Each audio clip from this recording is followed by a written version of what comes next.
വളരെ വിചിത്രമായിട്ടുള്ള പത്രക്കട്ടിങ്. അതായത് മുഖ്യമന്ത്രിയുടെ മീറ്റിങ്ങിൽ കലക്ടറില്ല, മുഖ്യമന്ത്രി ക്ഷോഭിച്ചു എന്നൊക്കെ പറഞ്ഞുകൊണ്ട്. ഞാൻ ഞാൻ കുമ്പിടിയാണോ? മസൂറിയിൽ എന്നെ ട്രെയിനിങ്ങിന് അയക്കുന്ന ഫയലിൽ ഒപ്പിട്ടിരിക്കുന്നത് ഇതേ മുഖ്യമന്ത്രിയാണ്. ഈ ഇന്ത്യൻ നാവിഗേഷൻ എന്താ വർക്ക് എന്താണ്? ബേസിക്കലി അതൊരു പൊതുമേഖലാ സ്ഥാപനമാണ്. പണ്ടേ പൂട്ടേണ്ട ഒരു സ്ഥാപനമാണ്. കാരണം അതിൻ്റെ വർക്ക് കൾച്ചറും ഇതൊക്കെ കാലഹരണപ്പെട്ട് പോയ ഒരു അവസ്ഥയിലാണ്. നന്നാക്കി എടുക്കണമെങ്കിൽ നല്ല പണിയുണ്ട്.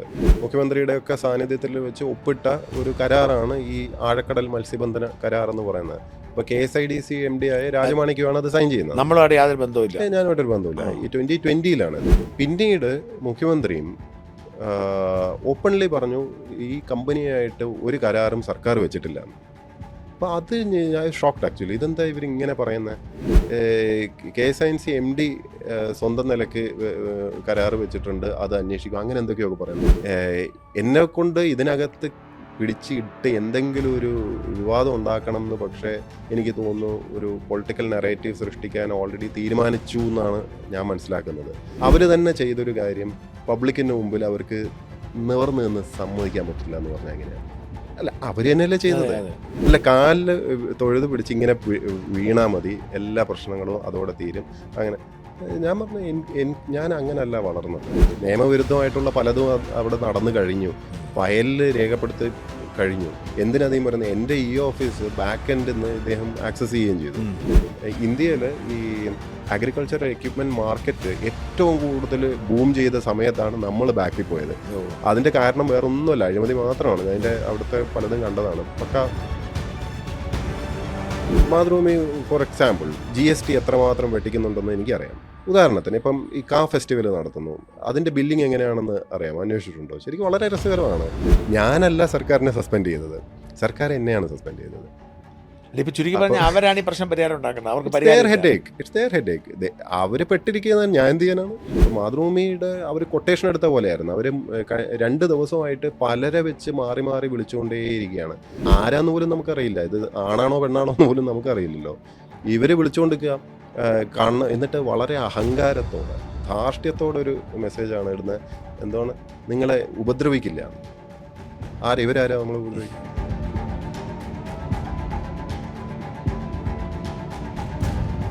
നമസ്കാരം. ബി അശോക് IASൻ്റെ ഒരു അഭിമുഖം, ഒരു പോഡ്കാസ്റ്റ് ഞാൻ കഴിഞ്ഞ ദിവസം സംപ്രേഷണം ചെയ്തിരുന്നു. തെരഞ്ഞെടുപ്പ് കാലത്ത് അത് അപ്രസക്തമായതുകൊണ്ട് തന്നെ അതിൻ്റെ 1ാം എപ്പിസോഡ് മാറ്റിവെച്ചിരിക്കുകയാണ്.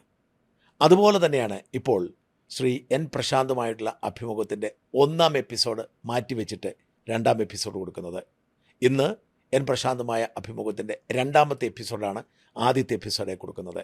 VS അച്യുതാനന്ദൻ്റെ കാലത്ത് IASലേക്ക് വരികയും പിന്നീട് ഉമ്മൻചാണ്ടി സർക്കാരിൻ്റെ കാലത്ത് നിർണായകമായ പദവികളിലിരിക്കുകയും ഒടുവിൽ കോഴിക്കോട് കളക്ടറായിരിക്കുമ്പോൾ പിണറായി വിജയൻ മുഖ്യമന്ത്രിയായി എത്തുകയും ചെയ്യുന്ന സാഹചര്യം. അവിടെ നിന്ന് എന്തു സംഭവിച്ചു എന്ന് നമുക്ക് നോക്കാം. നമസ്കാരം. 2016 പിണറായി വിജയൻ മുഖ്യമന്ത്രിയായി വരുന്ന കാലത്ത് അങ്ങേക്ക് ഒരുപാട് അനുഭവമുണ്ട്. ഒരു ആഭ്യന്തരമന്ത്രിയുടെ പ്രൈവറ്റ് സെക്രട്ടറി വരെയായിട്ടാണ് ഇരുന്നിട്ടുണ്ട്. കോഴിക്കോട് കളക്ടറാണ്, അല്പം വൈകിയാണ് കളക്ടർ പദവിയിലേക്ക് വരുന്നത്. അവിടെ ഒരുപാട് കാര്യങ്ങൾ ചെയ്തു, കളക്ടർ ബ്രോ എന്നുള്ള പേരൊക്കെ കിട്ടി. പക്ഷെ പെട്ടെന്ന് 1 കൊല്ലം കൊണ്ട് അത് മടുത്ത് അവസാനിപ്പിക്കേണ്ട സാഹചര്യം എന്തെങ്കിലും ഒരു ഭിന്നത ഉണ്ടായതുകൊണ്ടാണോ? അല്ലല്ല, അങ്ങനെയൊന്നുമില്ല. അവിടെ ടെന്യൂർ കംപ്ലീറ്റ് ചെയ്തിട്ട് തന്നെയാണ് മാറിയത്. സത്യത്തിൽ എൻ്റെ അഭിപ്രായത്തിൽ ഞാൻ പറഞ്ഞല്ലോ, ഒരു വർഷത്തിൽ കൂടുതലൊന്നും ഒരേ സ്ഥലത്ത് ഇരിക്കേണ്ട കാര്യമൊന്നും ഇല്ല. കാരണം റെഗുലേറ്ററി ഫങ്ഷൻസ് ഒത്തിരി ഉള്ളതുകൊണ്ട്. മറ്റ് ജോലികൾ പോലല്ല, റെഗുലേറ്ററി ഫങ്ഷൻ ഉണ്ടാകുമ്പോൾ അധികം കണ്ടിന്യൂസ് ഇരിക്കുന്നത് അത്ര നല്ലതല്ലെന്ന് എനിക്ക് തോന്നിയിട്ടുണ്ട്. അപ്പോൾ അദ്ദേഹത്തോട് ഇത് പറഞ്ഞോ, മാറാൻ താല്പര്യമുണ്ടെന്ന് പറഞ്ഞു? അല്ല, ആ സമയത്ത് കേന്ദ്ര ഡെപ്യൂട്ടേഷൻ്റെ ഒരു വളരെ ഇൻട്രസ്റ്റിംഗ് ആയിട്ടുള്ളൊരു ഓഫർ വന്നായിരുന്നു. അപ്പോൾ അത് ഞാൻ CM-നെ കണ്ട് ആവശ്യപ്പെട്ടിരുന്നു. അപ്പോൾ അന്ന് അദ്ദേഹം പറഞ്ഞത് ഇപ്പോൾ അങ്ങനെ പോകേണ്ട സാഹചര്യം ഇല്ലല്ലോ, വേറെ ജില്ല വേണമെങ്കിൽ മാറ്റിത്തരാം എന്ന് പറഞ്ഞു. എനിക്ക് അതിൻ്റെ ആവശ്യമൊന്നുമില്ല എന്ന് പറഞ്ഞാൽ അങ്ങനെ അത് നിർത്തുകയായിരുന്നു. പിന്നെയോ എന്ത് ചെയ്തു? പിന്നെ അങ്ങോട്ട് ട്രാൻസ്ഫർ വരുന്നത്? പിന്നെ അവിടെ നിന്ന് എങ്ങോട്ടാണ് ട്രാൻസ്ഫർ വരുന്നത്? പിന്നീട് കോഴിക്കോട് തുടർന്നു. ഏതാണ്ട് ഒരു കൊല്ലത്തോളം പിന്നെ അവിടെ തന്നെ കണ്ടിന്യൂ. 2 കൊല്ലത്തോളമായി. അതെ. ഈ ഗവൺമെൻറ് വന്നതിന് ശേഷം ഓൾമോസ്റ്റ് 1 ഇയർ ഉണ്ടായിരുന്നു അവിടെ. എന്നിട്ടോ പിന്നെ എങ്ങനെ അവിടെ നിന്ന് മാറാത്ത സാഹചര്യം ഉണ്ടാകുന്നതാണ്? എൻ്റെ അടുത്ത് അങ്ങനെ പെർട്ടിക്കുലർ റീസണോ ഇതൊന്നും പറഞ്ഞിട്ടൊന്നും ഇല്ലായിരുന്നു, മാറ്റി എന്നുള്ളതേ ഉള്ളൂ. അത് ആ സമയത്തിനുള്ളിൽ പ്രത്യേകിച്ച് ഒരു ഇഷ്ടമോ അനിഷ്ടമോ ഒക്കെ തോന്നിയതായിട്ടോ ഒന്നും എൻ്റെ അടുത്ത് ഡയറക്റ്റ്ലി കമ്മ്യൂണിക്കേറ്റ് ചെയ്തിട്ടില്ല. നിങ്ങൾ ഭിന്നിക്കാനുണ്ടായതെങ്കിലും സാഹചര്യം ഉണ്ടായതായിട്ട് തോന്നുന്നുണ്ടോ? എനിക്കറിയില്ല, സത്യസന്ധമായിട്ട് പറഞ്ഞാൽ എനിക്കറിയില്ല. കാരണം അതിന് മുമ്പ് വളരെ അടുപ്പവും ഇപ്പോൾ ഉദാഹരണത്തിന് ഇപ്പം CM ആവുമ്പോൾ അദ്ദേഹം CM ആയി സത്യപ്രതിജ്ഞ ചെയ്യുന്നതിൻ്റെ തലേന്ന് പോലും എന്നെ കാണുന്നുണ്ട്, സത്യപ്രതിജ്ഞ ചെയ്യുന്ന അന്നും കാണുന്നുണ്ട്. കുറേ ഐഡിയാസ്, ആശയങ്ങൾ, കുറേ ഇതെന്നൊക്കെ പറഞ്ഞ് ഞാൻ പറഞ്ഞ പല കാര്യങ്ങളും അദ്ദേഹം എടുക്കുകയൊക്കെ ഈ ചെയ്തിട്ടുണ്ട്. കോഴിക്കോട് തുടങ്ങി വെച്ച പല പദ്ധതികളുമാണ് പിന്നെ ലൈഫ് അടക്കമുള്ള പലതും സർക്കാർ എടുത്തെന്ന് തോന്നുന്നല്ലേ? അതെ, ലൈഫായാലും ആർദ്രമായാലും ഇതെല്ലാം നമ്മൾ അതിൻ്റെ ഒരു പൈലറ്റ് അവിടെ ചെയ്തിട്ടുള്ളതാണ്, കോഴിക്കോട് ചെയ്തതാണ്. ഇപ്പം ലൈഫ് പക്ഷേ പിന്നീട് മാറിപ്പോയി. ലൈഫ് നമ്മൾ ഇങ്ങനെയൊന്നും അല്ല, ശരിക്കും ഒറിജിനൽ ലൈഫ് ഇങ്ങനെയൊന്നും അല്ല കേട്ടോ. നമ്മുടെ ഈ സിംഗപ്പൂരോ അല്ലെങ്കിൽ ജനീവയിലൊക്കെ കാണുന്ന പോലെയുള്ള സർക്കാർ സംവിധാനത്തിലുള്ള ഹൗസിംഗ് ആണ്, ഹൗസ് അല്ല കൊടുക്കുന്നത്, ഹൗസിംഗ് നേരത്തെ പറഞ്ഞിരുന്നു. അപ്പോൾ ഏറ്റവും നല്ല സജ്ജീകരണങ്ങളോടുള്ള നമ്മൾ എന്താ പറയുക, ബയോമെട്രിക്സ് ഒക്കെ വെച്ചുള്ള എൻട്രിയും ഇങ്ങനെയൊക്കെ വെച്ചുള്ള ഏറ്റവും നല്ല. പക്ഷെ വെറും ഒരു വീടായി മാറി പിന്നീട്. പ്രോജക്റ്റ് പിന്നെ നമ്മൾ കൺസീവ് അങ്ങനെയൊന്നുമല്ല ചെയ്തത്. പിന്നീട് ഇത് വെറും സ്ഥിരം കൺസ്ട്രക്ഷൻ പ്രോജക്റ്റ് പോലെ ആയിപ്പോയി എന്നുള്ളൊരു ട്രാജഡി ഉണ്ട്. ആർദ്രവും മറ്റേതൊക്കെ ശരിക്കും അവിടുത്തെ ബീച്ച് ആശുപത്രിയും മറ്റുമൊക്കെ നമ്മൾ റിനോവേറ്റ് ചെയ്യാൻ വേണ്ടി ചെയ്ത കുറേ സ്കൂളുകൾ, അവിടുത്തെ സ്കൂളുകൾ അറിയാമല്ലോ, അവിടെ പബ്ലിക് പാർട്ടിസിപ്പേഷനിൽ നന്നാക്കിയ അതിനെയാണ് പിന്നീട് വേറെ പ്രോജക്റ്റ്, അങ്ങനെ കുറേ പ്രോജക്റ്റുകൾ ആദ്യത്തെ ഗവൺമെൻറ്റിൻ്റെ ആ ഒരു കാലഘട്ടത്തിൽ ചെയ്തത് പലതും അവിടെ നിന്ന് തന്നെയാണ്. ഈ കോഴിക്കോട് കളക്ടർ തസ്തികയിൽ നിന്ന് ട്രാൻസ്ഫർ എങ്ങോട്ടായിരുന്നു അത്? കോഴിക്കോട് കളക്ടർ തസ്തികയിൽ നിന്ന് മാറ്റിയിട്ട് ആദ്യം ഹയർ സെക്കൻഡറിയിലോ അങ്ങനെ ഏതോ കിട്ടും. പക്ഷേ ഞാൻ അപ്പോഴേക്കും ലീവ്, എൻ്റെ ഒരു വ്യൂ പോയിന്റ് എന്ന് പറഞ്ഞാൽ കളക്ടർഷിപ്പ് കഴിഞ്ഞാൽ ഒരു ബ്രേക്ക് എടുക്കണം എന്നുള്ളതാണ്. ഞാൻ ശരിക്ക് മറ്റേ ഹോം മിനിസ്റ്റർ കൂടെ ഇരുന്നതിന് ശേഷം തന്നെ ഒരു ബ്രേക്ക് ആഗ്രഹിച്ചതാണ്, പക്ഷെ അപ്പോഴും നടന്നില്ല. അപ്പോൾ അതിനുശേഷം ഞാൻ അതുകൊണ്ടൊരു ബ്രേക്ക് എടുക്കുകയും കുറച്ച് സിനിമാ സംബന്ധമായിട്ടുള്ള തിരക്കഥയും ഏതാണ്ട് ഒരു കൊല്ലത്തോളം. അങ്ങനെയുള്ള ഓപ്ഷൻ ഉണ്ടോ? ലീവ് എൻ്റെ ലീവല്ലേ, അപ്പം ഞാൻ ലീവ് എടുക്കുന്നു. പെൻഡിങ് കിടന്ന ലീവൊക്കെയാണ്. പെൻഡിങ് കിടന്ന ഞാൻ ലീവ് എടുത്തിട്ടേ ഇല്ല അതുവരെ. എന്തിന്, നമ്മൾ മക്കളുണ്ടായപ്പോൾ പോലും ശരിക്ക് ഞാൻ ലീവ് എടുത്തിട്ടില്ല. അപ്പോൾ അതൊക്കെ ലീവൊക്കെ പെൻഡിങ് ഉണ്ടായിരുന്നു. അപ്പോൾ ആ സമയത്താണ് ഞാൻ ഷോർട്ട് ഫിലിമും മറ്റേ കാൻ ഫെസ്റ്റിവലിലുള്ള പരിപാടി അത് ഇതിനൊക്കെ സമയം കണ്ടെത്തിയത്. ആ ഒരു പീരീഡ് പുതിയ കരിയർ നോക്കിയതായിരിക്കും തോന്നുന്നു. ഈ എന്താ നമ്മുടെ ഉള്ളിൽ കിടന്ന് നമുക്ക് ചെയ്യാൻ സമയം കിട്ടാതെ ഇരുന്നത് എല്ലാം ആ ഒരു പീരീഡിൽ പുറത്തെടുക്കണം. എന്താ ഈ സിനിമാ പശ്ചാത്തലം എങ്ങനെയാണ് ഈ സിനിമയുടെ ഒരു ബാക്ക്ഗ്രൗണ്ട് എന്നതാണ്? സിനിമ ഞാൻ പഠിച്ചത് ലയോളയിലാണ്. അപ്പോൾ ലയോളയിൽ ഞങ്ങളുടെ വളരെ സീനിയർ അലുമിനിയാണ് സന്തോഷ് ശിവൻ. അപ്പോൾ സന്തോഷ് ശിവൻ ഒരു ലെജൻഡാണല്ലോ. നമ്മൾ സ്കൂളിൽ പഠിക്കുന്ന സമയത്താണ് മറ്റേ ഇതൊക്കെ റോജയൊക്കെ ഇറങ്ങുന്നത്. അതൊക്കെ എനിക്ക് കുട്ടിക്കാലത്ത് ഓർമ്മയുണ്ട്. അപ്പോൾ റോജയുടെ ക്യാമറ സന്തോഷ് ശിവനാണ്. അപ്പോൾ സന്തോഷ് ശിവൻ്റെ ആ ഒരു സ്കില്ലും ഇതൊക്കെ എനിക്ക് സിനിമാറ്റോഗ്രാഫർ ആവണമെന്നായിരുന്നു ആഗ്രഹം. പിന്നെയാണ് മനസ്സിലായത് സിനിമാറ്റോഗ്രാഫറെക്കാട്ടിലും ഡയറക്ടർ ആവുന്നതാണ് കുറച്ചുകൂടെ നമുക്ക് ഫുൾ ഗ്രിപ്പ് കിട്ടും അതിൻ്റെ. അങ്ങനെയൊക്കെ ആഗ്രഹം ഉണ്ടായിരുന്നു. പക്ഷെ നമ്മൾ മാറി സിവിൽ സർവീസിലെത്തി. സിവിൽ സർവീസിലെ ഒരു ഡയറക്ടർ. പിന്നെ ആ ഒരു ഷോർട്ട് ഫിലിം എടുക്കാനുള്ള സാഹചര്യം എന്താ ഉണ്ടായത്? അങ്ങനെ ഇരിക്കുകയാണ്. അപ്പോൾ ഞാൻ ഒരു ഷോർട്ട് ഫിലിം ചെയ്തു, ആ ബ്രേക്ക് എടുത്തിട്ട്. അപ്പോൾ സിനിമ അല്ല, ദൈവഗണം എന്ന് പറഞ്ഞ ഒരു ഷോർട്ട് ഫിലിം ചെയ്തു. പിന്നീട് ഡൽഹിയിൽ ഞാൻ ഇരിക്കുമ്പം ഒരു ഡോക്യുമെൻ്ററിയും ചെയ്തിട്ടുണ്ട്. ഇതൊന്നും യൂട്യൂബിൽ നമ്മൾ ഇട്ടിട്ടില്ല, പബ്ലിക് ഇല്ല. കാരണം അന്നത് കാൻ ഫെസ്റ്റിവലിൽ പോയതാണ്. അപ്പോൾ കാൻ ഫെസ്റ്റിവലിൽ പോയതുകൊണ്ട് ആ സമയത്ത് ഡിജിറ്റൽ റൈറ്റ്സ് ഒക്കെ അവിടെ നിന്ന് എടുത്തതാണ്. അപ്പോൾ നൗ ഇറ്റ് ക്യാൻ കം, നമ്മളിനി ചിലപ്പോൾ റിലീസ് ചെയ്യുമായിരിക്കും. സിനിമയിൽ അഭിനയിക്കുകയും ചെയ്തില്ലേ 3-4? അതെ. അതിടയ്ക്കിടയ്ക്ക് നമ്മളെ സുഹൃത്തുക്കൾ ചെയ്യുന്ന മൂവീസോ അങ്ങനെ എന്തെങ്കിലും വരുമ്പോൾ ഇത് അഭിനയിക്കുന്ന പറയുന്ന പോലെ അത്രയും എളുപ്പമല്ല. നമ്മൾ ആ സമയം കാണണം, അതിനുവേണ്ടി അത്രയും ഇത് കൊടുക്കണം. പിന്നെ പല ആംഗിളിൽ നിന്ന് എടുക്കുമ്പോഴേ ഓരോ പ്രാവശ്യവും നമ്മൾ അതേപടി റിപ്പീറ്റ് ചെയ്യാനും അതേ ജസ്റ്റേഴ്സും ഒക്കെ കൊടുക്കുക അത്ര എളുപ്പമുള്ള പണിയല്ല. ഈ കളക്ടർ തസ്തികയിൽ നിന്ന് ഹയർ സെക്കൻഡറിയിലേക്ക് മാറുമ്പോൾ കൺസൾട്ട് ചെയ്തിരുന്നു? ഇല്ല, അങ്ങനെയൊന്നുമില്ല. നമ്മൾ അതിന് മാത്രമുള്ള മഹാനൊന്നുമല്ലല്ലോ. അതൊക്കെ ചിലർക്ക് മാത്രമുള്ള പ്രിവിലേജുകളാണ്. ചോദിച്ച് അവരുടെ ഇഷ്ടത്തിനനുസരിച്ചുള്ള പോസ്റ്റിങ്ങും അതൊക്കെ നമുക്കൊന്നും അങ്ങനെയൊന്നും. അപ്പോൾ ഡൽഹിയിലെ അവസരം നഷ്ടപ്പെട്ടതിന് വിഷമം അനുഭവിച്ചു അന്നേരം? ഇല്ല, ഞാൻ പറയുന്നത് വെച്ചാൽ ഡൽഹിയിൽ അത് പോയിരുന്നെങ്കിൽ നല്ലൊരു അനുഭവം ആയേനെ. പക്ഷേ ഓരോ സമയത്തല്ലേ ഇതും നല്ലത്. കാരണം അതുകൊണ്ട് എനിക്ക് മൂവി എക്സ്പോഷറോ ഇതൊക്കെ കിട്ടിയല്ലോ. ഇപ്പം ഞാൻ പറഞ്ഞപ്പോൾ 1.5 കൊല്ലത്തോളമായിട്ട് സർവീസിന് പുറത്താണ്. അതെ ഇപ്പോൾ. അപ്പോൾ എവിടെയാണ് നിങ്ങൾ ഇത്ര അടുപ്പമുണ്ടായിരുന്നത്? എവിടെയാണ് ഭിന്നത? പറയാൻ ബുദ്ധിമുട്ടില്ലെങ്കിൽ എങ്ങനെയാണ് മുഖ്യമന്ത്രിയുമായിട്ട് എന്തെങ്കിലും ഭിന്നത ഉണ്ടാവുന്നത്? എങ്ങനെയാണ്? എനിക്ക് തോന്നുന്നത് എൻ്റെ ഒരു രീതിയുണ്ട്, പെരുമാറ്റ രീതിയുണ്ട്. അത് നിങ്ങൾക്കും അറിയാമല്ലോ. നമ്മളൊരു ഡിഗ്നിഫൈഡ് ആയിട്ടുള്ള മാന്യമായിട്ടുള്ള ഒരു രീതിയിൽ എന്നെ കൊണ്ട് പെരുമാറാൻ സാധിക്കുള്ളൂ. എനിക്കൊരു പരിധിക്കപ്പുറം എന്താ പറയുക ഓച്ചാനിക്കാനോ കാല് പിടിക്കാനോ ആരുടെ എടുത്തു ആരുടെ അടുത്തും അത് ചെവി അടിക്കാനോ അതിനൊന്നും ഞാൻ പോലെ ഏത് പാർട്ടി ആര് ഭരിച്ചാലും ഏത് ഭരണത്തിൽ ആരാണെങ്കിൽ ഞാൻ ഡിസ്റെസ്പെക്റ്റ് അല്ല നമ്മൾ മനുഷ്യരാണ് മനുഷ്യരെ പോലെ ട്രീറ്റ് ചെയ്യണം അങ്ങോട്ടും ഇങ്ങോട്ടും നമ്മൾ ആരും കുറഞ്ഞതോ കൂടിയതോ ഒന്നും അല്ലല്ലോ മാന്യമായിട്ട് സൗമ്യമായിട്ട് പെരുമാറുക അത്യാവശ്യം ഒരു ഹ്യൂമർ സെൻസോടുകൂടെ കാര്യങ്ങൾ മുമ്പോട്ട് പോകണം ഒന്നും വളരെ സീരിയസ് ആയി എടുക്കേണ്ട കാര്യമൊന്നും ഉണ്ടെന്ന് എനിക്ക് തോന്നുന്നില്ല that is how I treat life പക്ഷേ എനിക്ക് തോന്നുന്നത് കോഴിക്കോട് ഇരിക്കുന്ന ആ ഒരു പീരീഡിൽ ഇപ്പോൾ ഒരു അത്രയും നാൾ വളരെ കോണ്ടാക്റ്റ് ഉണ്ടായിരുന്ന ഒരു വ്യക്തിയാണ് അന്നത്തെ സി എം ആവുന്നതിന് തൊട്ട് മുമ്പ് വരെ അതിന് ശേഷം ഞാൻ അങ്ങോട്ട് വിളിക്കാനോ അങ്ങനെ പോകാറൊന്നുമില്ല ഞാൻ അങ്ങനെ ചെവിയടിക്കാൻ പോകുന്ന ആ പ്രകൃതം എനിക്കില്ല ഒരു ഡിഗ്നിഫൈഡ് ആയിട്ട് 2 സ്റ്റെപ്പ് പിന്നിലോട്ട് മാറി നിൽക്കുക എന്നുള്ളത് കാരണം അദ്ദേഹം അതുവരെയുള്ള ഒരു ആളല്ല അദ്ദേഹം മുഖ്യമന്ത്രിയല്ലേ അതേപോലെ എനിക്ക് നല്ല അടുപ്പമുണ്ടായിരുന്നു ആ സമയത്ത് ആണോ ഞാൻ കേസിൻ്റെ പോയി കാണാറുണ്ട് ശരി അപ്പോൾ എല്ലാവരുടെയും അനുഭവമാണ് എന്നിട്ട് അല്ല അപ്പോൾ ഞാൻ ഒരു 2 സ്റ്റെപ്പ് കാരണം ശരിക്കും അദ്ദേഹം എനിക്ക് ഓർമ്മയുണ്ട് സീമ ആവുന്ന സമയത്ത് മൊബൈലിൽ ഞാൻ വിളിക്കുന്ന സംസാരിക്കുന്ന അദ്ദേഹം വിളിക്കുകയൊക്കെ ചെയ്യുമായിരുന്നു അപ്പോൾ ചിലരെൻ്റെ അടുത്ത് പറയുന്നത് അങ്ങനെ ഓഫീസേഴ്സ് വേറെ ആരും അങ്ങനെ ഒന്നും വിളിക്കുന്ന അത്ര ആക്സസ് ഉള്ളവരുണ്ടെന്ന് തോന്നുന്നില്ല എന്ന് വരെ എൻ്റെ അടുത്ത് പറഞ്ഞിട്ടുണ്ട് അപ്പോൾ ഞാൻ എനിക്കറിയില്ല അപ്പോൾ രസമുള്ളൊരു കാര്യം പറയാം ഞാൻ കറക്റ്റായിരിക്കുകയും ഇദ്ദേഹം മുഖ്യമന്ത്രി ആയി അപ്പോൾ അതിനുശേഷം ഒരു പ്രോജക്റ്റ് ഉണ്ട് കോഴിക്കോട് ഞാൻ അത് ആരാന്ന് പറഞ്ഞു കഴിഞ്ഞാൽ ചിലപ്പോൾ ആ മന്ത്രിയുടെ പേര് പറഞ്ഞു അതുകൊണ്ട് ഞാൻ അത് പറയുന്നില്ല എന്ത് പ്രോജക്റ്റാണെന്ന് പറയുന്നില്ല പക്ഷെ ഒരു പ്രോജക്റ്റ് ഉണ്ട് അപ്പോൾ അത് ഞാൻ അയച്ചു ആ വകുപ്പ് മന്ത്രി ഇനി അത് സി എമ്മിന് കൊടുക്കണം അവിടെ നിന്ന് അപ്രൂവ് ചെയ്ത് വരണം അപ്പോൾ ഞാൻ ട്രിവാൻഡ്രത്ത് വന്ന സമയത്ത്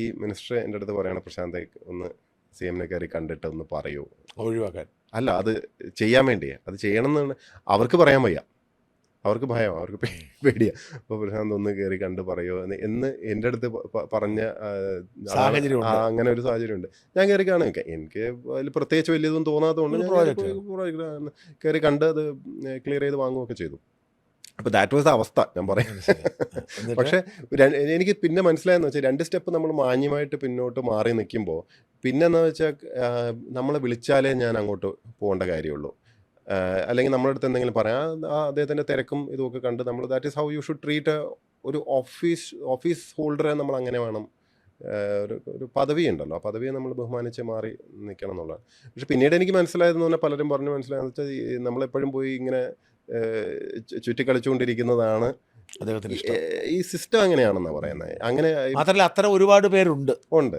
ഈ പൊളിറ്റിക്കൽ വേൾഡ് അങ്ങനെയാണ് അല്ല അങ്ങനത്തെ ഉദ്യോഗസ്ഥരുണ്ട് ഉദ്യോഗസ്ഥർ തിന്നുന്ന ഉദ്യോഗസ്ഥർ ഒരുപക്ഷെ അരങ്ങുമാണ് കാണും ആണ് അവർ ചെവി അടിച്ചുകൊണ്ടിരിക്കും അവർ അതൊക്കെ പോയി മാറ്റി പറയാനും നമുക്ക് സമയവും സൗകര്യവും ഒരുപക്ഷെ എന്തെങ്കിലുമൊക്കെ നെഗറ്റീവായി പറഞ്ഞു കാണും തീർച്ചയായിട്ടും പറഞ്ഞു കാണും കാരണം എനിക്ക് ഒരു അനുഭവം ഇത് എനിക്കറിയാം കാരണം ഞാൻ മസൂറിയിൽ ട്രെയിനിങ്ങിന് അതിൻ്റെ ഇടയിൽ ട്രെയിനിങ്ങിന് വിട്ടു ഞാൻ കളക്ടറായിരിക്കുക തന്നെ ഒരു 2 ആഴ്ചത്തെ ട്രെയിനിങ് എന്തോ ഉണ്ടായിരുന്നു നമ്മൾ ഇൻ സർവീസ് ട്രെയിനിങ് ആണ് അപ്പോൾ ഞാൻ ട്രെയിനിങ്ങിന് പോയ സമയത്ത് കോഴിക്കോട് നിന്ന് ഒരു പത്ര കട്ടിങ് എനിക്ക് അയച്ചു തന്നു നാട്ടിൽ നിന്ന് അപ്പോൾ ഞാൻ നോക്കുമ്പോൾ വളരെ വിചിത്രമായിട്ടുള്ള പത്ര കട്ടിങ് അതായത് മുഖ്യമന്ത്രിയുടെ മീറ്റിങ്ങിൽ കലക്ടറില്ല മുഖ്യമന്ത്രി ക്ഷോഭിച്ചു എന്നൊക്കെ പറഞ്ഞുകൊണ്ട് ഞാൻ കുമ്പിടിയാണോ മസൂറിയിൽ എന്നെ ട്രെയിനിങ്ങിന് അയക്കുന്ന ഫയലിൽ ഒപ്പിട്ടിരിക്കുന്നത് ഇതേ മുഖ്യമന്ത്രിയാണ് പക്ഷെ അദ്ദേഹം അവിടെ ശോഭിച്ചു ഞാനത് വാർത്ത ശരിയാവാൻ സാധ്യതയില്ല എന്നിട്ട് ഞാൻ ഇഗ്നോർ ചെയ്തു പക്ഷെ പിന്നീട് എനിക്ക് തോന്നിയത് ഇദ്ദേഹത്തിന് ഇതൊന്നും ഓർമ്മ വയ്ക്കുന്നുണ്ടെന്ന് തോന്നുന്നില്ല ഐ ഡോണ്ട് നോ മാത്രമല്ല ഇതൊന്നും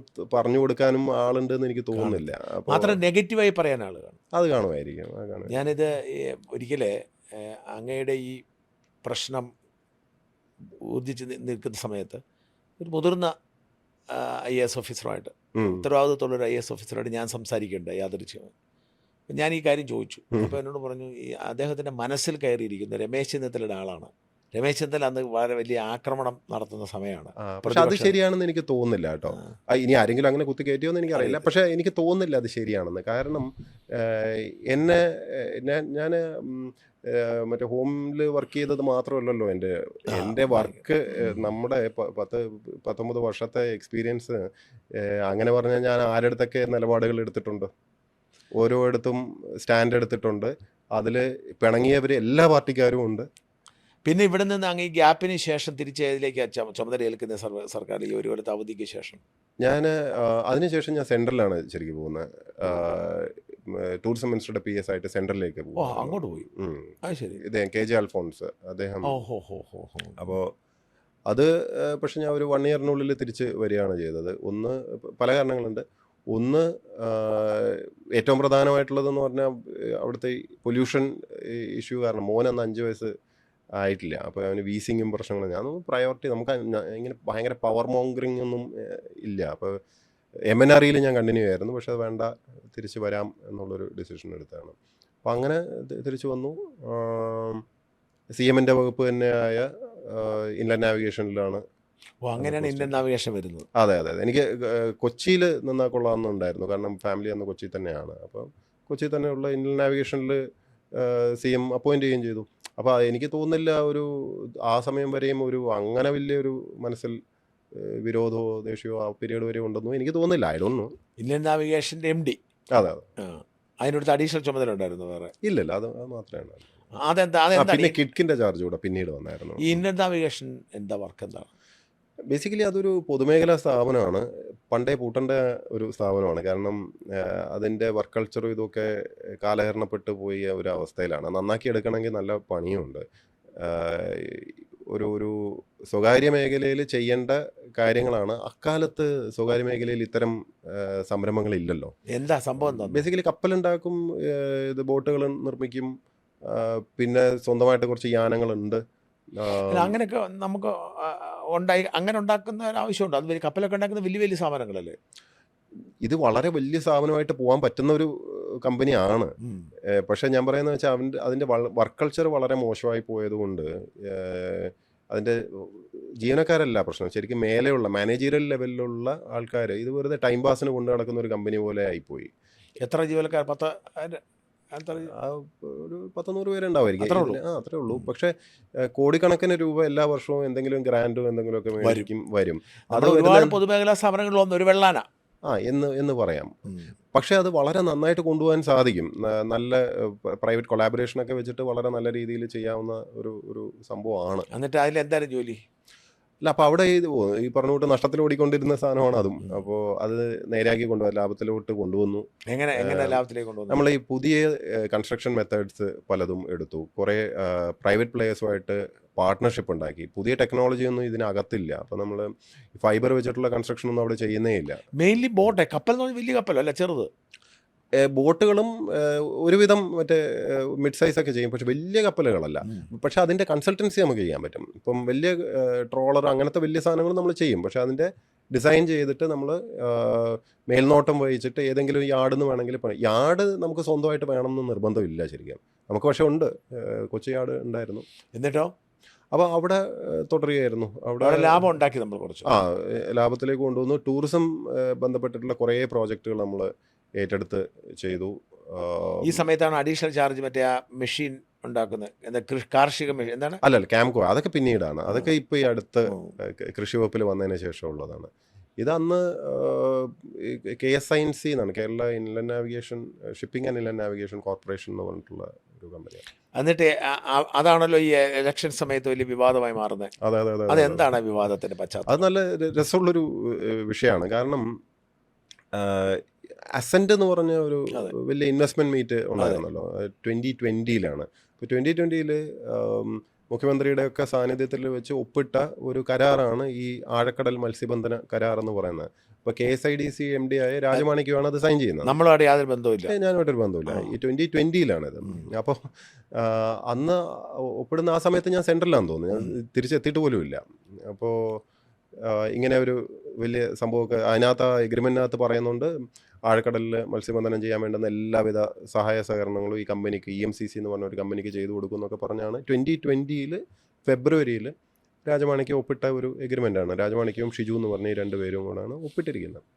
അപ്പോൾ ഈ കരാറിൻ്റെ അടിസ്ഥാനത്തിൽ KSIDC എന്നിട്ട് അവർക്ക് പള്ളിപ്പുറത്ത് സ്ഥലം കൊടുത്തു. അങ്ങനെ ഇത് ഗംഭീരമായിട്ട് മുമ്പോട്ട് പോവുകയാണ് പ്രോജക്റ്റ്. അപ്പോൾ ഈ പ്രോജക്റ്റിൻ്റെ ഒരു ഭാഗം, ഒരു ചെറിയ ഭാഗം എന്ന് പറഞ്ഞു കഴിഞ്ഞാൽ കുറേ ട്രോളറുകൾ പണിയാനുണ്ട്. ഇത് പണിയാൻ വേണ്ടി ഇവർക്ക് എവിടെയെങ്കിലും കൊടുക്കണമല്ലോ. ഇവർ പണിയാൻ വേണ്ടി നോക്കുമ്പോൾ ഈ വലിയ യാർഡുകൾ എല്ലാം ഒക്യുപ്പൈഡാണ്. അപ്പോൾ പ്രധാനപ്പെട്ട യാർഡുകൾ പലതും പൊതുമേഖലയിലുമാണ്. അപ്പോൾ പൊതുമേഖലയിലുള്ള യാർഡുകൾ ഇവർക്ക് ഈ ട്രോളറുകൾ പണിയാൻ കിട്ടണം എന്നുണ്ടെങ്കിൽ KSINC പോലുള്ളൊരു കൺസൾട്ടൻറ്റ് ഉണ്ടെങ്കിലേ നടക്കുകയുള്ളൂ. അപ്പോൾ അങ്ങനെയാണ് അവരുമായിട്ട് നമ്മൾ കണക്ട് ആവുന്നത്. അപ്പോൾ നമ്മൾ നോക്കുമ്പോൾ നല്ല വരുമാനമാണ്. കാരണം ഈ സയൻസിൻ കഷ്ടി എങ്ങനെയോ ലാഭത്തിലൊരു കഷ്ടി കയറി വരുന്നേ ഉള്ളൂ. ഇത് കിട്ടുകയാണെങ്കിൽ നമ്മൾ രക്ഷപ്പെട്ടു. കാരണം ഇവർ വലിയ തുകയുടെ പ്രോജക്റ്റൊക്കെയാണ് പറയുന്നത്. നമുക്ക് നഷ്ടമൊന്നുമില്ല. അവർ പൈസ തന്നാലേ നമ്മൾ പണിയേണ്ട കാര്യമുള്ളൂ. നമുക്ക് റിസ്ക് ഒന്നുമില്ലല്ലോ. അപ്പോൾ നോക്കുമ്പോൾ ഉണ്ട് സർക്കാർ പദ്ധതിയാണ്. സർക്കാർ പദ്ധതിയിൽ അവരുടെ ഈ എഗ്രിമെൻ്റ് ഒപ്പിട്ടിട്ടുണ്ടല്ലോ. ആ എഗ്രിമെൻറ്റിനകത്ത് 13 സ്ഥാപനങ്ങളുമായിട്ട് സഹകരിക്കുമെന്ന് ഗവൺമെൻറ് പറയുന്നുണ്ട്. അതിലൊന്നാണ് ഈ KSNC. അപ്പോൾ നമുക്ക് വളരെ ക്ലീൻ, ഒരു റിസ്ക് ഇല്ലാത്ത പ്രോജക്റ്റ്, നമുക്ക് പൈസ കിട്ടുകയും ചെയ്യും. ജീവനക്കാരുടെ കുറേ അരിയേഴ്സും ഇതൊക്കെ കൊടുത്തു തീർക്കാം. നമുക്ക് പരിപാടി മുമ്പോട്ട് കൊണ്ടുപോകാം. അപ്പോൾ അത് അനുസരിച്ച് CMൻ്റെ ഓഫീസുമായിട്ട് ബന്ധപ്പെടുന്നു. സംഭവം ചടപടയെന്ന് പറഞ്ഞ് മുമ്പോട്ട് പോവുകയാണ്. വലിയ ഒരു ഒരു ഒരു മാനുഫാക്ചറിങ് പ്രോജക്റ്റ് ആണല്ലോ. അപ്പോൾ നമുക്ക് അപ്പ് ഫ്രണ്ട് 5 കോടി ഇവർ തരണം. അങ്ങനെ ഇങ്ങനെ വളരെ കട്ടി എഗ്രിമെൻ്റൊക്കെയാണ് നമ്മൾ വെച്ചത്. ഭയങ്കര സംഭവമായിട്ട് ഇത് മീഡിയയിൽ പബ്ലിസിറ്റിയും വന്നു. PRD തന്നെ വളരെ സന്തോഷത്തിൽ പരസ്യമൊക്കെ കൊടുത്ത് വലിയ ആർഭാടമായിട്ട് ഇത് ആഘോഷിച്ചു. പക്ഷെ 2-3 ദിവസം കഴിഞ്ഞപ്പോഴാണ് ഇതിൽ ഇയാൾ തട്ടിപ്പാന്ന് ഈ കമ്പനി അതല്ല, അപ്പോഴൊന്നും ഒന്നും വന്നിട്ടില്ല. അപ്പോഴാണ് ഇത് വിവാദമാവാൻ തുടങ്ങി. ഇത് ആഴക്കടൽ മത്സ്യത്തൊഴിലാളികൾക്ക് കുഴപ്പം ചെയ്യും, ഇത് വിദേശ കമ്പനിയാണ്, അങ്ങനെ ഇങ്ങനെ എന്നൊക്കെ ഓരോന്ന് പുറത്തു വരാൻ തുടങ്ങി. അപ്പോൾ നമ്മളെ സംബന്ധിച്ചിടത്തോളം ഈ ട്രോളർ ഉണ്ടാക്കി കൊടുക്കാന്ന് നമുക്ക് ഇപ്പോൾ ഇത് നമ്മൾ പറയില്ലേ, അശോക് ലേലാൻഡ് ബസ് ഉണ്ടാക്കി കൊടുക്കുമെന്ന് പറയുന്നത്. അല്ല, ബസ്സിന് പെർമിറ്റ് കിട്ടുമെന്നൊന്നും നമ്മൾ അറിയേണ്ട കാര്യമൊന്നുമില്ല. നമ്മളെ സംബന്ധിച്ചിടത്തോളം ഇത് ബിസിനസ്സാണ്. അപ്പോൾ നമ്മളിത് പറയുന്നതിനകത്ത് പ്രത്യേകിച്ച് നമുക്ക് പറയാനൊന്നുമില്ല. പക്ഷേ അന്ന് ഞെട്ടിക്കുന്ന ഒരു കാര്യം നടന്നതെന്ന് വെച്ചാൽ, അന്നത്തെ വകുപ്പ് മന്ത്രിയും ശ്രീമതി മേഴ്സിക്കുട്ടിയമ്മ അവരും പിന്നീട് മുഖ്യമന്ത്രിയും ഓപ്പൺലി പറഞ്ഞു ഈ കമ്പനിയായിട്ട് ഒരു കരാറും സർക്കാർ വെച്ചിട്ടില്ല എന്ന്. അപ്പോൾ അത് ഞാൻ ഷോക്ക്ഡ് ആക്ച്വലി. ഇതെന്താ ഇവരിങ്ങനെ പറയുന്നത്? കാരണം അവർ വെച്ച എഗ്രിമെൻറ്റിൻ്റെ അടിസ്ഥാനത്തിൽ എന്നിട്ട് ഇവർ പറയും സർക്കാർ ഒരു എഗ്രിമെൻറ്റും വെച്ചിട്ടില്ല, KSNC MD സ്വന്തം നിലയ്ക്ക് കരാറ് വെച്ചിട്ടുണ്ട്, അത് അന്വേഷിക്കും, അങ്ങനെ എന്തൊക്കെയൊക്കെ പറയുന്നു. അപ്പം ഞാൻ ശരിക്കും പറഞ്ഞാൽ ചോദിച്ചത് എന്ത്, എനിക്കാണെങ്കിൽ നല്ല ദേഷ്യം ചൊറിഞ്ഞു വരികയാണ്. ഇതെന്ത്, ഹൗ ഡെയർ ദേ, ഇത് മനുഷ്യർ കള്ളം പറയുന്നതും ഇതിനൊക്കെ ഒരു പൊതുജീവിതത്തിലെ ആൾക്കാർ ഇങ്ങനെ how can they do this എന്നൊക്കെ നമുക്കൊരു ധാർമ്മിക രോഷം വരുമല്ലോ. എൻ്റെ തനി സ്വഭാവത്തിന് ഞാൻ അന്ന് വിളിച്ച് പറയണ്ടേ. അപ്പം അന്ന് ഇലക്ഷൻ അടുത്ത് നിൽക്കുന്നതുകൊണ്ട് ഞാൻ മിണ്ടണ്ട, ഞാൻ മൗനം പാലിക്കുന്ന, പൊളിറ്റിക്സ് ആണ് ഇത്, let them do what ever it is എന്ന ഒരു അഡ്വൈസാണ് പലരും എൻ്റെ അടുത്ത് പറഞ്ഞത്. ഞാൻ കോടിയേരി സാറിനെ വിളിച്ചിട്ട് പറഞ്ഞു, സാർ ഇത് ഇങ്ങനെ വൃത്തികേടാണ് നടക്കുന്നത്, ഇത് ഇങ്ങനെയാണെങ്കിൽ എങ്ങനെയാണ് ഞാൻ ഇത് സംസാരിക്കേണ്ടത്? ഇത് കാരണം കോടിയേരി സാർ ഞങ്ങളുടെ സ്ഥലം MLA കൂടാ, തലശ്ശേരി. അപ്പം അദ്ദേഹത്തിൻ്റെ അടുത്ത് പറയാനുള്ള സ്വാതന്ത്ര്യം നമുക്കുണ്ട്. അപ്പോൾ സാർ അന്ന് എൻ്റെ അടുത്ത് പറഞ്ഞത്, പക്ഷേ ഇത് പൊളിറ്റിക്സ് ആണ്, രാഷ്ട്രീയത്തിൽ ഇങ്ങനെ ഇതൊക്കെ ഇതൊന്നും കാര്യമാക്കണ്ട, എൻ്റെ അവസ്ഥ തന്നെ കാണുന്നില്ല എന്ന് വെച്ചാൽ ആ സമയത്ത് മക്കളുടെ എന്തോ ഇതൊക്കെ നടക്കുന്നുണ്ട്. അപ്പോൾ ഇതൊക്കെ ഇങ്ങനെയാണെന്നൊക്കെ കുറേ ഡയലോഗ് ഇങ്ങനെയൊക്കെ സാറ് പറഞ്ഞ് ഞാനും പിന്നെ അങ്ങ് വിട്ടു. എന്നെക്കൊണ്ട് ഇതിനകത്ത് പിടിച്ചിട്ട് എന്തെങ്കിലും ഒരു വിവാദം ഉണ്ടാക്കണം എന്ന് പക്ഷേ എനിക്ക് തോന്നുന്നു ഒരു പൊളിറ്റിക്കൽ നറേറ്റീവ് സൃഷ്ടിക്കാൻ ഓൾറെഡി തീരുമാനിച്ചു എന്നാണ് ഞാൻ മനസ്സിലാക്കുന്നത്. കാരണം ഞാൻ ലോക്കലിലല്ലേ പഠിച്ചത്. അപ്പം നമ്മളവിടെ നമ്മുടെ കുറേ സുഹൃത്തുക്കൾ ഇപ്പോഴും പാർട്ടിയും അതും ഇതൊക്കെ ആയിട്ട്, അപ്പോൾ അതിൽപ്പെട്ട ഒരു സുഹൃത്താണ് എനിക്കൊരു സാധനം ഫോർവേഡ് ചെയ്തിട്ട് തന്നത്. ഇവർ ക്യാപ്സ്യൂൾ നിർമ്മാണശാല ഉണ്ടല്ലോ, അവരുടെ ക്യാപ്സ്യൂളിൽ അവർ തീരുമാനിച്ചിട്ടുണ്ട് പോലും ഇത് മുഴുവനും എൻ്റെ തലയിൽ വെക്കണമെന്നും ആ ഒറിജിനൽ എഗ്രിമെൻറ്റ് നിഷേധിക്കണം, അങ്ങനെ ഒരു സാധനം നടന്നിട്ടേ ഇല്ല എന്നുള്ള രീതിയിൽ. അതാണ് നെറേറ്റീവ്. ഈ നെറേറ്റീവ് സൃഷ്ടിക്കാൻ വേണ്ടി, അതായത് ശുദ്ധമായ ഒരു കള്ളം പറയാൻ അവർ തീരുമാനിച്ചിരിക്കുന്നു. അപ്പോൾ ഈ അന്വേഷണമെന്നും ഒക്കെ പറഞ്ഞല്ലോ. അപ്പോൾ അന്ന് അഡീഷണൽ ചീഫ് സെക്രട്ടറി ഇതിൻ്റെ അന്വേഷണത്തിൻ്റെ ഭാഗമൊന്നും പറഞ്ഞ് KSNCയിൽ വന്നിട്ട് ഇതിൻ്റെ ഫയൽ മുഴുവൻ എടുത്തുകൊണ്ട് പോയി, എല്ലാം എടുത്തു, ഒറിജിനൽ ഫയൽ. എന്നിട്ട് അതിൻ്റെ റിസീറ്റ് തരാനും ആദ്യം ഒരു മടി കാണിച്ചെങ്കിലും അപ്പോൾ എനിക്ക് സ്പെല്ലിംഗ് മിസ്റ്റേക്ക് അടിച്ചു. ഇത് മുഴുവനും, അതായത് ഈ ഫയൽ മുഴുവനും എടുത്ത് മാറ്റി കഴിഞ്ഞാൽ പിന്നെ തീർന്നില്ലേ. അപ്പോൾ ഭാഗ്യവശാൽ ഇവർക്ക് ആർക്കും അറിയാത്തൊരു കാര്യം എന്ന് പറഞ്ഞാൽ, ഞാൻ ഈ ഓഫീസ് നടപ്പിലാക്കിയിരുന്നു അവിടെ. അപ്പോൾ ഈ ഫിസിക്കൽ ഫയൽ മുഴുവൻ ഓൾറെഡി സ്കാൻഡാണ്. അപ്പോൾ പിന്നെയാണ് എനിക്ക് മനസ്സിലായത് ഇത് വിവരാവകാശത്തിൽ ഇത് പുറത്തു പോകാതിരിക്കാൻ വേണ്ടിയാണ് ഇത് കൊണ്ടുപോയത്. വിവരാവകാശം വന്നിട്ടുണ്ടായിരുന്നു. അപ്പം ഞാൻ വിവരാവകാശം കൊടുക്കാൻ പാടില്ല നമുക്ക് പറയാൻ പറ്റുമോ? വിവരാവകാശത്തിൽ ഇത് മുഴുവൻ പുറത്തു വന്നു. അപ്പോൾ പുറത്ത് വന്നു കഴിഞ്ഞപ്പം മന്ത്രിയും മുഖ്യമന്ത്രിയും ഒക്കെ കള്ളം പറഞ്ഞു എന്നുള്ളത് വളരെ പച്ചയ്ക്ക് പുറത്തു വന്നുപോയി. ഇത് ഞാൻ മനഃപൂർവ്വം ചെയ്തൊന്നുമല്ല. അല്ല, പക്ഷേ എനിക്ക് ഈ വിവരാവകാശം കൊടുക്കാതിരിക്കണം എന്ന് പറയാൻ പറ്റുമോ? പറ്റത്തില്ല. പറ്റത്തുമില്ല. ഞാൻ എന്നാലും ചെയ്യാവുന്ന ഒരു മാന്യത എന്ന് പറഞ്ഞാൽ അന്ന് മിണ്ടാതിരുന്നു എന്നുള്ളതാണ്. മനസ്സിലായി. അന്ന് എത്ര പ്രൊവക്കേഷൻ ഉണ്ടായിട്ടും എത്ര തെറിവിളി എന്തൊക്കെ ഉണ്ടായിട്ടും ഞാൻ കമാന്നൊരു വാക്ക് മിണ്ടിയോ ഓർക്കണ്ടല്ലോ. അതെ, എന്ന് മാത്രമല്ല മാതൃഭൂമി ഞാനൊക്കെ ഒരുപാട് തവണ ചോദിച്ചതാ. ചോദിച്ചാൽ ഞാൻ മിണ്ടിയിട്ടില്ലല്ലോ, ഇത് ഇല്ല, വിഷയം ഇന്നല്ലേ ഞാൻ പറയുന്നുള്ളൂ. എന്ന് മാത്രമല്ല അന്ന് ഈ മാതൃഭൂമിയിലെ ഇവരെ വെച്ചിട്ട് കുത്തി എന്നെ വിവാദത്തിൽ എങ്ങനെയും കയറ്റാൻ വേണ്ടിയാണ് എന്നിട്ട് ആ സ്റ്റിക്കറും ഇതൊക്കെ കൊണ്ട് മാക്സിമം ഉപദ്രവിച്ചാണ്. നമ്മൾ വ്യക്തി സ്വാതന്ത്ര്യവും നമ്മുടെ പേഴ്സണൽ സ്പേസിൽ വരെ കയറിയിട്ട് ഒരു ഒരു ഒരു സംസ്കാരമുള്ള ആൾക്കാർ ചെയ്യാൻ പാടില്ലാത്ത ലെവലിൽ ഇതിൽ ചെയ്തിട്ടുണ്ട്. ബട്ട് എല്ലാം കഴിഞ്ഞിട്ട് ഞാൻ വിട്ടത് എന്ന് വെച്ചാൽ ഈ പൊളിറ്റിക്സ് ആണ്, ഇവരെ പൊളിറ്റീഷ്യൻസിൽ നിന്ന് നമ്മൾ ഇത്രയും പ്രതീക്ഷിച്ചാൽ മതി എന്ന ഒരു സാധനം ഉണ്ടല്ലോ. അന്ന് നമുക്ക് ഇവരോടൊക്കെ ഉള്ള റെസ്പെക്റ്റും കുറേ അങ്ങ് പോയി. കാരണം ഇത്രയൊക്കെ ഉള്ളൂ ഇവരെന്ന് നമുക്ക് മനസ്സിലായി. കാരണം ഒരു ഒരു ഒരു ഇലക്ഷൻ ജയിക്കാൻ വേണ്ടിയോ അല്ലെങ്കിൽ അവർ തന്നെ ചെയ്തൊരു കാര്യം പബ്ലിക്കിൻ്റെ മുമ്പിൽ അവർക്ക് നിവർന്ന് നിന്ന് സമ്മതിക്കാൻ പറ്റില്ല എന്ന് പറഞ്ഞാൽ എങ്ങനെയാണ്? അല്ല, അവർ തന്നെയല്ലേ ചെയ്തത്.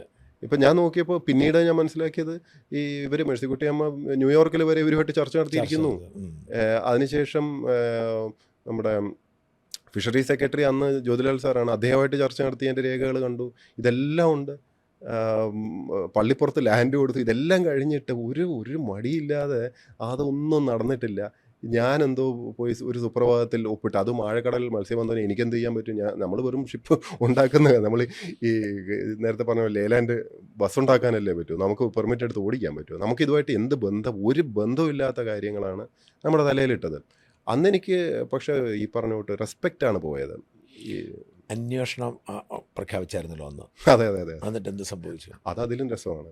ഇതിൽ വലിയ ഗവേഷണം നടത്തുകയാണ്. എന്താണ് ചാർജ് എന്നും കൂടെ ആലോചിച്ച് നോക്കണം. കൊച്ചിയിൽ രജിസ്റ്റർ ചെയ്ത ഈ കമ്പനി, കൊച്ചിയിൽ ഇത് വിദേശ കമ്പനിയാണെങ്കിൽ പിന്നീടാണ് ഈ കമ്പനിയെ തട്ടിപ്പെന്ന് അറിയുന്നല്ലേ? അതൊക്കെ പിന്നീട് പുറത്ത് വരുന്നത്. അതിന് നമുക്കൊരു ബന്ധമില്ല. കാരണം എഗ്രിമെന്റ് സർക്കാരല്ലേ വെച്ചിരിക്കുന്നത്. നമുക്കെന്താണ്, നമ്മളെ കയ്യിൽ പൈസ തന്നെങ്കിൽ നമ്മൾ പണിത് കൊടുക്കുന്നല്ലാതെ വി ഹാവ് നത്തിങ് എൽസ്. മാത്രമല്ല നമ്മൾ കണ്ടുപിടിച്ചുകൊണ്ടിരുന്ന കമ്പനി അല്ല, സർക്കാർ കണ്ടുപിടിച്ച കമ്പനി. അസന്റില് മുഖ്യമന്ത്രിയുടെ സാന്നിധ്യത്തിൽ ഒപ്പിടാൻ വേണ്ടി ഈ ഒരു കമ്പനിയെ തെരഞ്ഞെടുക്കുമ്പോൾ എന്ത് സ്ക്രൂട്ടിനിയാണ് നടത്തിയിരിക്കുന്നത്? അപ്പോൾ അവിടെ ഒപ്പിട്ടിരിക്കുന്ന ബാക്കി എഗ്രിമെന്റും ഒക്കെ അങ്ങനെയാണോ? അപ്പോൾ അല്ല, ഇതുപോലത്തെ ആൾക്കാരെ ആണോ? എനിക്കറിയില്ല. അപ്പോൾ ഈ ഒരു എഗ്രിമെന്റ് പൂർണ്ണമായിട്ടും നിഷേധിച്ച് എല്ലാം നമ്മുടെ ഒരു പാപഭാരമാക്കി വെക്കാൻ നോക്കിയിട്ടാണ് ഈ എന്താ പറയുക ഈ അന്വേഷണം പ്രഖ്യാപിച്ചത്. ചീഫ് സെക്രട്ടറി അത് ഡിസിപ്ലിനറി അന്വേഷണമാക്കി. അപ്പോൾ ഇതെന്തിനാ? അതും സസ്പെൻഡ് ചെയ്യാൻ വേണ്ടിയുള്ള അന്വേഷണമായിരുന്നു. സസ്പെൻഡ് ചെയ്യാനൊന്നും ഇവർക്ക് പറ്റിയില്ല. ഇവരെന്താ ചെയ്തത് പറ്റിയില്ല. പക്ഷെ സാധാരണ നമ്മുടെ ലക്ഷ്യം രസം എന്ന് വെച്ചാൽ ആക്ച്വലി അതും ഒരു കണക്ഷൻ ഉണ്ട്. കോടിയേരി സാറ് അന്തരിച്ചല്ലോ ആ ഒരു ഒക്ടോബർ അവസാനവും നവംബർ ആ പീരീഡിലാണ്. അത് കഴിഞ്ഞ് ഒരു മാസത്തിനുള്ളിലാണ് ഇത് അന്വേഷണം വരുന്നത്. അപ്പോൾ എനിക്കൊരു ഷോക്കായിരുന്നു ഇത്. കാരണം ഇത് എല്ലാവർക്കും അറിയാവുന്ന കാര്യമാണ്. എൻ്റെ ഭാഗത്ത് ഒരു മിസ്റ്റേക്കും ഇല്ല എന്ന് അറിയാമെന്ന് മാത്രമല്ല, എൻ്റെ അടുത്ത് കാണിച്ചത് തോന്നിയതാണെന്നും. അതെ, ഇത് ഒരിക്കലും ന്യായമായ ഒരു കാര്യമല്ല. ഇത്രയും ചെയ്തിട്ട് വീണ്ടും മുറുമുറുപ്പ് എന്ന് പറഞ്ഞ മാതിരി വീണ്ടും ഒരു അന്വേഷണം അന്വേഷണം എന്തിനാണെന്നറിയോ? നവംബർ ഡിസംബറിൽ അന്വേഷണം ഇടുമ്പോൾ ജനുവരിയിലുള്ള എൻ്റെ ന്യായമായ പ്രൊമോഷനുണ്ട്. അപ്പോൾ അതിനെ തടയാൻ വേണ്ടിയാണ് ഇട്ടത്. അപ്പോൾ അത് അങ്ങനെ അന്വേഷണം കിടക്കുകയല്ലേ. അന്വേഷണം കിടക്കുമ്പോൾ നമുക്ക് പ്രൊമോഷൻ കിട്ടില്ല. ഇനിയാണ് രസം. ഇത് ഏത് വർഷമാണ് ഇട്ടതെന്ന് ആലോചിക്കണേ. ഈ 23 മറ്റോ ഇട്ടയാണ് അന്വേഷണം. ഇന്നും തുടരാം ആ അന്വേഷണം. ഞാൻ മനസ്സിലാക്കിയതനുസരിച്ച് അന്നത്തെ ചീഫ് സെക്രട്ടറി ആയിരുന്ന ഡോക്ടർ വേണു, അദ്ദേഹം ഇത് എണ്ണി കാരണം ഞാൻ അദ്ദേഹമായിട്ട് ബന്ധമുള്ള ആളായിരുന്നു. ഞാൻ അദ്ദേഹത്തോട് നല്ല മനുഷ്യനായതുകൊണ്ട് എനിക്ക് വളരെ അടുപ്പമുണ്ടായിരുന്നു. എണ്ണി ഇത് നിലനിൽക്കത്തില്ല എന്ന് റിപ്പോർട്ട് കൊടുത്താണ് ഞാൻ മനസ്സിലാക്കുന്നത്. അതാണ് അതിലും രസം. അതായത് 4 വർഷത്തോളം ഇത് അന്വേഷിച്ചു. അപ്പോൾ ഈ 4 വർഷവും എൻ്റെ പ്രൊമോഷൻ തടഞ്ഞു വെച്ചിരിക്കുകയെന്ന് ആലോചിക്കണേ. എൻ്റെ ജൂനിയേഴ്സ് ആയിട്ടുള്ള എൻ്റെ ബാച്ചിൽ ഞാൻ 4th റാങ്കാണ്. അപ്പോൾ എൻ്റെ കീഴിൽ വന്ന എല്ലാവരും ഇന്ത്യ മുഴുവനുള്ളവർക്ക് പ്രൊമോഷനായി. അതിൻ്റെ അടുത്ത ബാച്ചിലുള്ളവർ ഇന്ത്യ മുഴുവനുള്ളവർക്ക് പ്രൊമോഷനായി. അതിൻ്റെ അടുത്ത ബാച്ചിലുള്ളവർ എൻ്റെ കീഴിലുള്ള എല്ലാവർക്കും പ്രൊമോഷനായി. അങ്ങനെ 300-ലധികം പേർക്ക് ഇപ്പം എന്നെക്കാട്ടിലും ജൂനിയർ ആയിട്ടുള്ളവർക്ക് പ്രൊമോഷൻ കൊടുത്തു കഴിഞ്ഞു. അതവിടെ നിൽക്കട്ടെ. ഇത്രയും ആയിട്ടും ഇവർക്ക് അന്വേഷണം തീർക്കാൻ പറ്റുന്നില്ല. അന്വേഷണത്തിൽ എന്താ അന്വേഷിക്കുന്നതെന്ന് കൂടെ ഒന്ന് അറിയണം കേട്ടോ. അതാണ് ഏറ്റവും രസം. അന്വേഷിക്കുന്നതെന്ന് പറഞ്ഞു കഴിഞ്ഞാൽ ഈ കൊച്ചിയിൽ വെച്ച് രജിസ്റ്റർ ചെയ്തിരിക്കുന്ന ഈ കമ്പനി, വിദേശ കമ്പനിയുടെ സബ്സിഡറി, ഇവരിവിടെ രജിസ്റ്റർ ചെയ്തിരിക്കുകയാണ്. ഈ കമ്പനിയാണ് സർക്കാരുമായിട്ട് ഒപ്പിട്ടിരിക്കുന്നത്. സർക്കാരുമായിട്ട് ഒപ്പിടുമ്പം അത് ഇന്ത്യൻ കമ്പനി. ഞാനുമായിട്ട് ഒപ്പിട്ടപ്പോൾ ഇവർ പറയാണ് അത് വിദേശ കമ്പനിയാണെന്ന്. നിയമവിരുദ്ധമായിട്ട് വിദേശ കമ്പനിയായിട്ട് കൊച്ചിയിൽ രജിസ്റ്റർ ചെയ്തിട്ടുള്ള നമ്മുടെ ഇത് രജിസ്ട്രാർ ഓഫ് കമ്പനീസിൽ ഉള്ള ആ കമ്പനിയുടെ പേര് തന്നെ ഇന്ത്യ ലിമിറ്റഡ് എന്ന്. അത് വിദേശ കമ്പനിയാണെന്ന് 4 വർഷമായിട്ട് അന്വേഷിച്ചിട്ട് ഇവർക്ക് ഈ വലിയ വലിയ IASകാർക്കൊന്നും മനസ്സിലാവുന്നില്ല.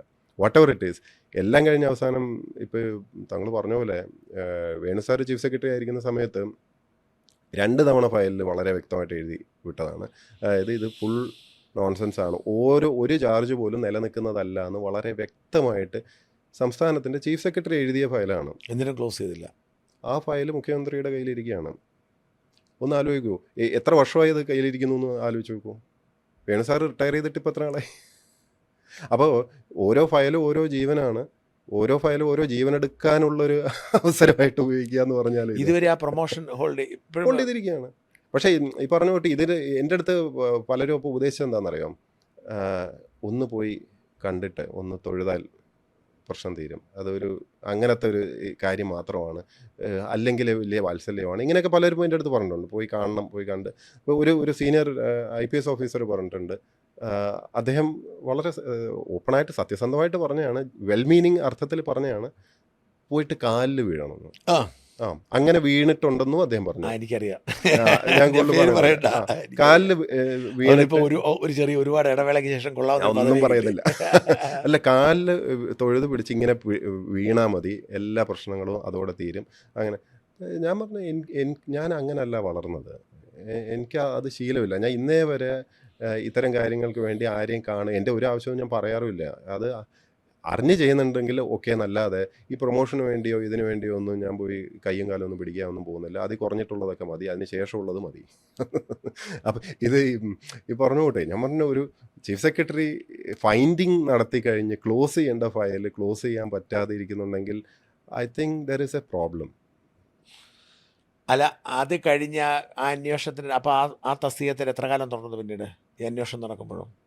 അല്ല, അവിടുന്ന് അതിനിടയ്ക്ക് മാറി. ഞാൻ അത് കഴിഞ്ഞ് പിന്നെ ഇങ്ങോട്ട് വന്നല്ലോ, തിരുവനന്തപുരത്തേക്ക് SC/ST വകുപ്പിലേക്ക് സ്പെഷ്യൽ സെക്രട്ടറി ആയിട്ട് വന്നു. സെക്രട്ടറി ആവേണ്ട ഇത് കഴിഞ്ഞു, പക്ഷേ സ്പെഷ്യൽ സെക്രട്ടറി ആയിട്ടാണ് കൊണ്ടുവന്നത്. അപ്പോൾ SC/ST ഡിപ്പാർട്ട്മെൻറ്റിൽ പിന്നെ അവിടെ രാധാകൃഷ്ണൻ സാർ മിനിസ്റ്റർ ആയതുകൊണ്ട് അത്യാവശ്യം നന്നായിട്ട് നമുക്ക് എന്തെങ്കിലുമൊക്കെ ചെയ്യാൻ പറ്റുന്ന ഒരു അതാണ് നമ്മൾ മുമ്പേ പറഞ്ഞ SC അതിൽ കുറേ കാര്യങ്ങൾ നമ്മൾ നേരത്തെ കടന്നു പറഞ്ഞിരുന്നു. എന്ന് മാത്രം നമ്മളവിടെ ഈ കുറേ കാര്യങ്ങൾ സമഗ്രമായിട്ട് പരിഷ്കരിക്കാനും കുറേ സാധനങ്ങൾ ചേഞ്ചസ് വരുത്തി, ഫണ്ടിങ് എക്സ്പെൻഡിച്ചറൊക്കെ നമ്മൾ ഒറ്റ പൈസ പോലും ലാപ്സ് ആക്കാതെ ആ 2 വർഷം കൊണ്ടുപോയി. അപ്പോൾ ഈ 2 വർഷത്തിൻ്റെ ഒരു പ്രത്യേകതയുണ്ട്. ഇന്ത്യൻ എക്സ്പ്രസ്സുകാരെ ഏറ്റവും ബെസ്റ്റ് മിനിസ്റ്റർ എന്നൊക്കെ പറഞ്ഞ് ഇങ്ങനെ ഇത് റാങ്കിങ് ഒക്കെ ഇടുമല്ലോ. അപ്പോൾ അതിൽ 2 വർഷവും രാധാകൃഷ്ണൻ സാറാണ് നമ്പർ 1 വന്നത്. അപ്പോൾ ആ ടീം ലീഡ് ചെയ്യുന്ന ആൾക്കാരെന്നുള്ള നിലയ്ക്ക് ഞങ്ങൾക്കും അതൊരു ക്രെഡിറ്റാണ്, ഞങ്ങൾക്കും വലിയ സന്തോഷമായിരുന്നു. 2ാമത്തെ വർഷവും രാധാകൃഷ്ണൻ സാറ് നമ്പർ 1 ആയി വന്നു. അപ്പോൾ അന്ന് എല്ലാവരും പറഞ്ഞു ഇനി പ്രശ്നമാണ്. എനിവേ രാധാകൃഷ്ണൻ സാർ അപ്പോൾ തന്നെ അധികം വൈകാതെ അവിടെ നിന്ന് പോയി. നമ്മളതിൻ്റെ വ്യാഖ്യാനങ്ങളിലേക്ക് പോകണ്ട അല്ലേ? ഞാനും പോകുന്നില്ല. ഈ മന്ത്രിയായിരുന്ന രാധാകൃഷ്ണനോടത്തോടെ വർക്ക് ചെയ്യാൻ സാഹചര്യം എങ്ങനെ ഉണ്ടായിരുന്നു? നല്ല എക്സ്പീരിയൻസ് ആയിരുന്നു. അദ്ദേഹത്തിന് നല്ല കാഴ്ചപ്പാടുണ്ട്. ആക്ച്വലി നല്ല കാഴ്ചപ്പാട്, അനുഭവമുണ്ട്. വളരെ ചെറുപ്പത്തിലെ മിനിസ്റ്ററൊക്കെ ആയതാണല്ലോ. അപ്പോൾ ഞാൻ വർക്ക് ചെയ്തിട്ടുള്ള ഒരുവിധപ്പെട്ട എല്ലാ മിനിസ്റ്റേഴ്സും എൻ്റെ അനുഭവത്തിൽ they have been really good. അറിയാനും അത് സബ്ജക്റ്റ് പഠിക്കാനൊക്കെ ശ്രമിക്കുന്ന മിനിസ്റ്റേഴ്സും ഒക്കെ തന്നെയാണ്. എല്ലാ UDF ആയാലും LDF ആയാലും എല്ലാത്തിലും. രാധാകൃഷ്ണൻ സാറെ എസ്പെഷ്യലി, കാരണം അദ്ദേഹത്തിന് ഈ സെക്ടർ നന്നായിട്ട് അറിയാം. ഒരു കാര്യം ഞാൻ പറഞ്ഞല്ലോ, ഈ മറ്റേ പോസ്റ്റ് മെട്രിക്കിൻ്റെ ഈ സ്കോളർഷിപ്പുകൾ IIT-യിലും IIM-ലും ഒക്കെ പഠിക്കുന്ന, അല്ലെങ്കിൽ അമൃതയിലോ നല്ല ഇൻസ്റ്റിറ്റ്യൂഷൻസ് പഠിക്കുന്ന കുട്ടികൾക്ക് കൊടുക്കത്തില്ലായിരുന്നു. അപ്പോൾ ഇത് ഞാൻ ഞെട്ടലോടെ കണ്ടുപിടിച്ചിട്ട് ഇത് മുഴുവൻ മാറ്റാൻ വേണ്ടി ഇറങ്ങി പുറപ്പെട്ടല്ലോ. അപ്പോൾ ഇത് റെഡിയാക്കി ഇതിൻ്റെ ഫയലും മറ്റേതൊക്കെ എത്തുമ്പോഴും രാധാകൃഷ്ണൻ സാറ് ഭയങ്കര ഹാപ്പി. സാറ് പറയും, ഞാനിത് എത്ര കാലമായി ഇവിടെ പറഞ്ഞുകൊണ്ടിരിക്കുന്നു, ഞാൻ എത്ര കാലമായി പറയുന്നത്, ഇതാ എന്ന് വെച്ചാൽ മിനിസ്റ്റേഴ്സിന് ഇഷ്യൂ അറിയാം, അത് എങ്ങനെ ചെയ്യാൻ, ഇത് എവിടെയാണ് അതിന്റെ പ്രശ്നം എന്ന് കണ്ടെത്തി അവർക്ക് അറിയേണ്ട കാര്യമില്ലല്ലോ, അവർ ഐഡിയ പറഞ്ഞാൽ മതി. അപ്പോൾ സാറിൻ്റെ അടുത്ത് ഇത് പലരും പറഞ്ഞിട്ടുണ്ട്, സാർ ഇത് എത്രയോ തവണ ഉദ്യോഗസ്ഥരുടെ അടുത്ത് പറയുകയും ചെയ്തിട്ടുള്ളതാണ്, ഇത് ഈ പ്രശ്നം തീർക്കണം. പക്ഷെ നോക്കുമ്പോഴേ ഇത് മൊത്തം സമഗ്രമായിട്ട് പരിഷ്കരിക്കണം, പണിയുണ്ട്. അപ്പോൾ അതാരും ചെയ്യാതെ ഇങ്ങനെ ഉഴപ്പി ചെയ്യാം സാർ അങ്ങനെ ഹി വാസ് വെരി സപ്പോർട്ടീവ് അത്തരം കാര്യങ്ങളൊക്കെ. മാത്രമല്ല അഴിമതി സംബന്ധിച്ചിട്ടുള്ള ഫയലുകൾ കുറേ എണ്ണം നമ്മൾ പൊക്കിയത് ഉണ്ടായിരുന്നു. അതിലുമൊക്കെ നമുക്ക് വളരെ ക്ലിയർ ആയിട്ടുള്ള ഓർഡേഴ്സ് തരാൻ അദ്ദേഹം ധൈര്യം എന്ന് വെച്ചാൽ കാണിച്ചു. അദ്ദേഹത്തിന് ഒരു പങ്കും ഉണ്ടായിരുന്നില്ല. ഇത് അല്ലാതെ ഉദ്യോഗസ്ഥ തലത്തിൽ നടന്നിരുന്നതാണ് ഈ നടന്നില്ല. അഴിമതി. അദ്ദേഹത്തിന്റെ പീരീഡിന് മുമ്പാണ്. അദ്ദേഹം വളരെ ശ്രദ്ധാലുവായിരുന്നു ഇക്കാര്യങ്ങൾ. നല്ല സെൻസ് ഉണ്ടായിരുന്നു. ഇപ്പൊ ഈ അദ്ദേഹത്തിന്റെ കൺട്രോളിൽ നിൽക്കുന്നതായിരുന്നെങ്കിൽ അദ്ദേഹം ഒരിക്കലും അനുവദിക്കില്ല. That much he was very clear. അന്ന് ഈ ഡോക്ടർ ജയതിലക അന്ന് അവിടെ സെക്രട്ടറി ആയിരുന്നു. അതെ അദ്ദേഹം ആ അന്ന് അവിടെ വകുപ്പിൽ. ഉണ്ട്. പക്ഷെ അദ്ദേഹം ഈ വകുപ്പിലൊന്നും വരാറൊന്നുമില്ലല്ലോ. അദ്ദേഹം ഓഫീസിലും അല്ല, നിങ്ങൾ തമ്മിലുള്ള പ്രശ്നം ആരംഭിക്കുന്നത് അവിടെ വെച്ചാണോ? ഏതാണ്ട്. കാരണം അവിടെ ഈ പറഞ്ഞ പോലെ അദ്ദേഹം ഓഫീസിലും വരില്ല, അദ്ദേഹം ഫയലൊന്നും പഠിക്കുകയില്ല, അദ്ദേഹത്തിൻ്റെ അടുത്ത് ഒന്ന് പറഞ്ഞാലും നടക്കുകയില്ല. അപ്പം അങ്ങനെ പോയിക്കൊണ്ടിരിക്കുകയാണ്. അല്ല, മന്ത്രിക്ക് അറിയാം. നന്നായിട്ട് അറിയാം, അവിടെ എല്ലാവർക്കും അറിയാം, മിനിസ്റ്റേഴ്സിനും ചീഫ് സെക്രട്ടറി. അപ്പോൾ സത്യം പറഞ്ഞാൽ ഇദ്ദേഹത്തിൻ്റെ പ്രധാന ഈഗോ പ്രശ്നം എന്ന് പറഞ്ഞാൽ മന്ത്രി ആയാലും ചീഫ് സെക്രട്ടറി ആയാലും ഇദ്ദേഹത്തിൻ്റെ അടുത്ത് ചോദിക്കാതെ എൻ്റെ അടുത്ത് ചോദിക്കുന്നു എന്നുള്ളതായിരുന്നു ഒരു ഇഷ്യൂ വന്നുകൊണ്ടിരുന്നത്. അപ്പം എനിക്കൊന്നും ചെയ്യാൻ പറ്റത്തില്ല. ഇപ്പം ഇദ്ദേഹം ഫയൽ വിട്ട് കഴിഞ്ഞാലും അവർ തിരിച്ചെനിക്ക് വിടും. അത് ശരി. ചീഫ് ഞാൻ എന്ത് സെക്രട്ടറി ചെയ്യാനാ? വകുപ്പ് സെക്രട്ടറി അയക്കുന്ന സാധനം തിരിച്ചിങ്ങോട്ട് വരും. എൻ്റെ സ്പെഷ്യൽ ഒപ്പീനിയൻ സെക്രട്ടറിക്ക് വരും. എൻ്റെ ഒപ്പീനിയൻ വേണമെന്ന് പറഞ്ഞ് വിട്ടിട്ടുണ്ട്. അത് അപ്പോൾ ഈ സ്പെഷ്യൽ സെക്രട്ടറി കാണാതായിരിക്കും പല ഫയലും പോകുന്നത്. അദ്ദേഹം അങ്ങനെ ചിലതൊക്കെ അയക്കാൻ നോക്കിയിട്ടുണ്ട്. അപ്പോൾ അത്തരം ഫയലുകൾ അദ്ദേഹം സ്ക്രൂട്ടിനി ചെയ്യാത്തതുകൊണ്ടും കൂടെ. പിന്നെ ഞാൻ പറഞ്ഞതെന്ന് വെച്ചാൽ സെക്രട്ടേറിയറ്റിൽ എല്ലാവർക്കും അറിയാം ആരാണ് പണിയെടുക്കുന്നത്, ആരാ പണിയെടുക്കാത്തതെന്നൊക്കെ എല്ലാവർക്കും അറിയാം. ഇപ്പോൾ ഒരു മീറ്റിങ്ങിൽ ഇപ്പോൾ മിനിസ്റ്റർ ഒരു കാര്യം ചോദിക്കുമ്പോൾ അതിനെപ്പറ്റി പറയാൻ അറിയണ്ടേ. അപ്പോൾ അറിയില്ലെങ്കിൽ വെറുതെ മീറ്റിങ്ങിൽ വന്ന് ഇരിക്കല്ലേ ഉള്ളൂ. അപ്പോൾ സ്വാഭാവികമായിട്ടും മിനിസ്റ്ററും ആഗ്രഹിക്കുക ആരാ ഇത് പഠിച്ചിട്ട് വരുന്ന ഒരാൾ. അതിപ്പോൾ നമ്മളാവണമെന്നില്ല. അപ്പോൾ അഡീഷണൽ സെക്രട്ടറി ആവാൻ, ജോയിന്റ് സെക്രട്ടറി, നമ്മൾ വകുപ്പിൽ ആരെങ്കിലും ഒരാൾ പഠിക്കുന്ന സെൻസിബിളായ ഒരാളുണ്ടെങ്കിൽ നമ്മൾ കൂടുതൽ ഡിപ്പെൻഡ് ചെയ്യും. സ്വാഭാവികമാണത്. അതിൽ ഈഗോ അടിച്ചിട്ട് കാര്യമൊന്നുമില്ല. എന്നിട്ട് അവിടെ തുടങ്ങിയ പ്രശ്നമാണ്. അതെ അവിടെ തുടങ്ങിയ മാത്രമല്ല, രാധാകൃഷ്ണൻ സാറ് ഇലക്ഷന് വേണ്ടി പോകുന്നൊരു പീരീഡ് വന്നല്ലോ. ആ പീരീഡ് വന്നപ്പോൾ ഇദ്ദേഹം ശരിക്കും പീലി വളർത്താൻ തുടങ്ങി എന്നുള്ളതാണ്. ഇദ്ദേഹം മിനിസ്റ്റർ വളരെ വ്യക്തമായിട്ട് ചെയ്യാൻ പാടില്ല എന്ന് പറഞ്ഞിട്ടുള്ള കാര്യങ്ങൾ ഉൾപ്പെടെ ഇദ്ദേഹം ചെയ്യാൻ തുടങ്ങി. ചില വെൻഡേഴ്സിനെ സഹായിക്കുന്ന രീതിയിൽ ചില പ്രൊക്യൂർമെൻറ്റ് റിലേറ്റഡ് കാര്യങ്ങൾ, ചില പ്രോജക്റ്റുകൾ, ഇപ്പം വർക്കിംഗ് ഗ്രൂപ്പ് ആ സമയത്ത് കൂടിയിട്ട് തിരക്കിട്ട് ആ സമയത്ത് കൂടിയിട്ട് ഒരിക്കലും കൊടുക്കാൻ പാടില്ലാത്ത ട്രെയിനിങ്. ഇപ്പോൾ ട്രെയിനിങ്ങൊക്കെ ഇപ്പോൾ ഉദാഹരണത്തിന് ഏവിയേഷൻ സെക്ടർ ബൂം ചെയ്ത് വരുന്ന ഒരു ഇതാണ്. അപ്പോൾ ആ സമയത്ത് നമ്മൾ ഈ ആദിവാസി മേഖലയിൽ നിന്നുള്ള കുട്ടികളെ ട്രെയിൻ ചെയ്തിട്ട് എയർ ഹോസ്റ്റസ് ഒക്കെ ആക്കി ഒരു കുട്ടി ഉണ്ടായിരുന്നു, ഗോപിക എന്ന് പറഞ്ഞൊരു കുട്ടി. അപ്പോൾ ഭയങ്കര ഇൻസ്പിറേഷണലായിരുന്നു. അപ്പോൾ അടുത്ത റൗണ്ടിൽ കുറേ കുട്ടികൾ അതിൽ ചേരാൻ വേണ്ടിയൊക്കെ തയ്യാറെടുത്തൊക്കെ നിൽക്കുകയാണ്. അങ്ങനെ നിൽക്കുക ഈ ഇദ്ദേഹം എന്ത് ചെയ്തു എന്ന് വെച്ചാൽ, ഇദ്ദേഹം അവിടെയാണ് ഈ മറ്റേ ഗോപാലകൃഷ്ണൻ്റെ റോളും ഒക്കെ വരുന്നത്. ഗോപാലകൃഷ്ണനെ ആ സമയത്ത് ഡയറക്ടർ എ സി ആയിട്ട് വന്നിട്ടുണ്ട്. അപ്പോൾ ഗോപാലകൃഷ്ണൻ എന്ത് ചെയ്തു എന്ന് വെച്ചാൽ, പ്രിയപ്പെട്ട പ്രേക്ഷകർ അറിയേണ്ടത്, ഒരു വകുപ്പിലെ ഡയറക്ടറാണ് വകുപ്പിൻ്റെ തലവൻ, സ്പെഷ്യൽ സെക്രട്ടറി അതിൻ്റെ മുകളിൽ ഫയലുകളുടെ ഒരു എക്സിക്യൂഷൻ ചുമതല, സെക്രട്ടറി പ്രിൻസിപ്പൽ സെക്രട്ടറിയാണ് അതിൻ്റെ ഒരു അധികാരി. ഈ ഒരു സിസ്റ്റം ഉണ്ട്. എന്നിട്ട് അപ്പോൾ ഒരു അക്രഡിറ്റേഷനോ ഒന്നുമില്ലാത്ത ഒരു ഏജൻസിക്ക് ട്രെയിനിങ് അങ്ങ് കൊടുത്തു, ടെൻഡറും ഇല്ലാതെ ഒന്നുമില്ലാതെ, അതും ചെറിയ എമൗണ്ടിന് നല്ല കോടിക്കണക്കിന് രൂപയുടെ ഒരു ഇത് കൊടുത്തിട്ട്. അപ്പോൾ അതിനകത്തുള്ളൊരു ദുഷ്ടത്തരം എന്താണെന്നറിയാം, അയാട്ട സർട്ടിഫിക്കേഷൻ ഇല്ല ഇതിൽ. അപ്പോൾ അയാട്ട സർട്ടിഫിക്കേഷൻ ഇല്ലാത്ത ഒരു കോച്ചിങ്, ഒരു ട്രെയിനിങ് ആണ് ഈ കുട്ടിയൊക്കെ കിട്ടുന്നത്. അവർക്ക് അറിയില്ല അത്.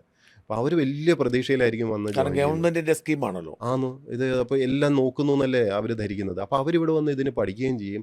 അവർക്ക് ജോലി കിട്ടത്തില്ല. അവർക്ക് കിട്ടാൻ പോകുന്നതെന്ന് വെച്ചാൽ ഈ ട്രെയിൻ ചെയ്ത കമ്പനി ഉണ്ടല്ലോ, ആ കമ്പനിയിൽ തന്നെ നക്കാപ്പിച്ച കൊടുത്ത് അവിടെ കുറച്ച് നാൾ നിർത്തിയിട്ട് ജോലി കൊടുത്തു എന്ന് രേഖയിൽ കാണിക്കുക, എന്നിട്ട് പിന്നെ പറഞ്ഞു വിടും.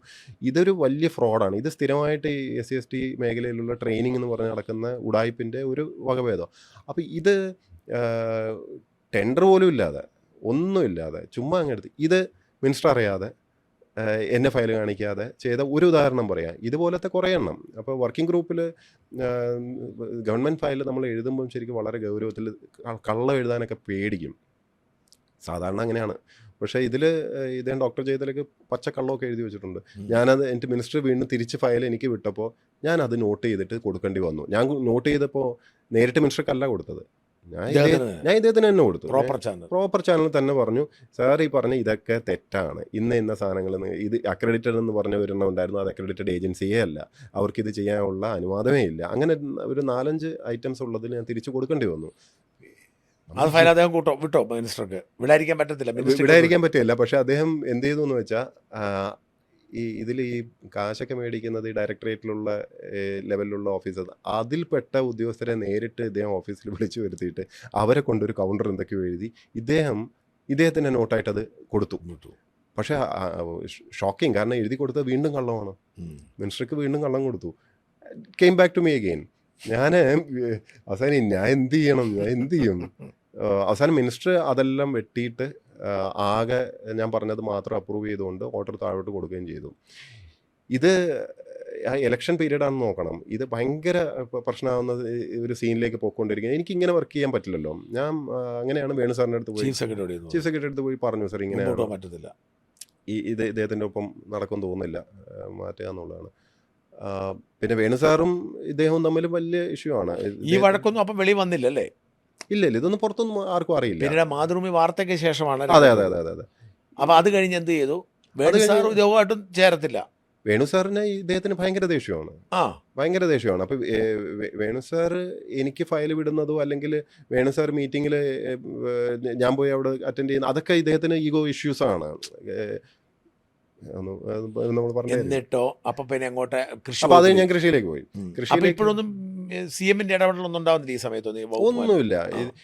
ഇത് സത്യം പറഞ്ഞാൽ ഇദ്ദേഹത്തെ ഡോക്ടർ ചെയ്തലിങ്ങനെ അപ്പൊ തന്നെ വിളിച്ച് ശാസിച്ച് നിലക്ക് നിർത്തേണ്ടതാണ്. കാരണം നിയമവിരുദ്ധമായിട്ടുള്ള പലതും അവിടെ നടന്നു കഴിഞ്ഞു, ഫയലിൽ രേഖപ്പെടുത്തി കഴിഞ്ഞു. എന്തിനധികം പറയുന്നത്, എൻ്റെ ഈ ഓഫീസ് ബാക്ക് എൻഡിൽ നിന്ന് ഇദ്ദേഹം ആക്സസ് ചെയ്യുകയും ചെയ്തു. അത് നിയമവിരുദ്ധമായിട്ട് ശരിക്കും IT ആക്ടിന്റെ വയലേഷൻ ആണല്ലോ. പാസ്വേഡ് പ്രൊട്ടക്റ്റഡ് ആയിട്ടുള്ള എൻ്റെ അക്കൗണ്ട് ആ സമയത്ത് ഞാൻ അവിടെ നിന്ന് മാറുന്നത്. അപ്പോഴാണ് ഞാൻ വേണുസാറിൻ്റെ അടുത്ത് പോയി പറഞ്ഞത് ഇത് നടക്കില്ല, ഈ പരിപാടി നടക്കില്ല എന്ന്. അപ്പോൾ അദ്ദേഹത്തിൻ്റെ വിചാരം അദ്ദേഹത്തിന് എന്തും ചെയ്യാമെന്നാണ്. ബാക്ക് എൻഡിലും കൂടെ ഒന്ന് ആലോചിച്ച് നോക്കും, പാസ്വേഡ് പ്രൊട്ടക്റ്റഡ് ആയിട്ടുള്ള ഒരാളുടെ അക്കൗണ്ട് ബാക്ക് എൻഡിൽ കൂടെ ആക്സസ് ചെയ്യാൻ ഇദ്ദേഹം മറ്റേ ഇവരുടെ അടുത്ത് ഈ ഓഫീസുകാരുടെ അടുത്ത് പറഞ്ഞു. അവരുടെ അടുത്ത് കള്ളം പറഞ്ഞു. അവരുടെ അടുത്ത് പറഞ്ഞത് ട്രാൻസ്ഫർ ആയി പോയി എന്നാണ്. അപ്പോൾ അതുകൊണ്ട് ഇൻബോക്സിലെല്ലാം എടുക്കണമെന്ന്. എന്നിട്ട് അതിനുവേണ്ടി എഴുതി കൊടുത്ത റെക്കോർഡും ഒക്കെ കള്ളമാണ്. LSGയിലുള്ള ആരുടെയോ ഒപ്പോ അങ്ങനെ എന്തോ ഇട്ടിട്ടൊക്കെയാണ് ചെയ്തത്. ഇതൊക്കെ ഞാൻ പറയുന്ന ഒരു അരാജകത്വത്തിൻ്റെ അൾട്ടിമേറ്റ് ഇതാണ്. സീനിയർ ലെവലിലാണെന്നും കൂടെ ആലോചിക്കണം. അല്ല, എന്നിട്ട് കൃഷി വകുപ്പിലേക്ക് മാറിപ്പോയി. കൃഷി വകുപ്പ് പോയി അവിടെയും സ്മൂത്താണ്. രാധാകൃഷ്ണ പോലെ തന്നെ പ്രസാദ് അതെ. നമ്മൾ കുറെ ഇന്നോവേറ്റീവ് ആയിട്ടുള്ള, മാത്രമല്ല അവിടെ അശോകാണ്. അപ്പൊ നല്ല ടീമാണ്. നല്ല മാത്രമല്ല അവിടെ ക്യാംകോ പ്രശ്നമായി കിടക്കുകയായിരുന്നു. അപ്പോൾ ക്യാംകോ ശരിയാക്കാൻ വേണ്ടി അതും ചാർജ് തന്നു. അതും നമ്മൾ പരമാവധി പറ്റും വിധത്തിലൊക്കെ ചെയ്തു പോകും. കാംകോ ഈ കാർഷിക യന്ത്രങ്ങൾ ഉണ്ടാക്കുന്നത്. അതെ. അത് നഷ്ടത്തിലൊന്നും മാത്രമല്ല, അത് സത്യം പറഞ്ഞാൽ വലിയ കോമഡിയാണ്. അവിടെ ഞാൻ ചാർജ് എടുക്കുമ്പം 70 കോടി രൂപ നമ്മൾ റിസീവബിൾ ഉണ്ട്. നമ്മൾ മെഷീൻ വിറ്റു, പക്ഷേ പൈസ കിട്ടുന്നുണ്ട്. ഈ ഡിസ്ട്രിബ്യൂട്ടേഴ്സുമാർ പൈസ തരുന്നില്ല, ഏജൻസീസ് തരുന്നില്ല. 70 എന്നിട്ട് അഡ്വാൻസിൽ കൊടുത്തോണ്ടേയിരിക്കുക. വീണ്ടും 70 കോടി കിട്ടാനുണ്ട്. ഇപ്പുറത്തെ സൈഡിലാണെങ്കിൽ നമ്മുടെ ഈ കമ്പണൻസ് ഉണ്ടാക്കുന്നുണ്ടല്ലോ, ഇവർക്ക് ഏതാണ്ട് ഒരു 50 കോടി കൊടുക്കാനും ഉണ്ട്. ഒന്നുമില്ല, കയ്യിലില്ല. വണ്ടി ഇടിച്ചു നിന്നു എന്നൊക്കെ പറഞ്ഞ മാതിരിയുള്ള അവസ്ഥ. ഈ 70 കോടി കിട്ടാനുള്ളതിന് ഒരു തുണ്ട് കടലാസും ഇല്ല, ചെക്ക് പോലും ഇല്ല, ഒന്നുമില്ല. ഇങ്ങനെ സങ്കല്പിക്കാൻ പറ്റും ഒരു പൊതുമേഖലാ സ്ഥാപനം. ഞാൻ ഒരു എന്താ പറയുക, ഒരു ക്രെഡിറ്റ് പോളിസി ഉണ്ടാക്കി. ക്രെഡിറ്റ് പോളിസി എന്ന് പറഞ്ഞു കഴിഞ്ഞാൽ ഈ 70 കോടിയിൽ തരാനുള്ളവർ സെറ്റിൽമെൻറ്റ് പ്ലാൻ കൊണ്ടുവരികയാണെങ്കിൽ വിത്ത് ചെക്ക് എഴുതി ഒപ്പിട്ടിട്ട് നിങ്ങൾ തരാൻ പോകുന്നൊരു ഡേറ്റും കൊണ്ട് വരികയാണെങ്കിൽ നിങ്ങൾക്ക് സപ്ലൈ തരാം. ഇല്ലെങ്കിൽ ഞാൻ സപ്ലൈ നിർത്തുകയാണ്. അത് സീസണായിരുന്നു, അപ്പോൾ സപ്ലൈ എല്ലാവർക്കും വേണം. ഞാൻ സപ്ലൈ നിർത്തുകയാണ്. നിങ്ങൾ ഫുൾ സെറ്റിൽ ചെയ്യുകയാണെങ്കിൽ നിങ്ങൾക്ക് വിത്ത് ഡിസ്കൗണ്ട് തരും. അഡ്വാൻസ് പേയ്മെൻറ്റ് തരുന്നവർക്ക് കൂടുതൽ ഡിസ്കൗണ്ട് തരും. ഈ അറ്റ്ലീസ്റ്റ് ചെക്കെങ്കിലും തന്നു കഴിഞ്ഞാൽ നിങ്ങൾക്ക് സാധനമെങ്കിലും തരും. ചെക്കും തരില്ല, ഇതൊന്നും ഇല്ലെങ്കിൽ നിങ്ങളെ ബ്ലാക്ക് ലിസ്റ്റ് ചെയ്യും. അപ്പോൾ ഇതൊരു പോളിസി ആയിട്ട് ഒരു ടൈമും വെച്ചു, ഒരു 1 മന്ത് ടൈമും കൊടുത്തപ്പോൾ ഈ 70 ഏതാണ്ട് 90% നമുക്ക് കിട്ടി. ചെക്കെങ്കിലും കിട്ടി. കുറേ പേര് സെറ്റിൽ ചെയ്തു. പുതിയ കുറേ ഡിസ്ട്രിബ്യൂട്ടേഴ്സ് ചാടി വന്നു. കാരണം അവർ നോക്കുമ്പോൾ ഈ അഡ്വാൻസ് പേയ്മെൻറ്റ് തന്നു കഴിഞ്ഞാൽ ഞാൻ ഡിസ്കൗണ്ട് കൊടുക്കുകയല്ലേ. അപ്പോൾ ഇത് നമ്മുടെ ഈ മാർക്കറ്റ് ഇവിടെ അല്ല കേട്ടോ. നമ്മുടെ മാർക്കറ്റ് എന്ന് പറഞ്ഞാൽ ഒറീസ, നമ്മൾ ഫുൾ ഇവിടുന്ന് കയറ്റി വിടുക. ഇവിടെ എന്ത് കൃഷി? അവിടെ അല്ലേ ശരിക്കും ഈ വലിയ എക്യുപ്മെൻറ്റ്സ് ഒക്കെ വെച്ചിട്ടുള്ള കൃഷി. അപ്പോൾ ആസാം, വെസ്റ്റ് ബംഗാൾ, ഒറീസ ഇവിടെയൊക്കെയാണ്. അപ്പോൾ നമ്മൾ ബീഹാർ, പുതിയ സ്ഥലങ്ങളും അന്വേഷിച്ചു. അപ്പോൾ ചുരുക്കി പറഞ്ഞ ഒരു 1-2 മാസത്തിനുള്ളിൽ നമുക്കൊരു ടേൺ അറൗണ്ട് കൊണ്ടുവരാൻ പറ്റി. കാംകോ നല്ല ഒന്നാം തരം കമ്പനിയാണ് കേട്ടോ. വളരെയധികം ഭാവിയുള്ളൊരു കമ്പനിയാണ്. ഏറ്റവും നമുക്ക് വിഷമം തോന്നുന്നതെന്ന് പറഞ്ഞാൽ ഇന്ത്യയിൽ ഈ അഗ്രികൾച്ചർ എക്യുപ്മെൻറ്റ് മാർക്കറ്റ് ഏറ്റവും കൂടുതൽ ബൂം ചെയ്ത സമയത്താണ് നമ്മൾ ബാക്കിൽ പോയത്. അതിൻ്റെ കാരണം വേറെ ഒന്നുമല്ല, അഴിമതി മാത്രമാണ്. അതിൻ്റെ അവിടുത്തെ പലതും കണ്ടതാണ്. കാരണം ഈ ഏജൻസികൾക്ക് കൊടുക്കുന്നത് ഒരു അഡ്ജസ്റ്റ്മെൻറ്റാണ്. അവരെങ്ങനെയാണ് ചെക്ക് ഒന്നുമില്ലാതെ എങ്ങനെയാണ് നമ്മൾ കൊടുക്കുന്നത്, വീണ്ടും കൊടുത്തുകൊണ്ടിരിക്കുന്നത് എങ്ങനെയാണ്? അതെല്ലാം ക്ലിയർ ആക്കി. അതെല്ലാം ക്ലിയർ ആയി. ലാഭത്തിലായോ? ഈ ലാഭത്തിലായില്ല. 2 മാസമേ ഉണ്ടായിട്ടുള്ളൂ. 2 മാസമുള്ളായിരുന്നു. 2 മാസമേ ഉണ്ടായിട്ടുള്ളൂ.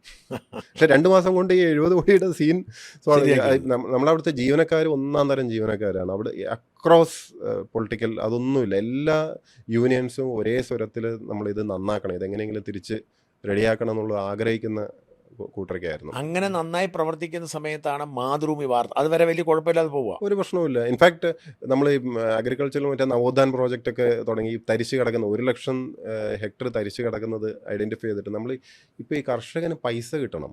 പൈസ കിട്ടണമെങ്കിൽ നല്ല ക്രോപ്പിലേക്ക് തിരിയാൻ അവന് ഒന്ന് ലാൻഡ് കൊടുക്കണം.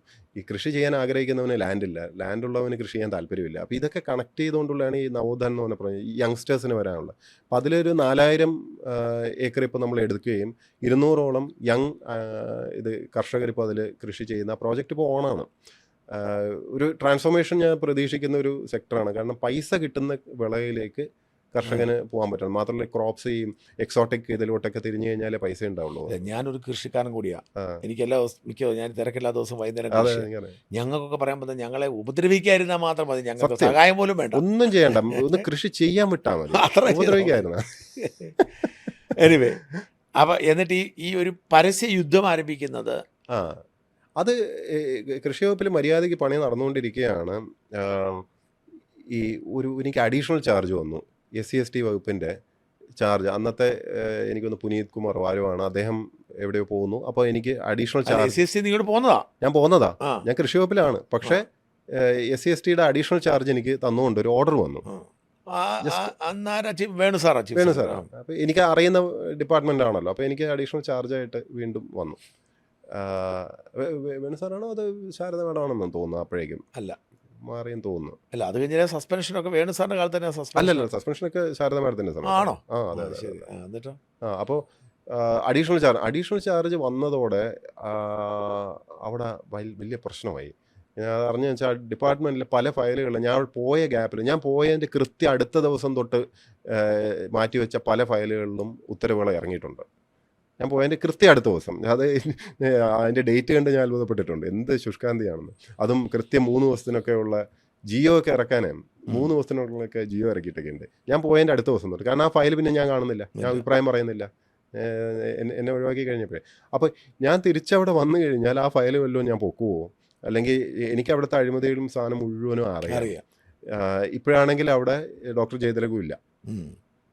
അന്നേരം എനിക്ക് അഡീഷണൽ ചാർജ് വന്നപ്പോൾ അല്ല, അദ്ദേഹം ഫിനാൻസിലേക്ക് പോയി. അപ്പോഴേക്കും ചുരുക്കി പറഞ്ഞാൽ ഞാൻ അവിടെ പുതിയ മിനിസ്റ്ററും വന്നിട്ടുണ്ട്, പുതിയ മന്ത്രി വന്നു, പുതിയ സെക്രട്ടറി. അപ്പം ഞാൻ വന്നിട്ട് വേറെ ആരും ഇല്ല. ഞാൻ അവിടെ വന്നു കഴിഞ്ഞാൽ ഈ പറഞ്ഞ ഫയൽ മുഴുവൻ എടുക്കുമോ, നടപടി വരുമോ, എന്താണെന്ന് എനിക്കറിയില്ല. ഭയങ്കര പാനിക്കായി ഇവർ. ഞാൻ മനസ്സിലാക്കിയ ഡോക്ടർ ജയതിലകും ഗോപാലകൃഷ്ണനും അത്യാവശ്യം പാനിക്കായി. അതിൻ്റെ ഭാഗമായിട്ടാണ് പിന്നെ ഈ നാടകം നടക്കുന്നത്. അപ്പോൾ അതായത് ഉന്നതിയിലെ ഫയലുകൾ കൈമാറിയില്ല, കാണുവാനില്ല, എന്തൊക്കെയൊക്കെ പറഞ്ഞുകൊണ്ട് ഒരു ഫേക്ക് ന്യൂസാണ് അടിക്കുന്നത്. അപ്പോൾ ഒന്നാമത് ഉന്നതി എന്ന് പറഞ്ഞാൽ അത് കംപ്ലീറ്റ്ലി സോഹോയിൽ വർക്ക് ചെയ്യുന്നു. അതിനകത്ത് ഫയലോ ഇതൊന്നും ഇല്ല, ആകെ ഇൻകോർപ്പറേഷൻ്റെ ഇത് മാത്രമേ ഉള്ളൂ.